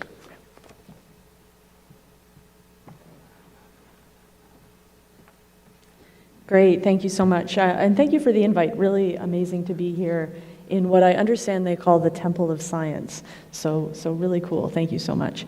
My name is Amber Simpson. I'm from Queen's University, about 7-hour drive from here. And let me go through how we address bias in AI-driven medical imaging, pitfalls and best practices. I used ChatGPT to generate that title, and I'm going to admit that right now. Thanks. How do I advance my slides? This guy? Okay, got it. Okay, I don't have anything to disclose. So I want to talk a little bit about my background before we get going. I'm a classically trained computer scientist. I did, all of my degrees in computer science and math. And then I trained in various places, and I went to Memorial Sloan Kettering Cancer Center, and I was invited to join the faculty there. And so I spent a lot of time being integrated with clinicians, so radiologists, surgeons, oncologists, and actually talking to patients and understanding how patients move through healthcare systems. And from a data perspective, Memorial Sloan Kettering is a high-volume cancer center. They have very rich, deep data on cancer patients, so maybe genomics, imaging, et cetera. But it's a single institution, it has closed data, and that data is difficult to share. I'm also now a part of the Canadian Cancer Trials Group, so I moved back to Canada before the pandemic, and I joined the Canadian Cancer Trials Group. And as a trials group, we coordinate and centralize cancer trials across the country, and we partner with groups like the EORTC and the NCI. And we also collect specimen on clinical trials, and we centralize all that data into a single repository. And we're building a data science platform for research for all of our national cancer trial data. I was also part of the Ontario Health Data Platform, which the province of Ontario spun up during the pandemic to service the 14 million Ontarians. It was population level data in a single health payer system. So it was administrative data, health administrative data, largely billing, but also laboratory data and things like that. The government subsequently shut it down, so just so you know, Canada's, we've got our own challenges. But we built this platform and demonstrated that you could get some benefit from it. I'm also on the board of the Imaging Data Commons for the NCI, which is, I think everybody's familiar with that platform, but that's, really imaging and clinical data. As well, I'm on the board of the Digital Health Discovery Platform, which is Canada's attempt at really capturing our data. So we're making a federated and secure platform, and that platform will host the Terry Fox Marathon of Hope, whole genome sequencing data, as well as imaging data for 15,000 Canadians. And that data is in the process of being generated right now. We've consented and enrolled about half of those patients. So we're building this national platform for cancer data, which is really exciting. And then we can bring in other types of data as well from other non-cancer sources. So I'm kind of a data generalist. I come from this computer science background, but I'm a data generalist. I've seen clinical data and I've been around the block a little bit. So I'm going to talk today a little bit about imaging AI models, and I'm going to talk about, I'm a professor, so I give this lecture actually, or parts of this lecture, to undergraduate and graduate students in computer science, because they have no idea about bias. So they get taught that data are correct, right? And you just need a lot of it, and then everything is going to be fine. And that's how we teach our students. But of course, the data are already biased, right? So, in imaging, for example, we've come up with these wonderful imaging models that have the potential to transform healthcare. We have promising results. We have predictive and prognostic biomarkers. They're quantitative, they're non-invasive, and they're inexpensive. And that's really great, right? But in fact, there's all of these biases and pitfalls within those models that gets embedded. And this is adapted from a paper that I wrote with a group of biostatisticians and epidemiologists a couple of years ago in radiology. And it's just to say that we actually know a lot about bias already. We know a lot about statistical bias. There's names for all of these different things that we're calling out today in this session, and that gives me a lot of hope that we actually have enough information and enough science available to us now to compensate for some of these biases that we see. So we'll go through these, but bias in study design, bias in model building, acquisition, and evaluation all happen. And you can read this paper. We go into a lot of detail about what you can do to get over some of these biases in the design of your different models. And other folks have done this as well, right? We're not new to this, but this is, again, just to say that we actually know a lot about this already, and we know what to do, and we just need to do it. So there's obviously bias in study design. There's incorporation bias. The outcome uses information from the predictors, right? We do this a lot. So for example, we do, in my lab, we predict response from CT images, where the response is the diameter change or the RECIST criteria, which relies on the post-treatment image. And so in this case, we're sort of mixing both sides of our models, right? Which is not perfect, but we do this because the gold standard response is pathology, and that requires biopsy, and we just don't have biopsy on everyone. So we use imaging as a bronze standard because it's the best we can do despite those weaknesses, right? We also have verification bias. This has been really well annotated in the literature. This is when we only include cases where the outcome is ascertained, which is non-representative subset of our population. So we do this a lot when we include only patients with biopsy, and the decision to get that biopsy was based on imaging. And then we're trying to make biomarkers that integrate the pathology imaging and the radiology imaging. And this is well documented in the literature, and this risks underestimating the number of false negatives that you have within your population and can overestimate the sensitivity of your test, and that's why we see those biomarkers not working well in the wild. We can have spectrum bias, where study data are not fully representative of the population of interest, and this really affects the performance of diagnostics tests, and they vary in different clinical settings because, of course, the patients aren't represented. So you can have models that are developed on only extreme cases, so very sick or very healthy individuals, This occurs when assays are really expensive, right? So we only want to focus on the really high-risk patients, so that's what we do. And we do this a lot in machine learning and AI. So we formulate really hard problems as classification problems, as yes-no binary predictions, right? We do this all the time with survival, we do it with regression, and that's because it's a much easier problem. But this, of course, inserts some spectrum bias, because what happens to the patients sort of halfway through these two categories? What happens to their performance? And then, of course, sampling bias, where we have a bias in the sample that's collected. It's collected in such a way that some member of the intended population have lower or higher sampling probabilities. So this happens, if you're looking at autopsy samples. And we do this in cancer biology all the time, where we will do genomics on only aggressive cancers in patients that have underwent biopsy. So of course those studies can be useful, but you need to carefully state your claims around what the outcomes are really saying. And patients are underrepresented in data or with fewer data points. So if you have patients that have difficulty accessing a facility and can't get all of their follow-up imaging, that's going to be a problem.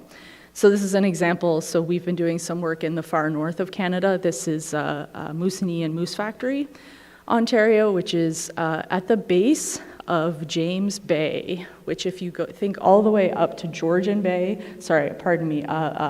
Bay, all the way up to Hudson's Bay, and it's at the base of Hudson's Bay. So these are indigenous communities that live across that coast, and they actually have to fly in to receive treatment at a hospital, or they have to take a boat.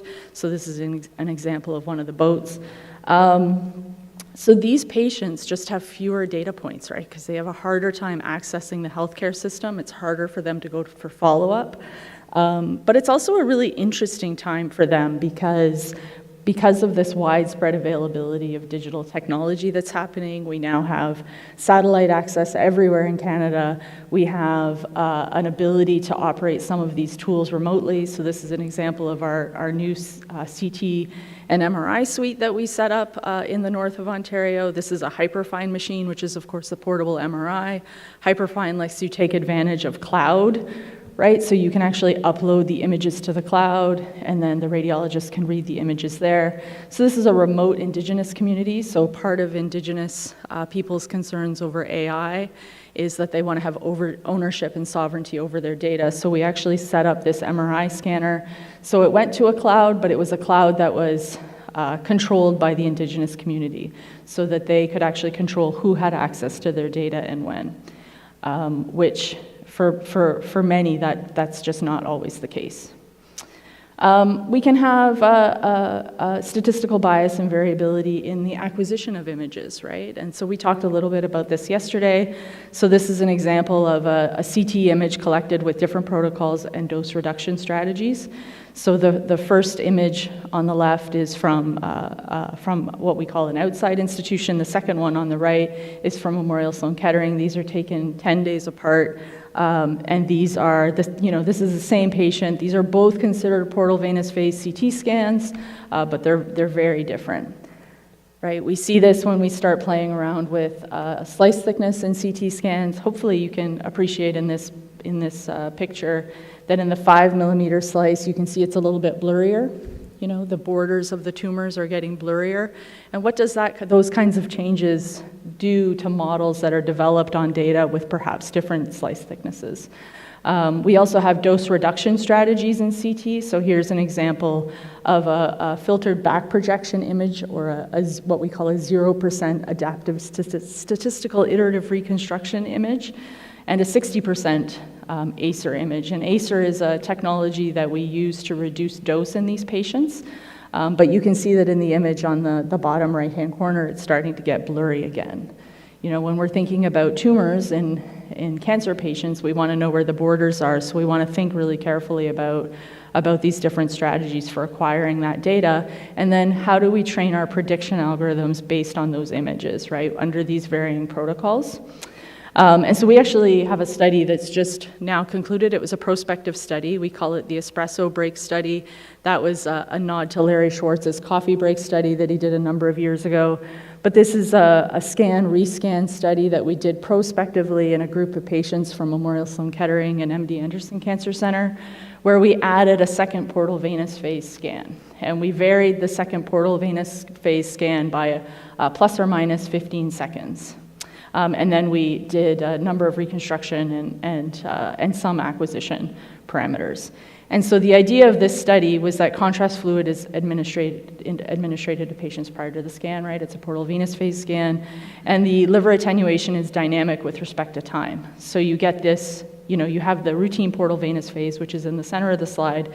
If you go minus 15 seconds, it's going to look a little bit different because the uptake of the contrast is going to be different, right? And if you go plus 15 seconds, so this is another patient, then it'll look different again. But those are things we need to think about in the design of our prediction models, and those introduce bias, statistical bias. We also see statistical bias in the data acquisition around race-specific information. So there's many examples of race correction. This is just one. So race-specific estimations of kidney function, so EGFR, is a laboratory value that for many years was adjusted. So that means that for Black patients, their actual laboratory values were adjusted, and this influenced the number of Black patients that were eligible for kidney transplant. And there are really great papers written about this. But that means, that really blew my mind to think about that, right? I was taught as a computer scientist that the data is always correct. Well, it's not if somebody's going in and adjusting the data. I had no idea that was a thing. And what do you do about legacy data in this case? So now the rules have changed around EGFR and how that's annotated. But what do you do about all this data that already exists in the world, that's out there in medical records, and how do we compensate for that within the studies that we do on this data? There's a really great New England Journal paper that covers all of the many race correction factors that I definitely recommend that you read. But again, the data are not correct, right? They're not perfect. They have uncertainty, and we need to think about that. And then the other pieces, of course, and I won't go into this. I'm sure Judy's going to talk about this, but racial categories are arbitrary, right? So I'm part of the Canadian Cancer Trials Group. One of the things that we have to do is report to NCI our racial categories of all of our patients.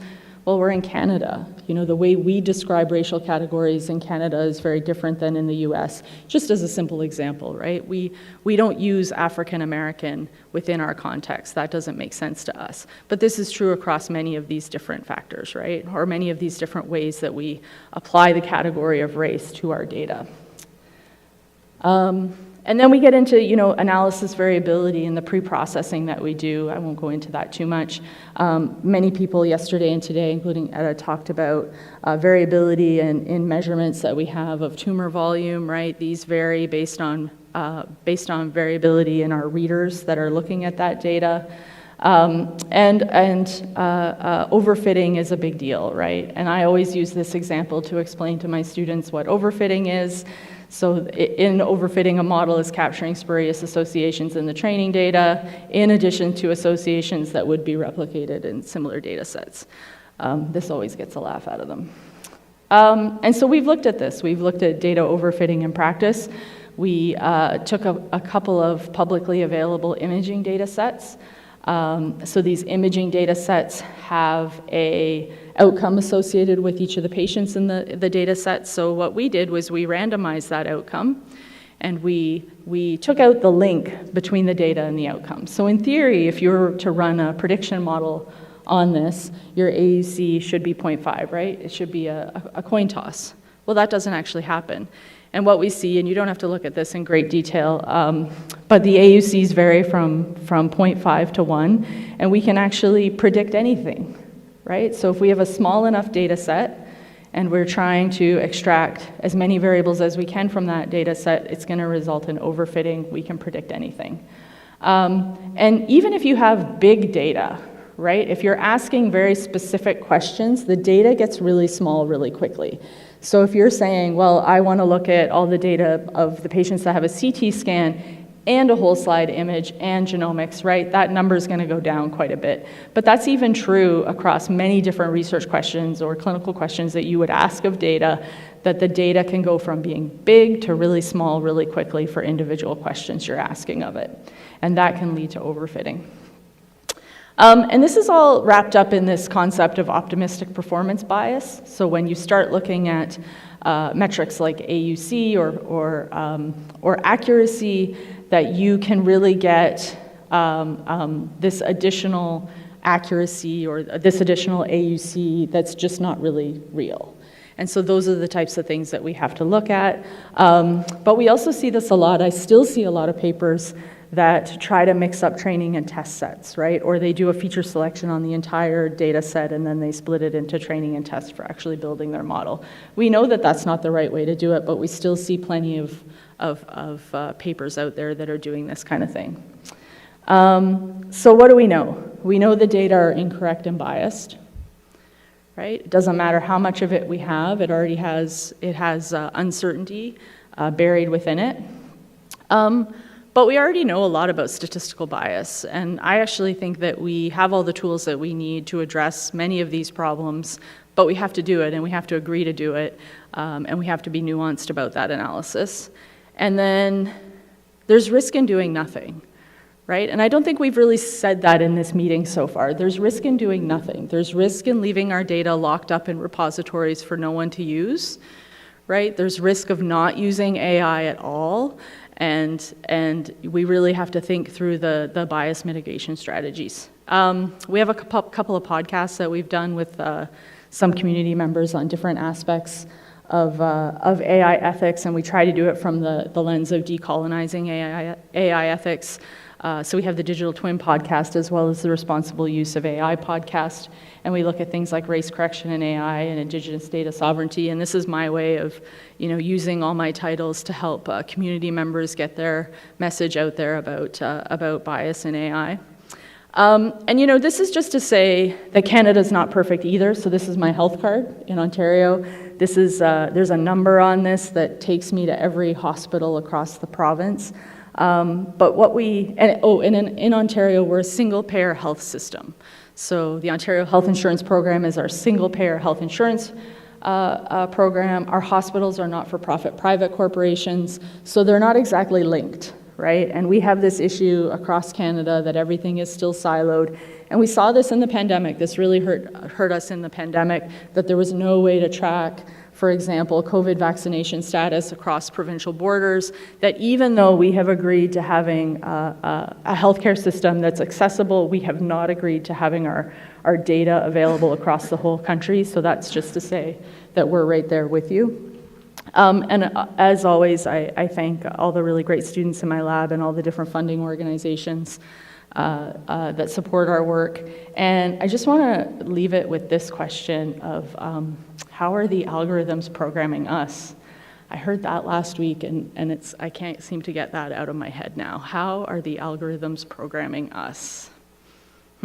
And then one last plug, I'm a senior editor at Cancer Research. We're doing a big push on computational papers for cancer research. The journal Cancer Research is the oldest cancer journal that there is, and we're trying to make it, bring it more of a compute and AI focus, so we have a special issue coming up, so consider submitting to that. So thank you very much.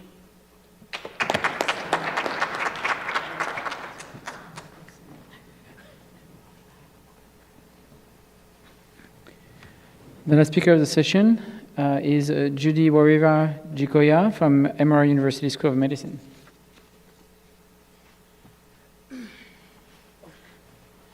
Quick note, please, if you have any question, use Slido. I haven't seen anyone yet. Okay, thanks for the invitation, and sort of being the last speaker is a little bit of repetition. So I think so far what we've had is, number one, the challenge of regulation. And I think the first thing that I feel like most of us are uncomfortable with is being in the gray. And my talk here is going to try to really emphasize that we don't know enough, and it takes long to do regulations, and we have to think about how to do that different. And then we transitioned to breast cancer, sort of showing this historical look, and I take away two things from that. That the first thing is that it's easy to be smitten with the flashy and forget that we have a lot of infrastructure from the past that can help us actually navigate these gray areas, and we should be able to learn from those past mistakes and past great successes for us to be able to move forward. Then transitioning to the third talk, which is a little bit of the reality of the messiness of why I like to say, I love your words, how will the algorithms program us, but I also like to say that medical imaging is not cats and dogs. We are pretty much probably the most advanced, and I want to show you why that is different. And I think one of the things that people struggle with is that this morning I sat through office hours, and one of our medical students said, I took a picture of the blood moon, yesterday, and I was like, oh, show us those pictures. And, they said, oh, yeah, I remember during the course that some people could apply AI denoising to the images, and he showed us this picture of the moon, and he said, he has amazing images, and he said, it wasn't that good. Look, these features were lost, right? But what my takeaway to him was that we always, in this era right now, we tend to think, wow, I'm going to apply this AI, it's different from what's being used to correct your moon picture, and that, I think, is a pitfall because, again, medical imaging are not cats and dogs. So I'm going to talk about shortcuts. I see some people are on their laptops or your iPad, and that's okay, I was on mine. But how many people have pressed, I'll show you, these are my disclosures, but how many people have pressed these keys today? Oh, thanks. I have some, yeah?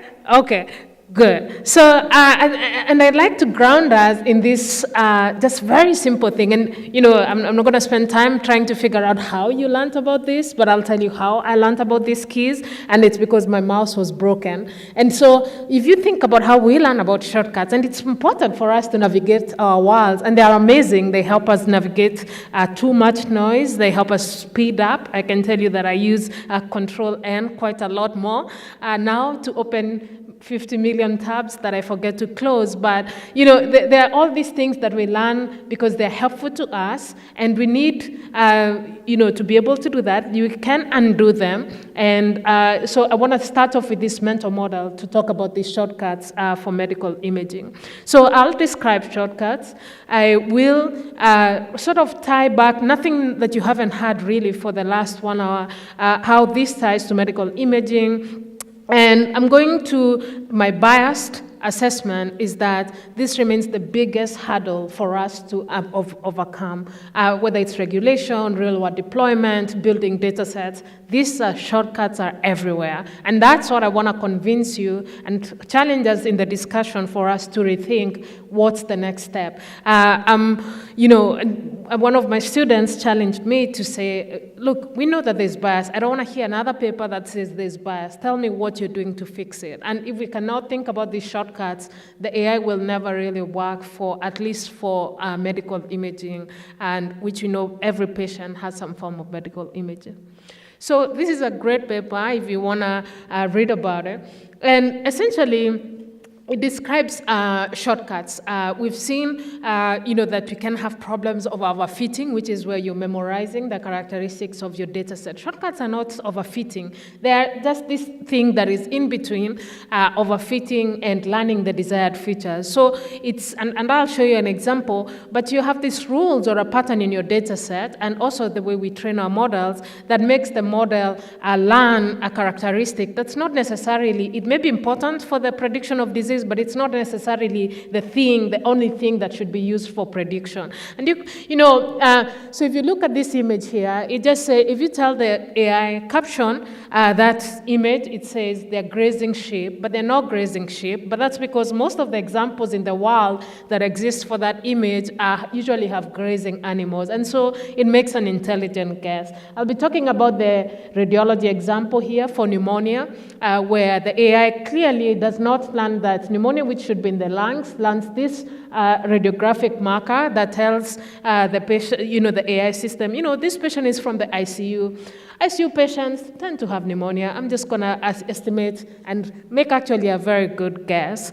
And so the shortcuts come from our composition of data sets. We've seen a lot of medical imaging today. And the thing about the US is that most images are actually normal. Back home in Africa, most images are abnormal. You have a shortage of equipment. And we've seen even examples of variations, even in just the protocol of the study. And so if I use this simple example here of cows and camels, cows usually have green grass around them, and camels have the desert. And if your background, which is the spurious strength, if your background is more dominant in your imaging, then the models, if you think about how we train at least the convolutional neural networks, is that we're saying, if you make a mistake, I'm going to penalize you. And if you guess the right thing, I'm going to reward you. And so there's no real motivation for you to learn the right thing. You just learn how to not avoid the punishment. And so if very few of your data set has the few samples, then the background tends to be what's the strong signal, and the model relies on it for prediction.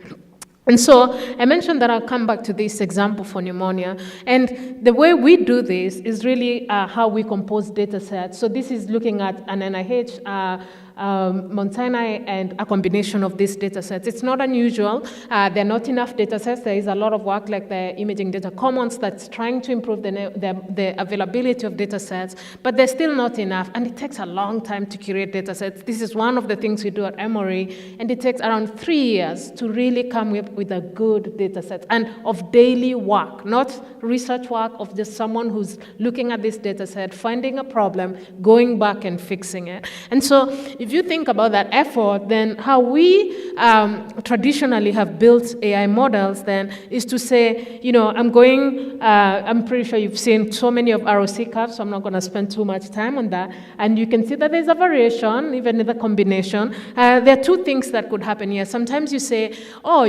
Judy, you have these negative X-rays. I remember we had done a project. Why don't you give me those negative X-rays? And I have these other ones that I've labeled positively. It's very expensive to actually label data sets, and I will go to a more modern approach that is saying you don't need those labels from domain experts, and you bring them together. But what's not included are the underlying characteristics of these data sets that makes it very difficult. We like to call them Frankenstein data sets, and it's what becomes the background. It's what becomes the grass versus the desert factor.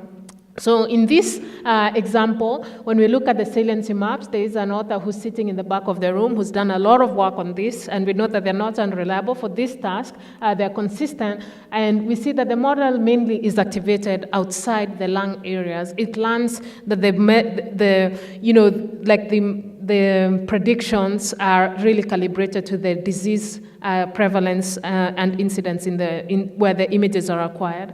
Now, what I learned about this is that it's very difficult to build AI data sets. What we need to also really think is how to build test data sets. And if you think about rural hospitals that do not even have the capacity to participate in this AI development, they can participate in AI testing, because if you have 20 cases, it's not impossible to build 20 cases. Then you could really come back and say, okay, I see that the model is failing on this, and we can figure out what are those characteristics. And so here, this is not a problem only for radiology. Here is dermatology. In this case, and I'll keep showing you these type of examples. You see patches, and these patches, unfortunately, tend to be on the benign lesions, not the patients with melanoma. And so the model starts to learn, the equivalent of a benign lesion is the patch. And so when the patch is removed, the model then absolutely cannot make its prediction. I talked about pneumonia, but I want to talk about two things. This is how we compose data sets, the Frankenstein data sets. You pick one, this is for COVID-19, so you pick one data set that you think did not have COVID and another one that has COVID, is labeled with COVID, and you make data sets and then you do the external validation. You see that the external validation, the model drops in its performance. But what these authors do, and the reason I show this, is that they do some generative networks, which is just saying, make this image COVID positive or, from COVID positive to negative and vice versa. And they do one last thing that I like to do with my students, which is to change the last layer of your model and say, why don't you predict the patient's sex or the projection of the image? And what they find is that the model has perfect prediction of sex on the internal and external data set. And I like to show this image to remind you that just because you don't have a specific label provided in your data set, if your data encodes specific care characteristics, the model is going to still figure it out and use it. And so just, most of us will say, oh, but I didn't use black or white, labels in the data set. That's not enough. If you have a difference in patterns of how you treat these different type of patients, then the model will encode that. So shortcut learning, I showed this example to show you the complexity of building data sets. You can see all these features. You don't have to read all of them, but they're capturing patient characteristics. They're capturing radiology characteristics. There was an example earlier of stroke and just vessel location. They're also capturing imaging characteristics. And so you can visualize some of the features that are extracted. And if you look at these are just different pre-training, but at least you can see that there are three big clusters here, and these are varying with the scanner modalities. So for sure, this is a red cluster here, and if you look at where the people who have fractures and who don't have fractures, they tend to be imaged on this green study, which is this vendor. It's very difficult to find data sets that have this level of granularity today. And even if you're saying, I'm going to test all possible subgroups, it's expensive. And what you don't know is that when you remove one shortcut, the model just figures out the next shortcut. And it's what these authors show, that if you say predict the scanner model or manufacturer, which shouldn't really matter for your own dataset prediction, the model is perfect. But when you say now predict the fracture that you wanted, we see lower performance. And so every time we see an AUC of 0.99, you should be treating that as a suggestion for an error and really investigating that. So far, I've kept saying, hey, here are some labels that you can actually see. I'm saying, and those are most of the common examples we've seen here. Yeah, you can see that maybe there's a difference in the protocols, the contrast timing, the radiographic markers, these L's and R's. And we think when the human is in the loop, these are the things that the radiologist is going to say, okay, I see that this is the pitfall. I'm going to catch it when the model is not working. So in this work, what they say is just predict the hospital that's being, where these images come from. The model works very well. You can see this is 0.9. It's pretty much 1. And then they visualize where the images come from. And we do see, for example, this is activating the L, which is what the radiologist would be looking at, but not here. And I went actually back to look at this with my students, and it turns out that to acquire these knees, you have to have, this metal rod, right, in between the knees. It's not something the radiologist would even be attuned to, but because it's precisely placed different, it's sourced different across different data sets, that's enough for the model to make it a very strong predictor to tell you, oh, I know that this image is coming from a specific hospital. I show you this example to say that just because the shortcuts that exist are not always going to be picked up by humans, and those are going to be the most difficult to mitigate. Now, if you were to approve something and you want to run a reader study, the best way to do it is to draw segments. They're interpretable. You're like, oh, okay, for example, this is an ultrasound, a female ultrasound of a gestational age estimation. You can see a ruler here. And if you show the radiologist this, they'll be like, I know what you're looking at, I see where the model is predicting. And you can see here, the lesion is centered. And it turns out segmentations are very expensive to acquire. There are auto-segmentation approaches now. But for me, for a long time, I would say this is the gold standard. But we find that if you have these labels in here, this is not unusual for real-world medical imaging data set.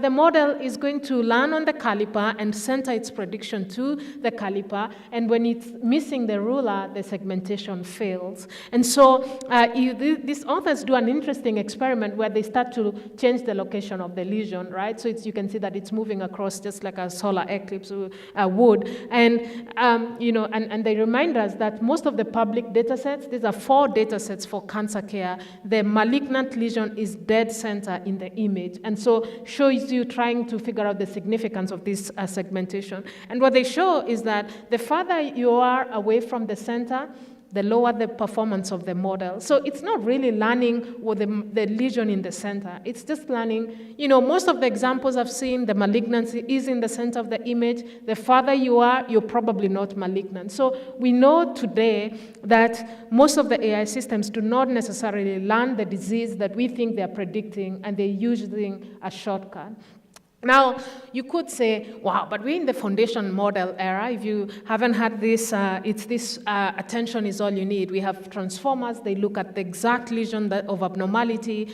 This is what we are enjoying with the ChatGPT and the other large language models. You can use the same for medical imaging. But when we look at what they encode, these foundation models, they're trained the same way. We find that they don't not only encode the disease characteristics, but also these other factors. For example, sex and race information, and race here being a social and legal construct, not a biologic difference. And here's probably one of the best examples I've seen recently, and I'll walk you maybe through 3 or 4 slides about it. So foundation models like ChatGPT, the computer scientists don't like this, but it's still a next word predictor, and you can do the same for medical imaging. And so what these authors do is to say, on public data sets like TCGA, you could find some lesions. So for example, here you have 3 centimeters. You can see that this is probably saying there's a carcinoma. I'm not a pathologist, so please don't use this as the golden truth, medical advice. And you can see probably this is just a label. This is not unusual for us in our workflow to put these labels in there. And what they show is that these slides can have up to 30% of data sets can have markings on slides. And so they go on. Now, the vision language models allows us to interact with the models with text. There are 2 things about foundation models that people could say, wow, this is how we overcome the biases that we've known. Number one is that we can ask them questions. Just the same way you prompt the model, say, reformat this, or what do you see? So you can do that. And the second thing is that they're trained on large amounts of data sets, right? So you think that they've seen everything. They've seen all the possible variations that you can expect. And so they do this. Now, I will say that they don't use pathology specifically foundation models, but, it's still the same concept. These are the same slides. One has a true label, like this is a RAS mutation, one has no label, and one has an incorrect label. And what they show is that the model prediction, when you have a true label, 100% performance for at least 2 of these models. But when you don't have a label, the model starts to be in the random guess, is this cancer or no cancer? And when you have a misleading label, the model completely fails. Again, showing that even these big foundation models are susceptible to the same pitfalls that we are bringing over from our old traditional machine learning. Now, they do something interesting, and we know that you can have prompt attacks with this foundation model, where they just change, this is a picture of prostate uterus, and they just change the name of the cancer center. For uterus becomes a prostate cancer center, and they see what the impact is. Again, the same thing, that the watermark, if you say that you're ovarian and you're in an ovarian cancer center, it starts to try to figure out those associations and makes a very good prediction. And again, showing that when you have misleading, you have pretty useless results. But they do one final thing where they say, and this is really challenging me today, because we're seeing, for 2 years, we were in a place where we said, we're not adopting AI as quickly as we can. And now, we're saying, oh, especially as we've pushed these foundation models, we're saying, let's slow down. I mean, it's too fast. We need to figure out regulation. And again, goes back to what I started by saying, we're in a gray zone. People don't like to hear that, but we need to also, I think the ship for deploying AI has sailed, but we also need to build these infrastructures that can help us figure out where the pitfalls are. The reason why I was moved about this is that they say, they give a prompt to the model and say, just look at the tissue. Do not look at any text in the slides. It could be misleading you, right? And if you think that these models have an understanding, as we've seen these claims of reasoning and everything else, you'd think that the model will learn that, and it doesn't. So to me, what we have always thought about the pixel understanding looks very distant from the model prediction. And this is a big issue because this is the next frontier of models. People are betting big on this, and we have not even figured out how to regulate more of what's the older technology. So finally, people come and say, well, this is a reviewer, several times. They've said, this is a problem of bad software development. Commercial models do not have shortcuts. If we just, use commercial models, we don't. And these authors actually do a really simple experiment, in my opinion, where they have. They evaluate an FDA-approved and also CE-approved, CE-marked algorithm that is just saying what's the degree of osteoarthritis, which is joint space narrowing. And they do something simple, which is just to flip the right and the left knee and then repeat the inference, right? They don't have the original code for the model. So you would expect that your right knee becomes still the right knee, whether you flip it and you have the same results. And it turns out that they don't. And it's interesting to me because the model started for patients where the right knee became the left knee, they started getting lower grades of severity, and the opposite, the left knee became more severe. The reality is that our worlds, even if the model was never shown what's a right or left knee, most of us step on your right knee more, and that's going to wear and tear more than the left knee. And so that's how we train our models. They're still going to learn the characteristics that are encoded in the data set and do not always learn the disease that is underlying. So when I come here towards the end, this is an oncology, radiation problem. I'm not going to quiz anyone, but I like to quiz people on this and say, here's a recent paper that is saying, the timing of your radiotherapy for nasopharyngeal cancer matters. In fact, if you get, according to this study, if I had this cancer and I was going to this hospital, I would prefer to go in the morning because the patients in the morning seem to have very good survival more than the night and afternoon group, right? To me, this is a shortcut. And I've asked oncologists and when I've given grant rounds on this to figure out why do we think that this is the reason? And people said, well, maybe in the night you don't have good care providers, and there's so many reasons, right? So maybe at morning you have pediatric cancers that maybe have good outcomes.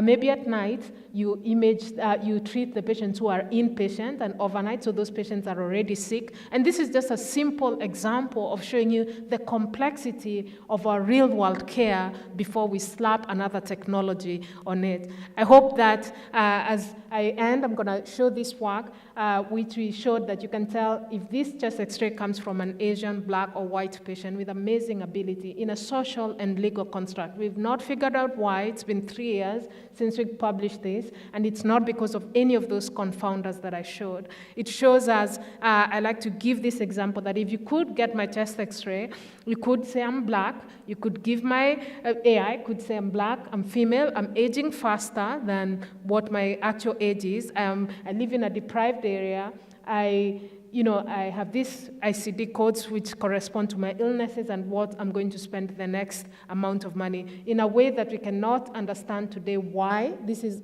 possible. And these hidden signals are even more challenging because they're not possible for humans to ever be able to mitigate. So when I think about shortcuts today, this remains the most important task for us. I did declare that this is my bias for us to mitigate and translate to real-world setting.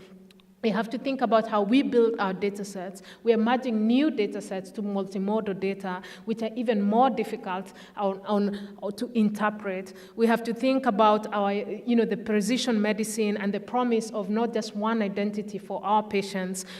We see this potential also that can allow us to get new theories of differences of patient outcomes. We need to think about testing more than training, because if the foundation models that see more data are still susceptible to the same pitfalls, then we have to change something. And we need to make it easy for us to audit where models fail. And whether we are uncomfortable with saying that this is bias or how we want to name it, if we don't work on it, AI is not going to work for anyone. So thank you very much for the opportunity, and just a shout out to my team at Emory.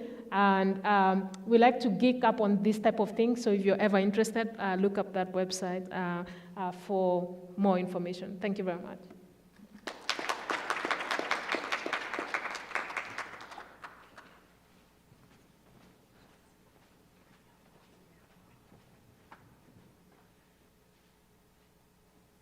If you have questions, please enter it into Slido, or you're welcome to come to the stage and ask your question. So Amber, I've been thinking your comment, there's a risk in doing nothing. So certainly we realize that AI make mistake and human also make mistake. So do we have a different risk tolerance about AI mistake versus human mistake? You also heard about AI and human working in the loop. Is it the answer to lower the overall risk? So I'll be interested to hear the perspective from the entire panel.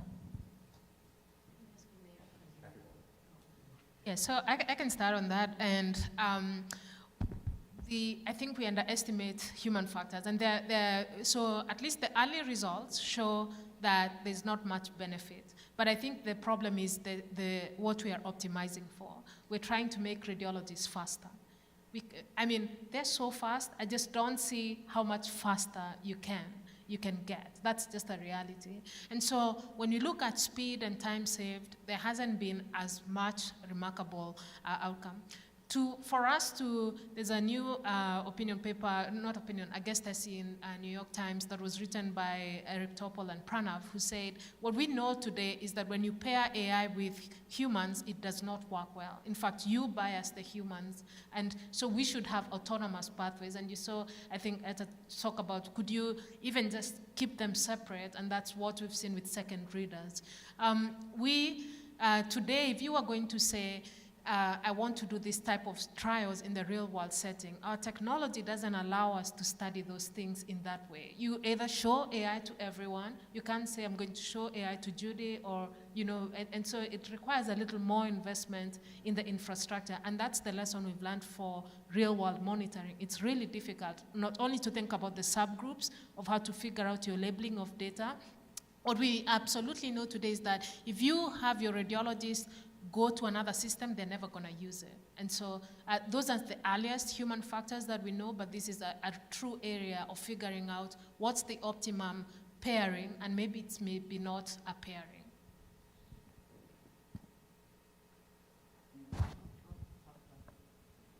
Most of radiology, we don't learn about our mistakes. So my field of breast imaging, we learn about our mistakes because people come back year after year, and not all people, but lots of people come back. And we know about when we've over-biopsied people. If we get back a patient who had a benign biopsy, we know that that happens. It's one of the only structured, really highly structured areas in radiology. If you're reading 30 CT scans in a day, you probably make at least 3,000 decisions in reading those studies. And you don't know if you're right about 95% of them. You just, you think you're right. So I think part of the issue is, there are easier issues in medicine where we get truth. We do know whether the patient ends up with cancer. And by the way, we follow women. That's how we find out if they're true negatives. We follow them for at least a year or more. So my point is that in breast imaging, there is a very clear right and wrong, yes or no. That's an exception in radiology. Most things, we have our opinions, we think we're right, we're probably right, we may be almost certainly right, but we're never really sure. So I think we make a lot more mistakes than we know in imaging. So I think what comes to mind is there's two kind of bias. There is the bias from how you use a tool and using the wrong tool at the wrong place, and we also have the bias in the data. But if you were to think about going back to basics, and so I like to hear your thoughts about classifying data by level. So I was at NASA, and then NASA, the way we deal with data, we classify them by level, and then we call raw data level 0, and raw data is really raw data, meaning that many of them are not interpretable by just looking at them. They have to be processed. But the beauty with this is that you then have this kind of raw, unbiased data set that you start with, and then the processing, the interpretation can have different level that the community can accept. So I'm wondering, in the field of medical imaging and also nuclear regulation, how do you see this level of data in your daily activities? Would that be helpful?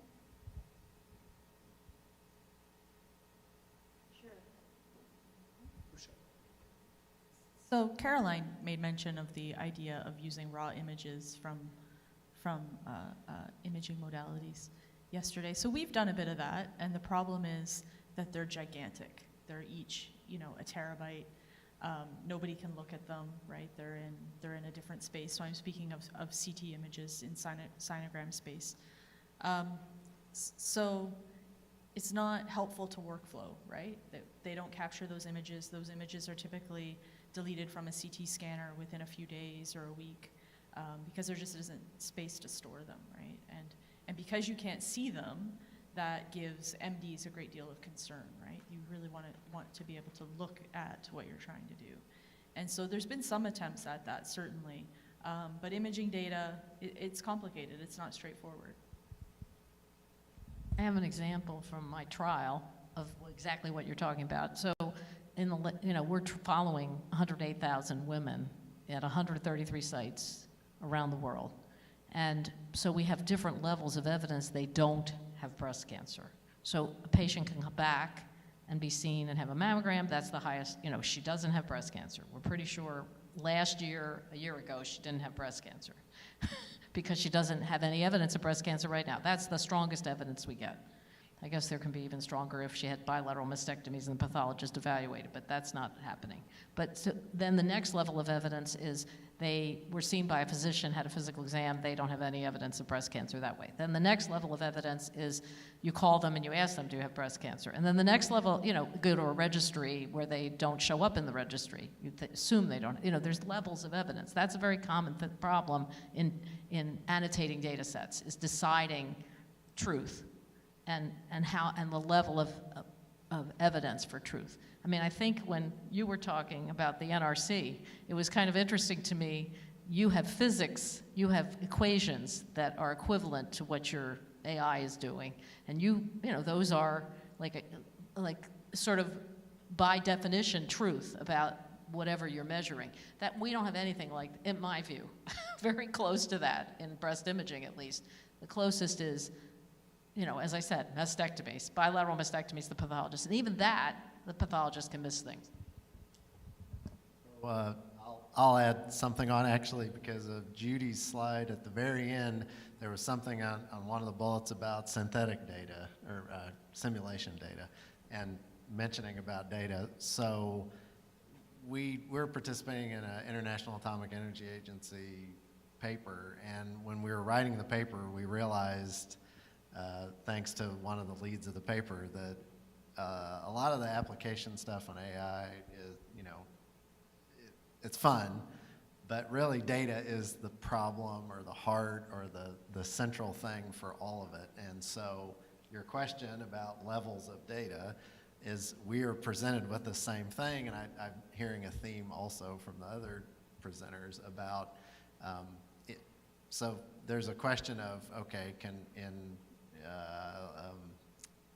in the weld inspection thing that I brought up as an example, can you do synthetic data generation such that you can use that instead of doing a whole bunch of very expensive experiments, just like you were mentioning about you cannot do, you know,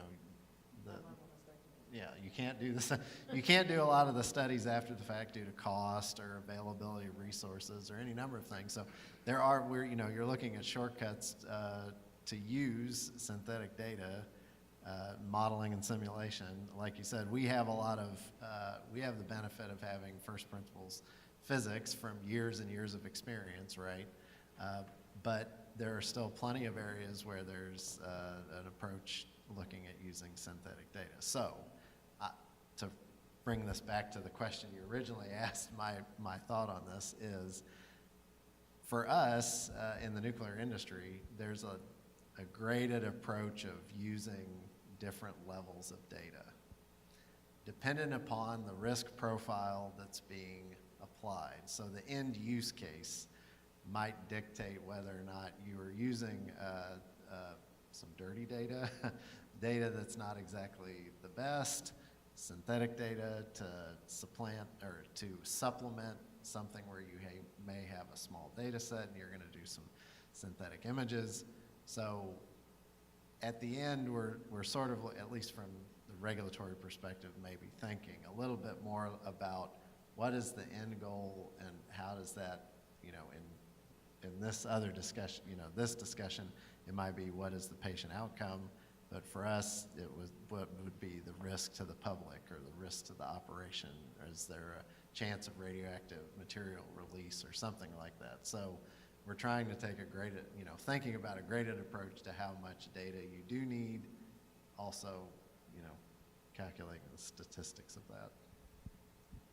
Let me just piggyback on that because I have to say I never thought about like these gradings of data sets, but I've thought of different types of data sets, which is why I put them all there because it's a mess, right? So we have, again, what's the raw data from the CT scanners, and then we have just the data, and then there's when you anonymize waste, whether it's in the public domain, that's another level, right? Because you may aggregate more than, or you may even drop like the metadata, which are very important for shortcuts.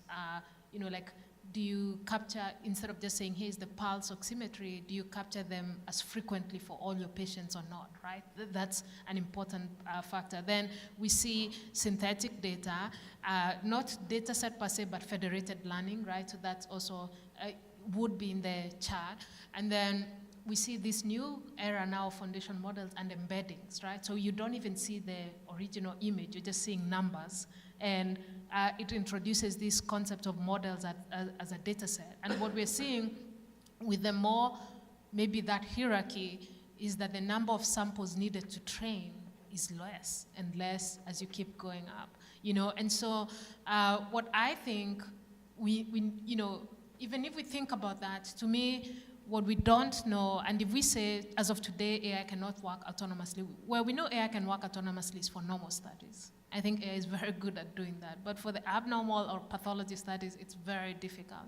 And if we say that there's a human in the loop, what we need to empower the human is to understand when to rely on it and when not to rely on it. And that to me is the downstream, because even if we chase any more metrics that, oh, I got a little bit of performance here, it's not going to translate to the clinical world. And that's why you'll frequently say you can have a biased model, but deployed with an equitable outcome.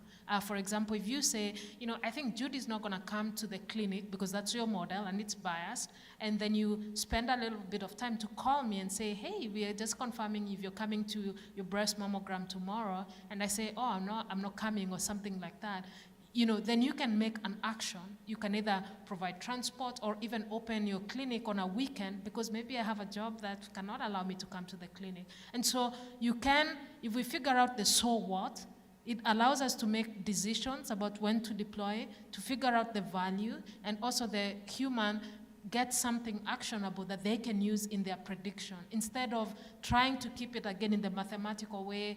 Yeah, you've tested and tested, because there's always a trade-off, and it's going to be extremely difficult to say I can train better models. At least we know that's still very challenging, and it all comes back to the data. So let me try to simplify the question or give you more context. In microscopy, my students, we do a lot of microscopy, and one thing they often do to see better the image, they auto-scale the image, which is a disaster. because let's say you are looking for a feature that is only bright in some cases and not bright in other. Let's say you're looking at DNA damage in the cells, and sometimes there's no DNA damage. So if you do an autoscale on this image, you're going to bring up everything in the nucleus now, instead of just looking at the same level. This is the kind of process level that a human has introduced by, and then if you were to take these images for training, I can tell you, training fails, because a human has introduced a bias that they were not even aware of. That's the kind of like process level bias that a human can introduce in a data set. And I think this is why in microscopy, we always go back to the raw, untouched, full bit range images. So you never put any human interpretation in the image. For imaging, actually, that comes from vendors. Right, they're the ones who render. We don't manipulate that way. I mean, when you zoom in, if me and Etta were looking at the same patient, she can zoom out and nothing really changes. It's just on your end. And those are not the images we use to train AI. You know, really for us, actually, we downscale. It's the limitations of AI. So mammograms are big, right? You can't load the whole image in its original form, and you downscale, and those maybe can introduce some errors, but we're seeing more standardized, pre-processing pipelines to help people, use those. And it's the vendor who takes, the images that, Ember mentioned, and then displays them to the radiologist. But there is a standard already for that. Right. That's the DICOM. And then the vendor may have actually a bias in terms of having a certain type of quality that they want for the marketing, for all the features. Moving from that topic, I was surprised you gave some very nice example of bias, Judy, but you didn't mention, or maybe I missed it, the classic case that happened during COVID, where there was a study where there were European data and American data mixed together. And from bad luck, if I recall correctly, one country had mainly cases of people who actually who need ventilator, and the other country did not have. And it turns out each image had a different label. And so the training was perfect, but it turns out that the training was training on the label of the image, not the actual medical case. And so I'm wondering, in this case, it shows two things, right? Poor design of the experiment, of the training data set, and also the lack of usage of explainable AI. And I think in your presentation, you did a good job at showing that XAI is probably one solution to these biases, to see what was used for the classification. I don't know if you want to talk more about this. Yeah, and there's so many examples. Like I give a 1-hour lecture, so I have to sort of just cut down with some of the examples. I'm very fascinated by this topic, by the way, and every day I feel like I'm adding more examples to show why this is challenging. What I would like, I think these Frankenstein data sets, which is what this example is, right? You're amalgamating patient characteristics that you don't really know the underlying or just some small feature, but you're just adding them together to get your big training data set, are very challenging for how we curate data sets and how they are used downstream. The reality is that now maybe people are aware, but it's also unfair to expect the computer scientists will figure out that the R's are different and, this label means this, and so tying it to the XAI, I think is interesting, but I also want to put caution because Jayshree, who's done a lot of work on this, has shown if you just even change the order of how you bring the chest x-rays, the XAI is inconsistent. So we still need more techniques even for XAI. And that's why I try to say that the segmentation is very consistent. If you show a segmentation to 5 radiologists, they will say, I see there's a pneumothorax or I disagree. It's more consistent, but we see that the models are also not consistent in their segmentation task, which is our highest level of XAI.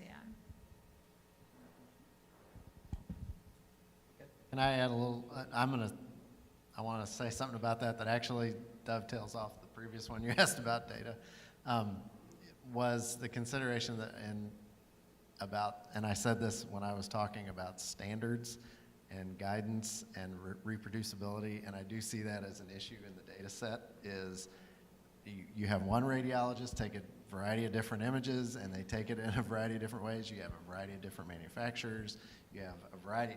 And so I'm not saying this is the solution. It is one way to get to the solution maybe. But having repeatable, defined, and the reason I mention this is because this is, for us in nuclear regulatory space and the nuclear industry, it's a highly regulated industry. It's very prescriptive, very, you follow this protocol. It's standards-based, and so there is a methodology, and again, I'll go back to the computer vision application of the weld inspections. The way that it is done is meant to be very prescriptive, and there's, you're qualified as an inspector to do that, and the way that the images are taken and the orientation and the data collected is very rigid. And so that does create for a slightly cleaner data set that is reproducible amongst a variety of applications and use cases. And so you mentioned explainable AI. So if at least that is sort of set as your bottom level criteria, that does assist with the rest of the stuff to say that at least if you can, dictate that the order of the image taking is, if that becomes a variable now, that you are at least communicating that is a potential to now this application, there could be a degradation of, the findings of that if you change the order. So, if order matters, if orientation of the image matters, if all the data collection protocols matter and they are done in a certain way, if you deviate from that even a little bit for another application or even in the current use case, then you need to consider the impact that it will have. I think that's one of the reasons why breast imaging has become such a target of AI development, because we are the most standardized field in radiology, and we're looking for one disease. So like the person reading the CT scans of the chest, abdomen, and pelvis is looking for a heck of a lot more than one disease, and there's much less standardization. So what you just said is true. There's an effort to reporting standards, to use the same language. We have RADS lexicons now. We have BI-RADS, which was the first one, which was breast, but we have them across the whole body now, and people are learning to use them. And the way images are acquired is relatively standardized in the rest of medicine, in radiology. But breast is by far and away the most, and it was the first. So I think that's one of the reasons why it's an AI target, because it is so standardized. To go back to what Judy was saying, though, we don't know what we don't know. So we don't know the variables, right? So the nuclear folks have a sense of these variables, but we don't know that we present the images in a different order and we get a different, so we don't know what we don't know.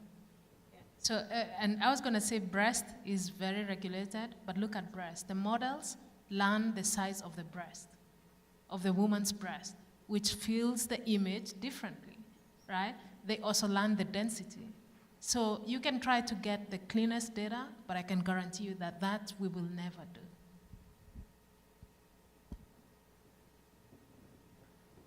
We have a very lively conversation this morning in the other room about responsibility and accountability.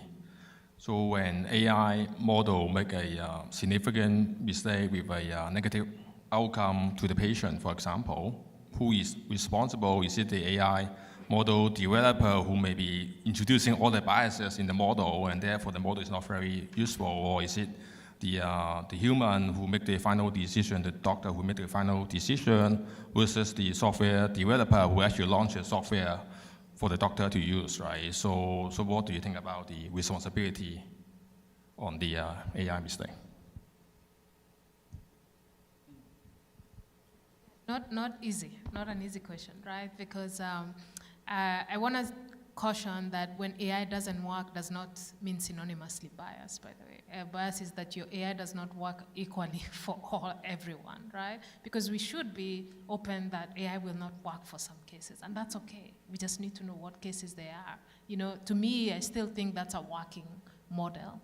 Now, I think today, with the human in the loop, because we have to have someone to blame, I think that's been the human in the loop, because they can also get malpractice insurance, at least in the US.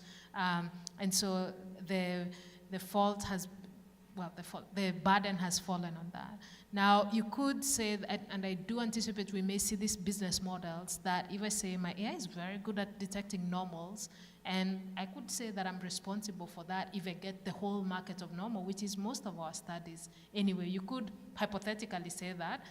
We've seen the guidance, at least towards, I believe, the end of the year, earlier this year, for the FDA saying we cannot do all the testing that's possible to make sure that it's safe. So healthcare institutions that are deploying these models should be assuming responsibility and governance to make sure that it's safe. So I think ultimately it's all of us, but we also know that someone has to pay in sort of our market forces. But that person today, is, I think it would strictly still fall on the human who's in the loop. So with widespread deregulation of AI, Etta, do we start holding Meta accountable or whatever company is generating the AIs? I've talked to some companies that say they're willing to take the liability. Like they're willing to bill for the exams, the negatives. But I'll just point out, if they take all the negatives, it's a completely different job for the radiologist. And it's going to be a much harder job because every case has something you have to scrutinize and decide what to do about.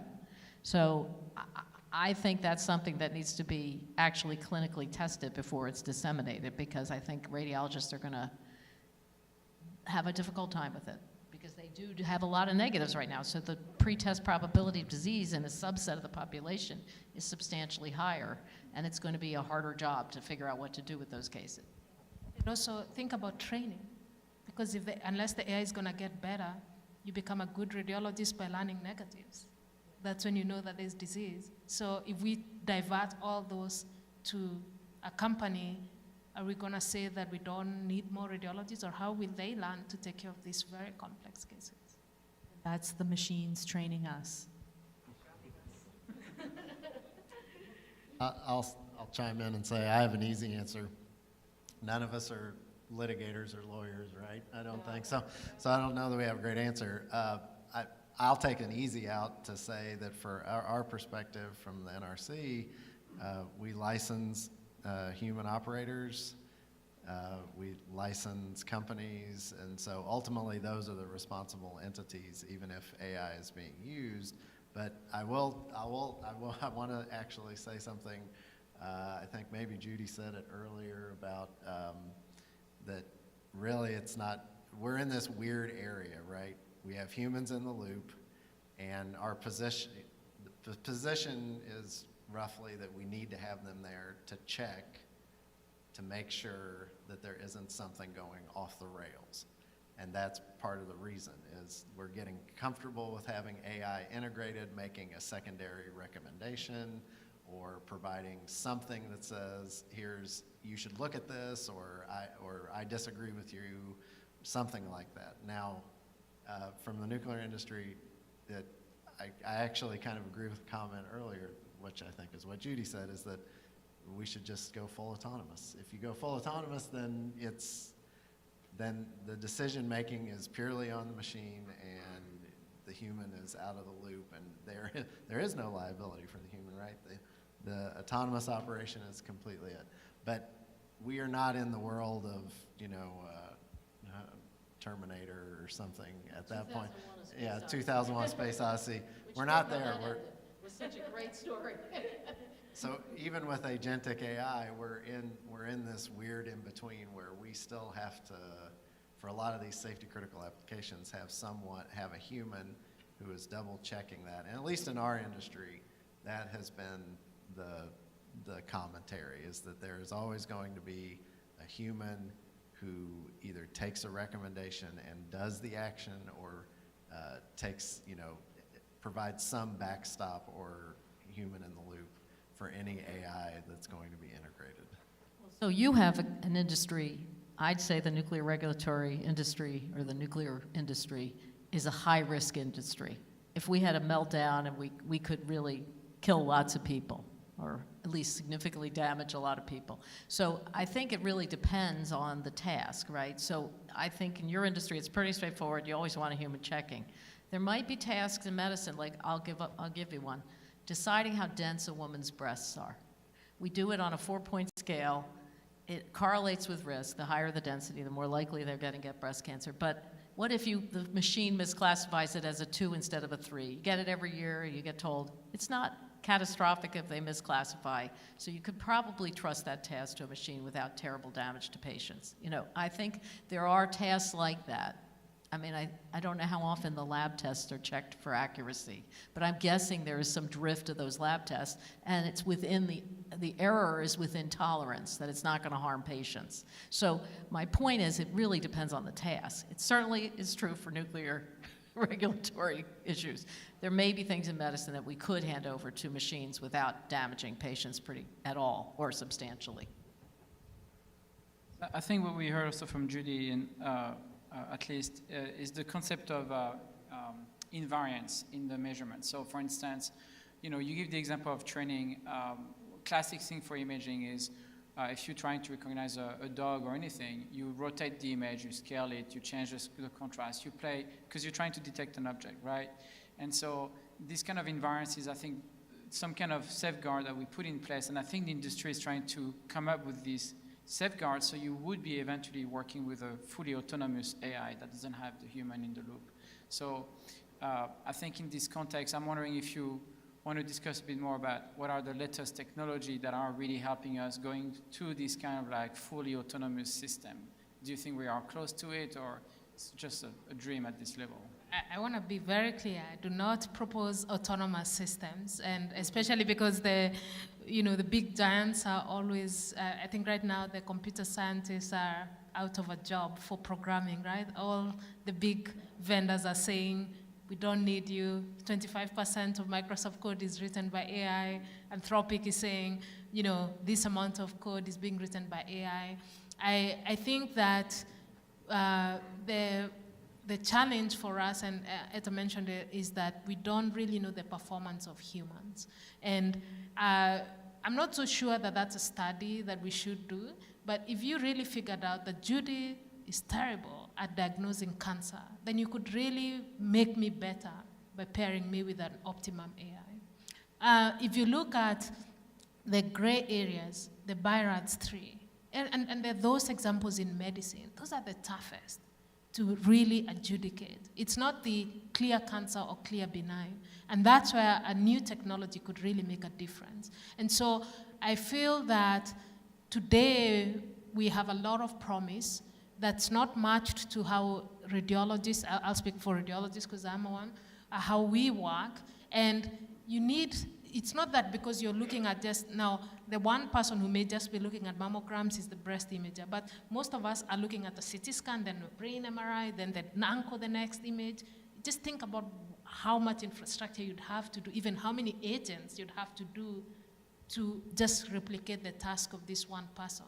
And so I feel that instead of trying to replace, if we said, what's the optimum value that we can bring to the expert, we can really move the needle. And it's going to remove the apathy that we are seeing today, where we have some things. The truth is, I've tried to poll some people. We deploy 5 algorithms in our institution, and for 2 of them, the radiologist just said, it's okay. If it's there, it's okay. If it's not there, it's not okay. And it's a waste of money, and effort to do these things and take them through FDA approval, and then they're never used. If you've ever seen a radiologist do something special, it's really an amazing moment, right? So if you've ever been in a tumor board meeting and the radiologist is at the front and they're going through the CT scan, right? And everyone's looking at it, an entire room of clinicians, and then computer scientists like me were saying, oh, there's no tumor here. There's no tumor. What are you talking about? There's no tumor. And then, no, just wait. And they take a few minutes, they adjust all of the various visualization parameters, and all of a sudden you see this giant hepatocellular carcinoma. The radiologist could see it, right? They had a sense that there was something going on with that image. And when you see a clinician really tap into that gestalt of data that's not even necessarily captured in any real way, if you talk to a surgeon, they talk about willingness to treat patients with surgery based on whether their ankles are swollen, right? This, I don't know, you can tell me what this means, but this has to do with overall health, right? So they know that they can take that patient to the OR because their ankles look great. That's not data that we're capturing anywhere, right? There's no machine that can replicate that. And there is this thing that humans do when they're really highly trained in a specific act where the gestalt comes in and it's just extraordinary. And I've not seen a machine be able to do that.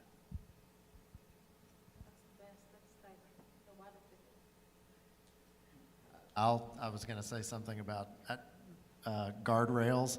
You're talking about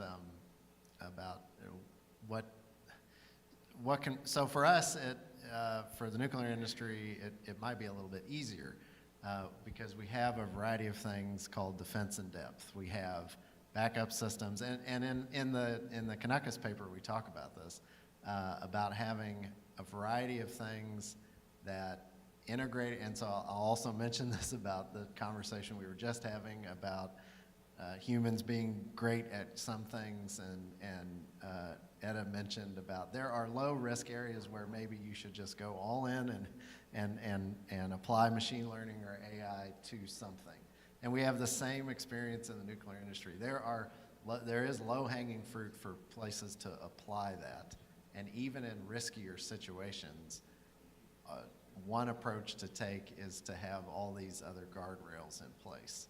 So, I'm not entirely sure what the analogy would be in medical imaging, but for us, it is you have passive safety systems, you have other things that rely on natural processes, you have redundancy in systems such that you may have an AI controller actually making decisions.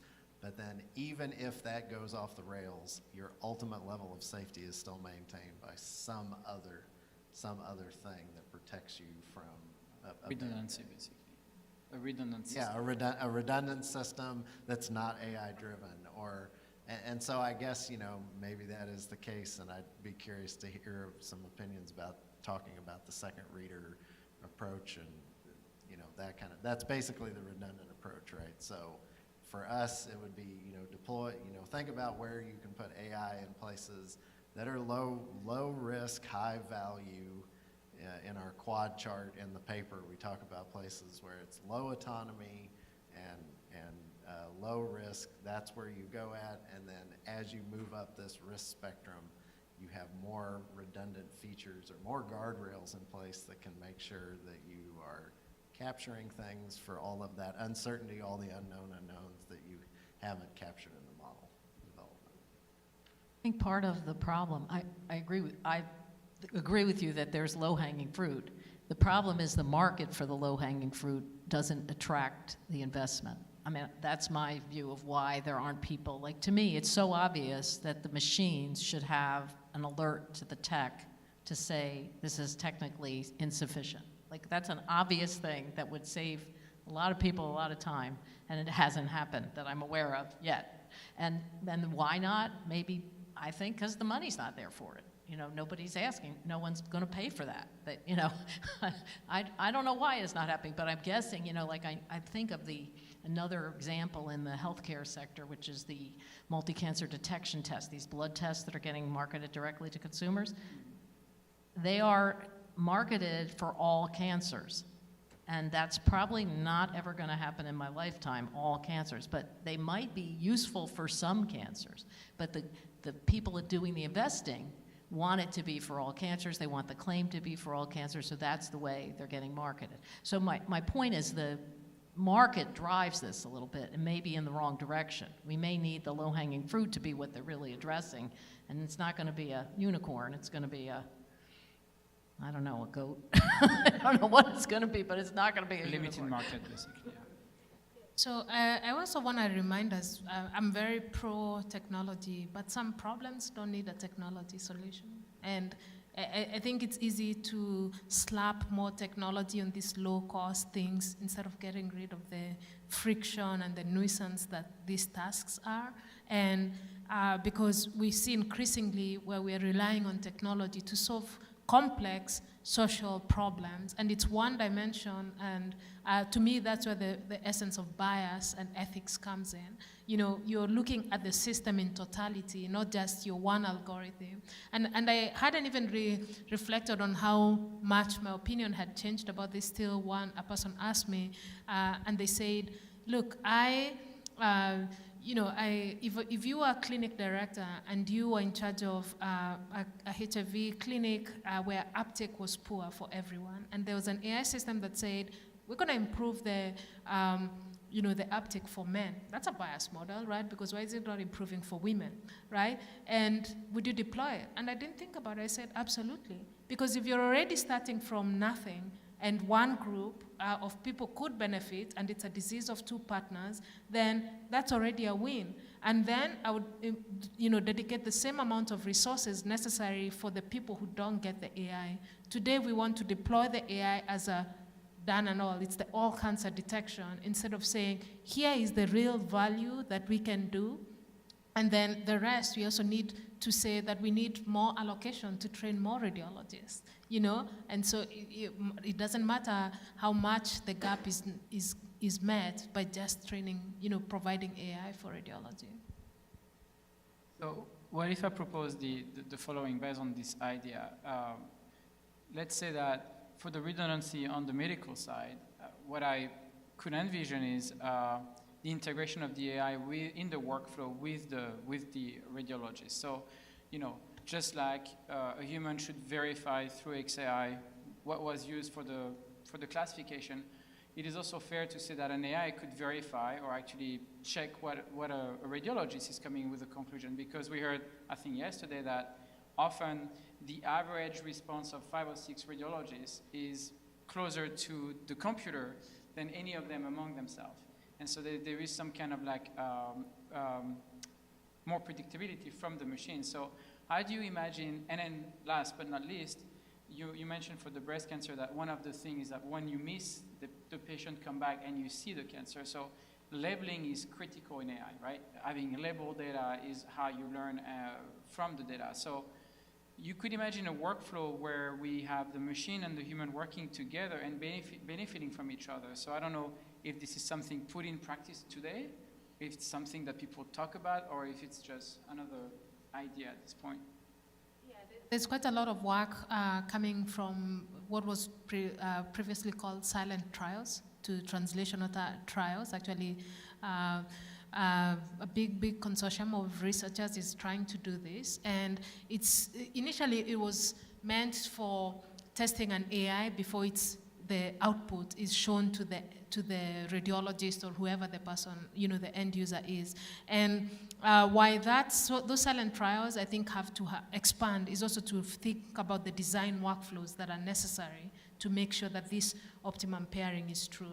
But today, I truly do believe what you're saying is probably the promise of AI, which is let it be on its own without disruptions, hold the reports that I generate for just 10 seconds, check that if it's concordant, and then you're reviewing just 3 or 4 reports instead of these 50 output algorithms, which is impossible to do. We know that not everyone will review it. And so coming up again with the human factors and also redesigning our systems that they allow that type of interaction, I think is one of the next things that we can do to make sure that AI is adopted. Remember, we're also saying, apart from the bigger picture, is that if we spend all this money and resources to build a system that's not used, that's also a waste. These systems require humans, and they're also very environmentally taxing.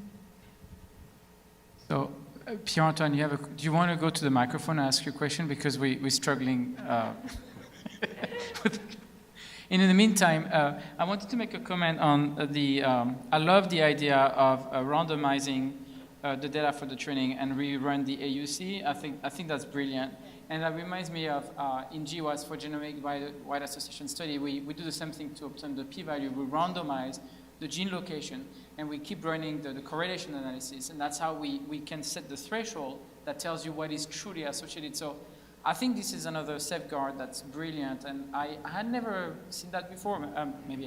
It's common standard, common practice. We should talk to biostatisticians more. It was great. Been through a lot of this, and epidemiologists, they know this stuff. Now, the overfitting thing and the AUC stuff I thought was really good. I just wanted to comment that. Might be easier than using text between you and me. Actually, it was a comment for Amber, because the quote that this idea that the technique is changing us, kind of in return, is actually adopted from Martin Heidegger, the philosopher. That really, and it's interesting because during the 19th century, he really realized how much spread the mechanical power became very quickly. And that's usually applied to AI. So since the session is about ethics, it's true that the use of techniques is never neutral.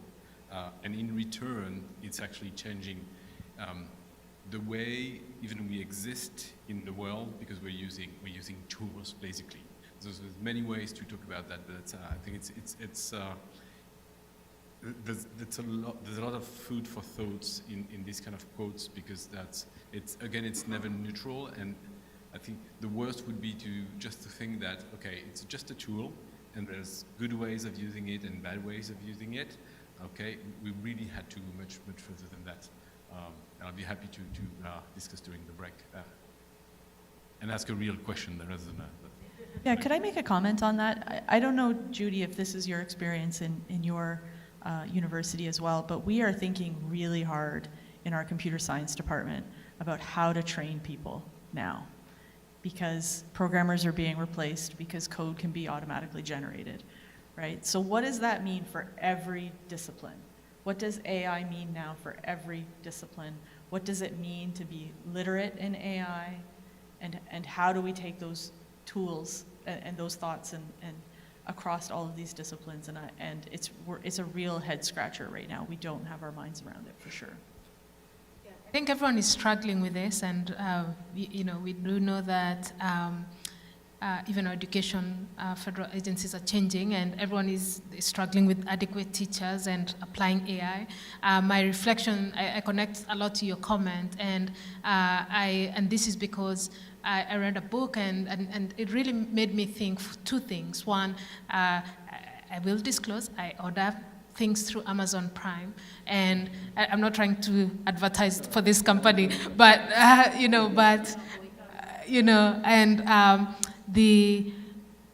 have a box that I haven't opened for like 2 weeks, right? And if you read the worker conditions in the factories that makes 2-day Prime possible, people are putting robots and people are putting sensors on human beings for them to figure out what muscle group do you use the most, so that I can alternate the job to reduce the wear and tear on these human beings for convenience that most of the time I actually don't need. I can wait more than 2 days. And so to think about that, to reflect how these technologies change us, I think is a big goal that we're very blinded. And I want to go back to that example that I gave from my student about the moon, because we always think that these technologies in medicine are very different from the ones that are used for your Google Maps or wherever application you're using.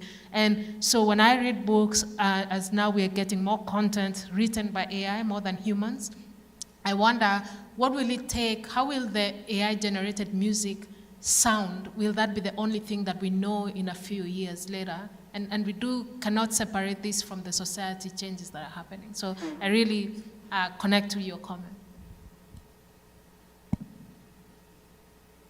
Wow, that's a kind of a profound statement. Do you want to ask a question, or Leo? We're good? Okay. I'd like to finish on one concept, though. From the last panel. On training, everyone's focusing on how to train the next generation for AI, but I think I'm just looking from a nuclear safety perspective, and we've also started to think through disaster recovery.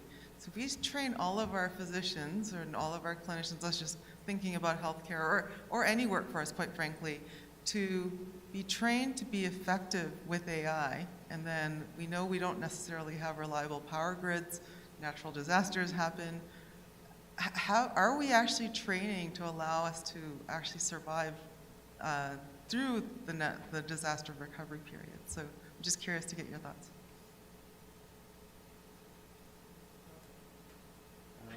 I'll answer the question I want to answer, I guess. So from a staff training perspective, I'm not entirely sure if this is the direction you were going, but this is what I'll say. We were talking about this the other day, and the best, so I think this dovetails with what we were talking about up here. You still have to have subject matter experts who are trained in the specific areas that they are most, skilled in. And then this is just a tool that's layered on top of that. So there is going to be a subset of the workforce or people who have no interest in this, and that's perfectly fine. My brother loves to use it so that he can have every answer at his fingertips, although when he did it with me, sitting outside in a room waiting with my mother one time, he gave me an answer, and I said, that is absolutely not correct. You need to go figure that out. That's a hallucination. That is not the right form. So I guess the point is that you need to have, or you have to still have subject matter expertise and a questioning mindset with a group of people that are familiar with the tool enough to be users of it and get more comfortable with it. And I will say, just from my own experience at our agency in the last 3 years, people have gone from being naysayers of AI to wanting to adopt it to being more comfortable with it. So I think we're in sort of a transition place where we go from a little bit more acceptance of it, I guess. Well, I'll ask the question, how old is a first-year undergraduate student? Does this room know? 18. Yeah, 17, 18. So those are the people that Judy and I are training right now, and they are different. They are built different than we were. And they are taking these courses online that we have nothing to do with. They are learning all of these things. And all of these ideas of disciplines that we have, they don't have that. And so the students that I'm getting now that are just hitting the MD programs, right? They're just graduating from undergraduate. They're going into medical school. They're built differently. And this is true across all of the disciplines. They're just getting so much more integration across all of what were historically silos. And I think what we're going to see probably in 10 or 20 years, a lot of these disciplines will just, will just be one big discipline, right? Because they've figured out what this has to look like. And it's amazing. And maybe the Canadian could strike a chord of hope in the audience and say, these young people are just, it's just so inspiring to see them. All these problems that we think exist, they don't see them at all. They just run right over them. Like right. It's nothing. So actually my daughter is 18, so I can sympathize with this. And, but I think the education, and this is, I think, if I were to give you an advice, would be, I think it's important that we keep critical thinking in our teaching. Computer science, all this is great, so I love mathematics because it's a very strong critical thinking method, but also knowledge. And so back to your point, Matt, being able to put a prompt and getting an answer that you can criticize is important. And I think if there's one thing I would tell your students is use these tools, but keep your critical mind. You are still the boss here. You are driving. This is just enhancing you. It is not driving you. And that's why I think it does change us. And one example, but there's really a big change on the AI because for years we've been doing classification way before ChatGPT came along, right? So classification has been there forever. But the big change is on an imaging processing point of view. Now with an LLM, I can actually dictate and tell in this image, a tumor looks like this, is going to be located in that part of the image. You can now do this by using Word, and the system will be able to do it. This is something we could never do before. We were always on the classification side, and it was kind of a black box thing, and XAI was there to help us. So this is really where I think, to me, the paradigm shift has happened, and that's really the result of LLM, if you ask me. So we have to think about it very carefully because we are in a different territory than a few years ago. That was my comment, is that, how do we make sure that we don't overcompensate and get people trained up purely on and they're doing it themselves, to your point, that a lot of them are learning this on their own. But at the same time, make sure that they get enough foundational knowledge to be a subject matter expert and keep their attention on that piece, which is actually harder work than learning a bunch of the code. And so how do you actually create that so that they continue to be able to be critical thinkers? I think it's a really hard balance to strike. So.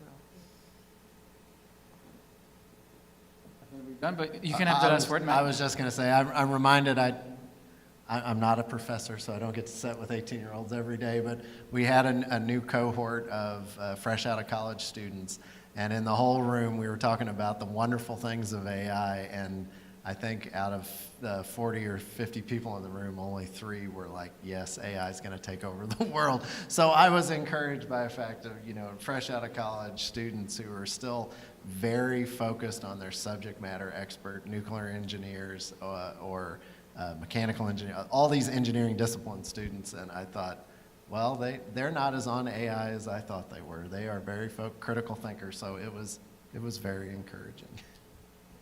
There was a time when physicians thought computers were right. And I don't know if that's still true, but 10 years ago, I definitely remember doing projects with physicians, clinicians, and they just thought the computers were right. And so they always trusted what they saw. And I think that's gone away quite a bit now. And that's really interesting to me. I just want to say about the sort of teaching critical thinking and how we've been trying to do, we organize these datathons and we bring sort of flipped classrooms where people can unpack a paper. Myself and one of the computer science professors are actually trying to come up with an ethics class, and I'll tell you one of our assignments is going to be the Google AI scientist, right? Because the big debate now is that you don't need a PhD, right? So there's really no right answer, and that can be unpacked sort of even in class, and that's requires us to be very flexible with the curriculum. The only thing I'll say is that we're so focused on the people who are gonna do well anyway. We're not bringing everyone along, and that to me is a big miss, because we're not teaching every healthcare provider about even just some basic literacy. We're waiting for the one few who's already pro-learning and they're gonna figure it out anyway, and that I think requires a little more deliberate intention to not just think about the future, but the current workforce and how to make sure that they can be safeguards and also champions of this technology. I guess on a very positive note about the education and workforce development, right? In my industry, you emphasize the term about the dual domain expertise, meaning that in the chemical industry, you want chemical engineer with the digital AI skill set to make better decisions with the critical thinking. So I think it's also applied for us here with the AI modeling skill set, with the dual domain, with whether it's nuclear industry or medical science, right? This is the workforce and education that we are all hoping to see. So I guess now let's thank our speaker one more time. We're going to take a break for 20 minutes. Please come back at 3 p.m.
go ahead and get started with some concluding remarks.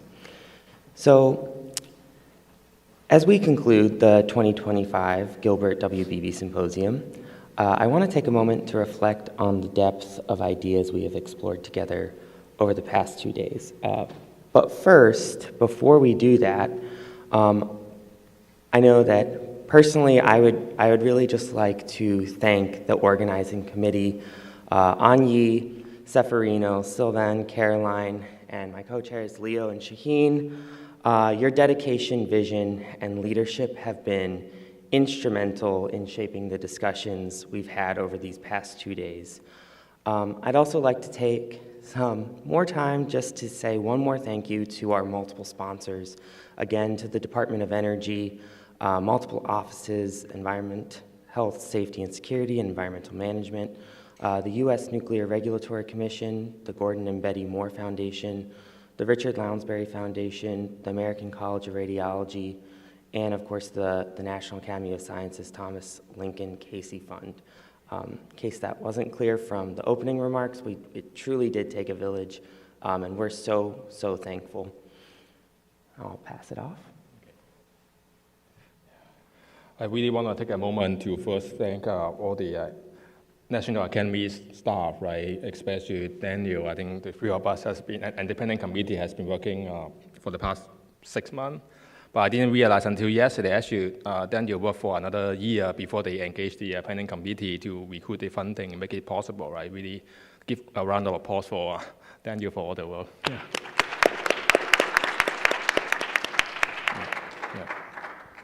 So where are you, Francis? Somewhere in the audience. So Francis also NAE support staff, right? Helping us to put the program all together. And I think I saw Darlene. Where are you, Darlene? Maybe somewhere in the audience, right there. Yeah, let's give her a big round of applause also, right? So all the speaker, planning committee member, all our travel, logistics, right, should make it all happen, make our life so much easier to have an enjoyable time for the time in DC. Thank you for that. And obviously, we also want to thank all the speakers, both in person and virtual, for your engagement and all the questions that you asked, right? And really thank you for all the active participation. So back to Sherry. All right, so I have a little bit of my voice left. That's great. All right, so back to the ideas we've explored. So the symposium has provided us a platform for discussing the transformative potential of artificial intelligence and machine learning in radiation oncology, diagnostics, and public safety.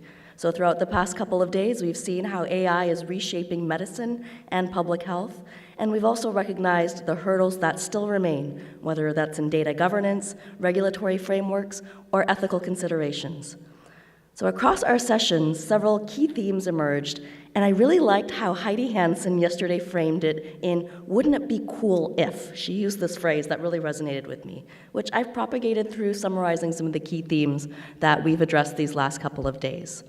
So first, AI in medical imaging and diagnostics. We've seen how AI is pushing the limits of medical imaging, improving resolution, reducing noise, and driving new standards for accuracy. But wouldn't it be cool if we could fully automate imaging workflows without sacrificing clinician oversight or patient trust? Second, personalized medicine and digital twins. AI-powered models are paving the way for precision medicine, tailoring treatment plans to individuals in ways never before possible.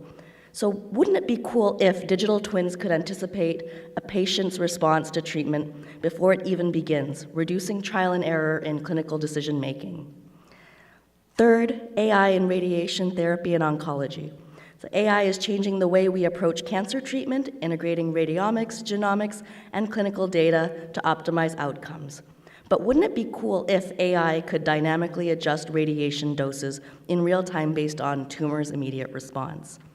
Fourth, out of 5, data governance and ethical considerations. The power of AI is only as strong as the data behind it. We know that issues of bias, access, and standardization still stand in the way of equitable AI deployment. But wouldn't it be cool if we could create fully interoperable, bias-free data sets that fuel AI models without compromising privacy. And finally, AI for risk management and public safety. From exposure modeling to emergency preparedness, AI is proving to be an essential tool in radiation protection. But wouldn't it be cool if AI could predict not just the risks we know, but also the ones we haven't yet imagined? So in looking ahead, the power of AI is not just in what it can do today, but how we can choose to develop, refine, and deploy it responsibly for the future. To make the most of these innovations, we need to first ensure that there is trustworthy AI, ensuring the models are transparent, explainable, and clinically validated. Second, that we're looking at regulatory alignment, integrating AI into medicine and public health while maintaining rigorous safety standards.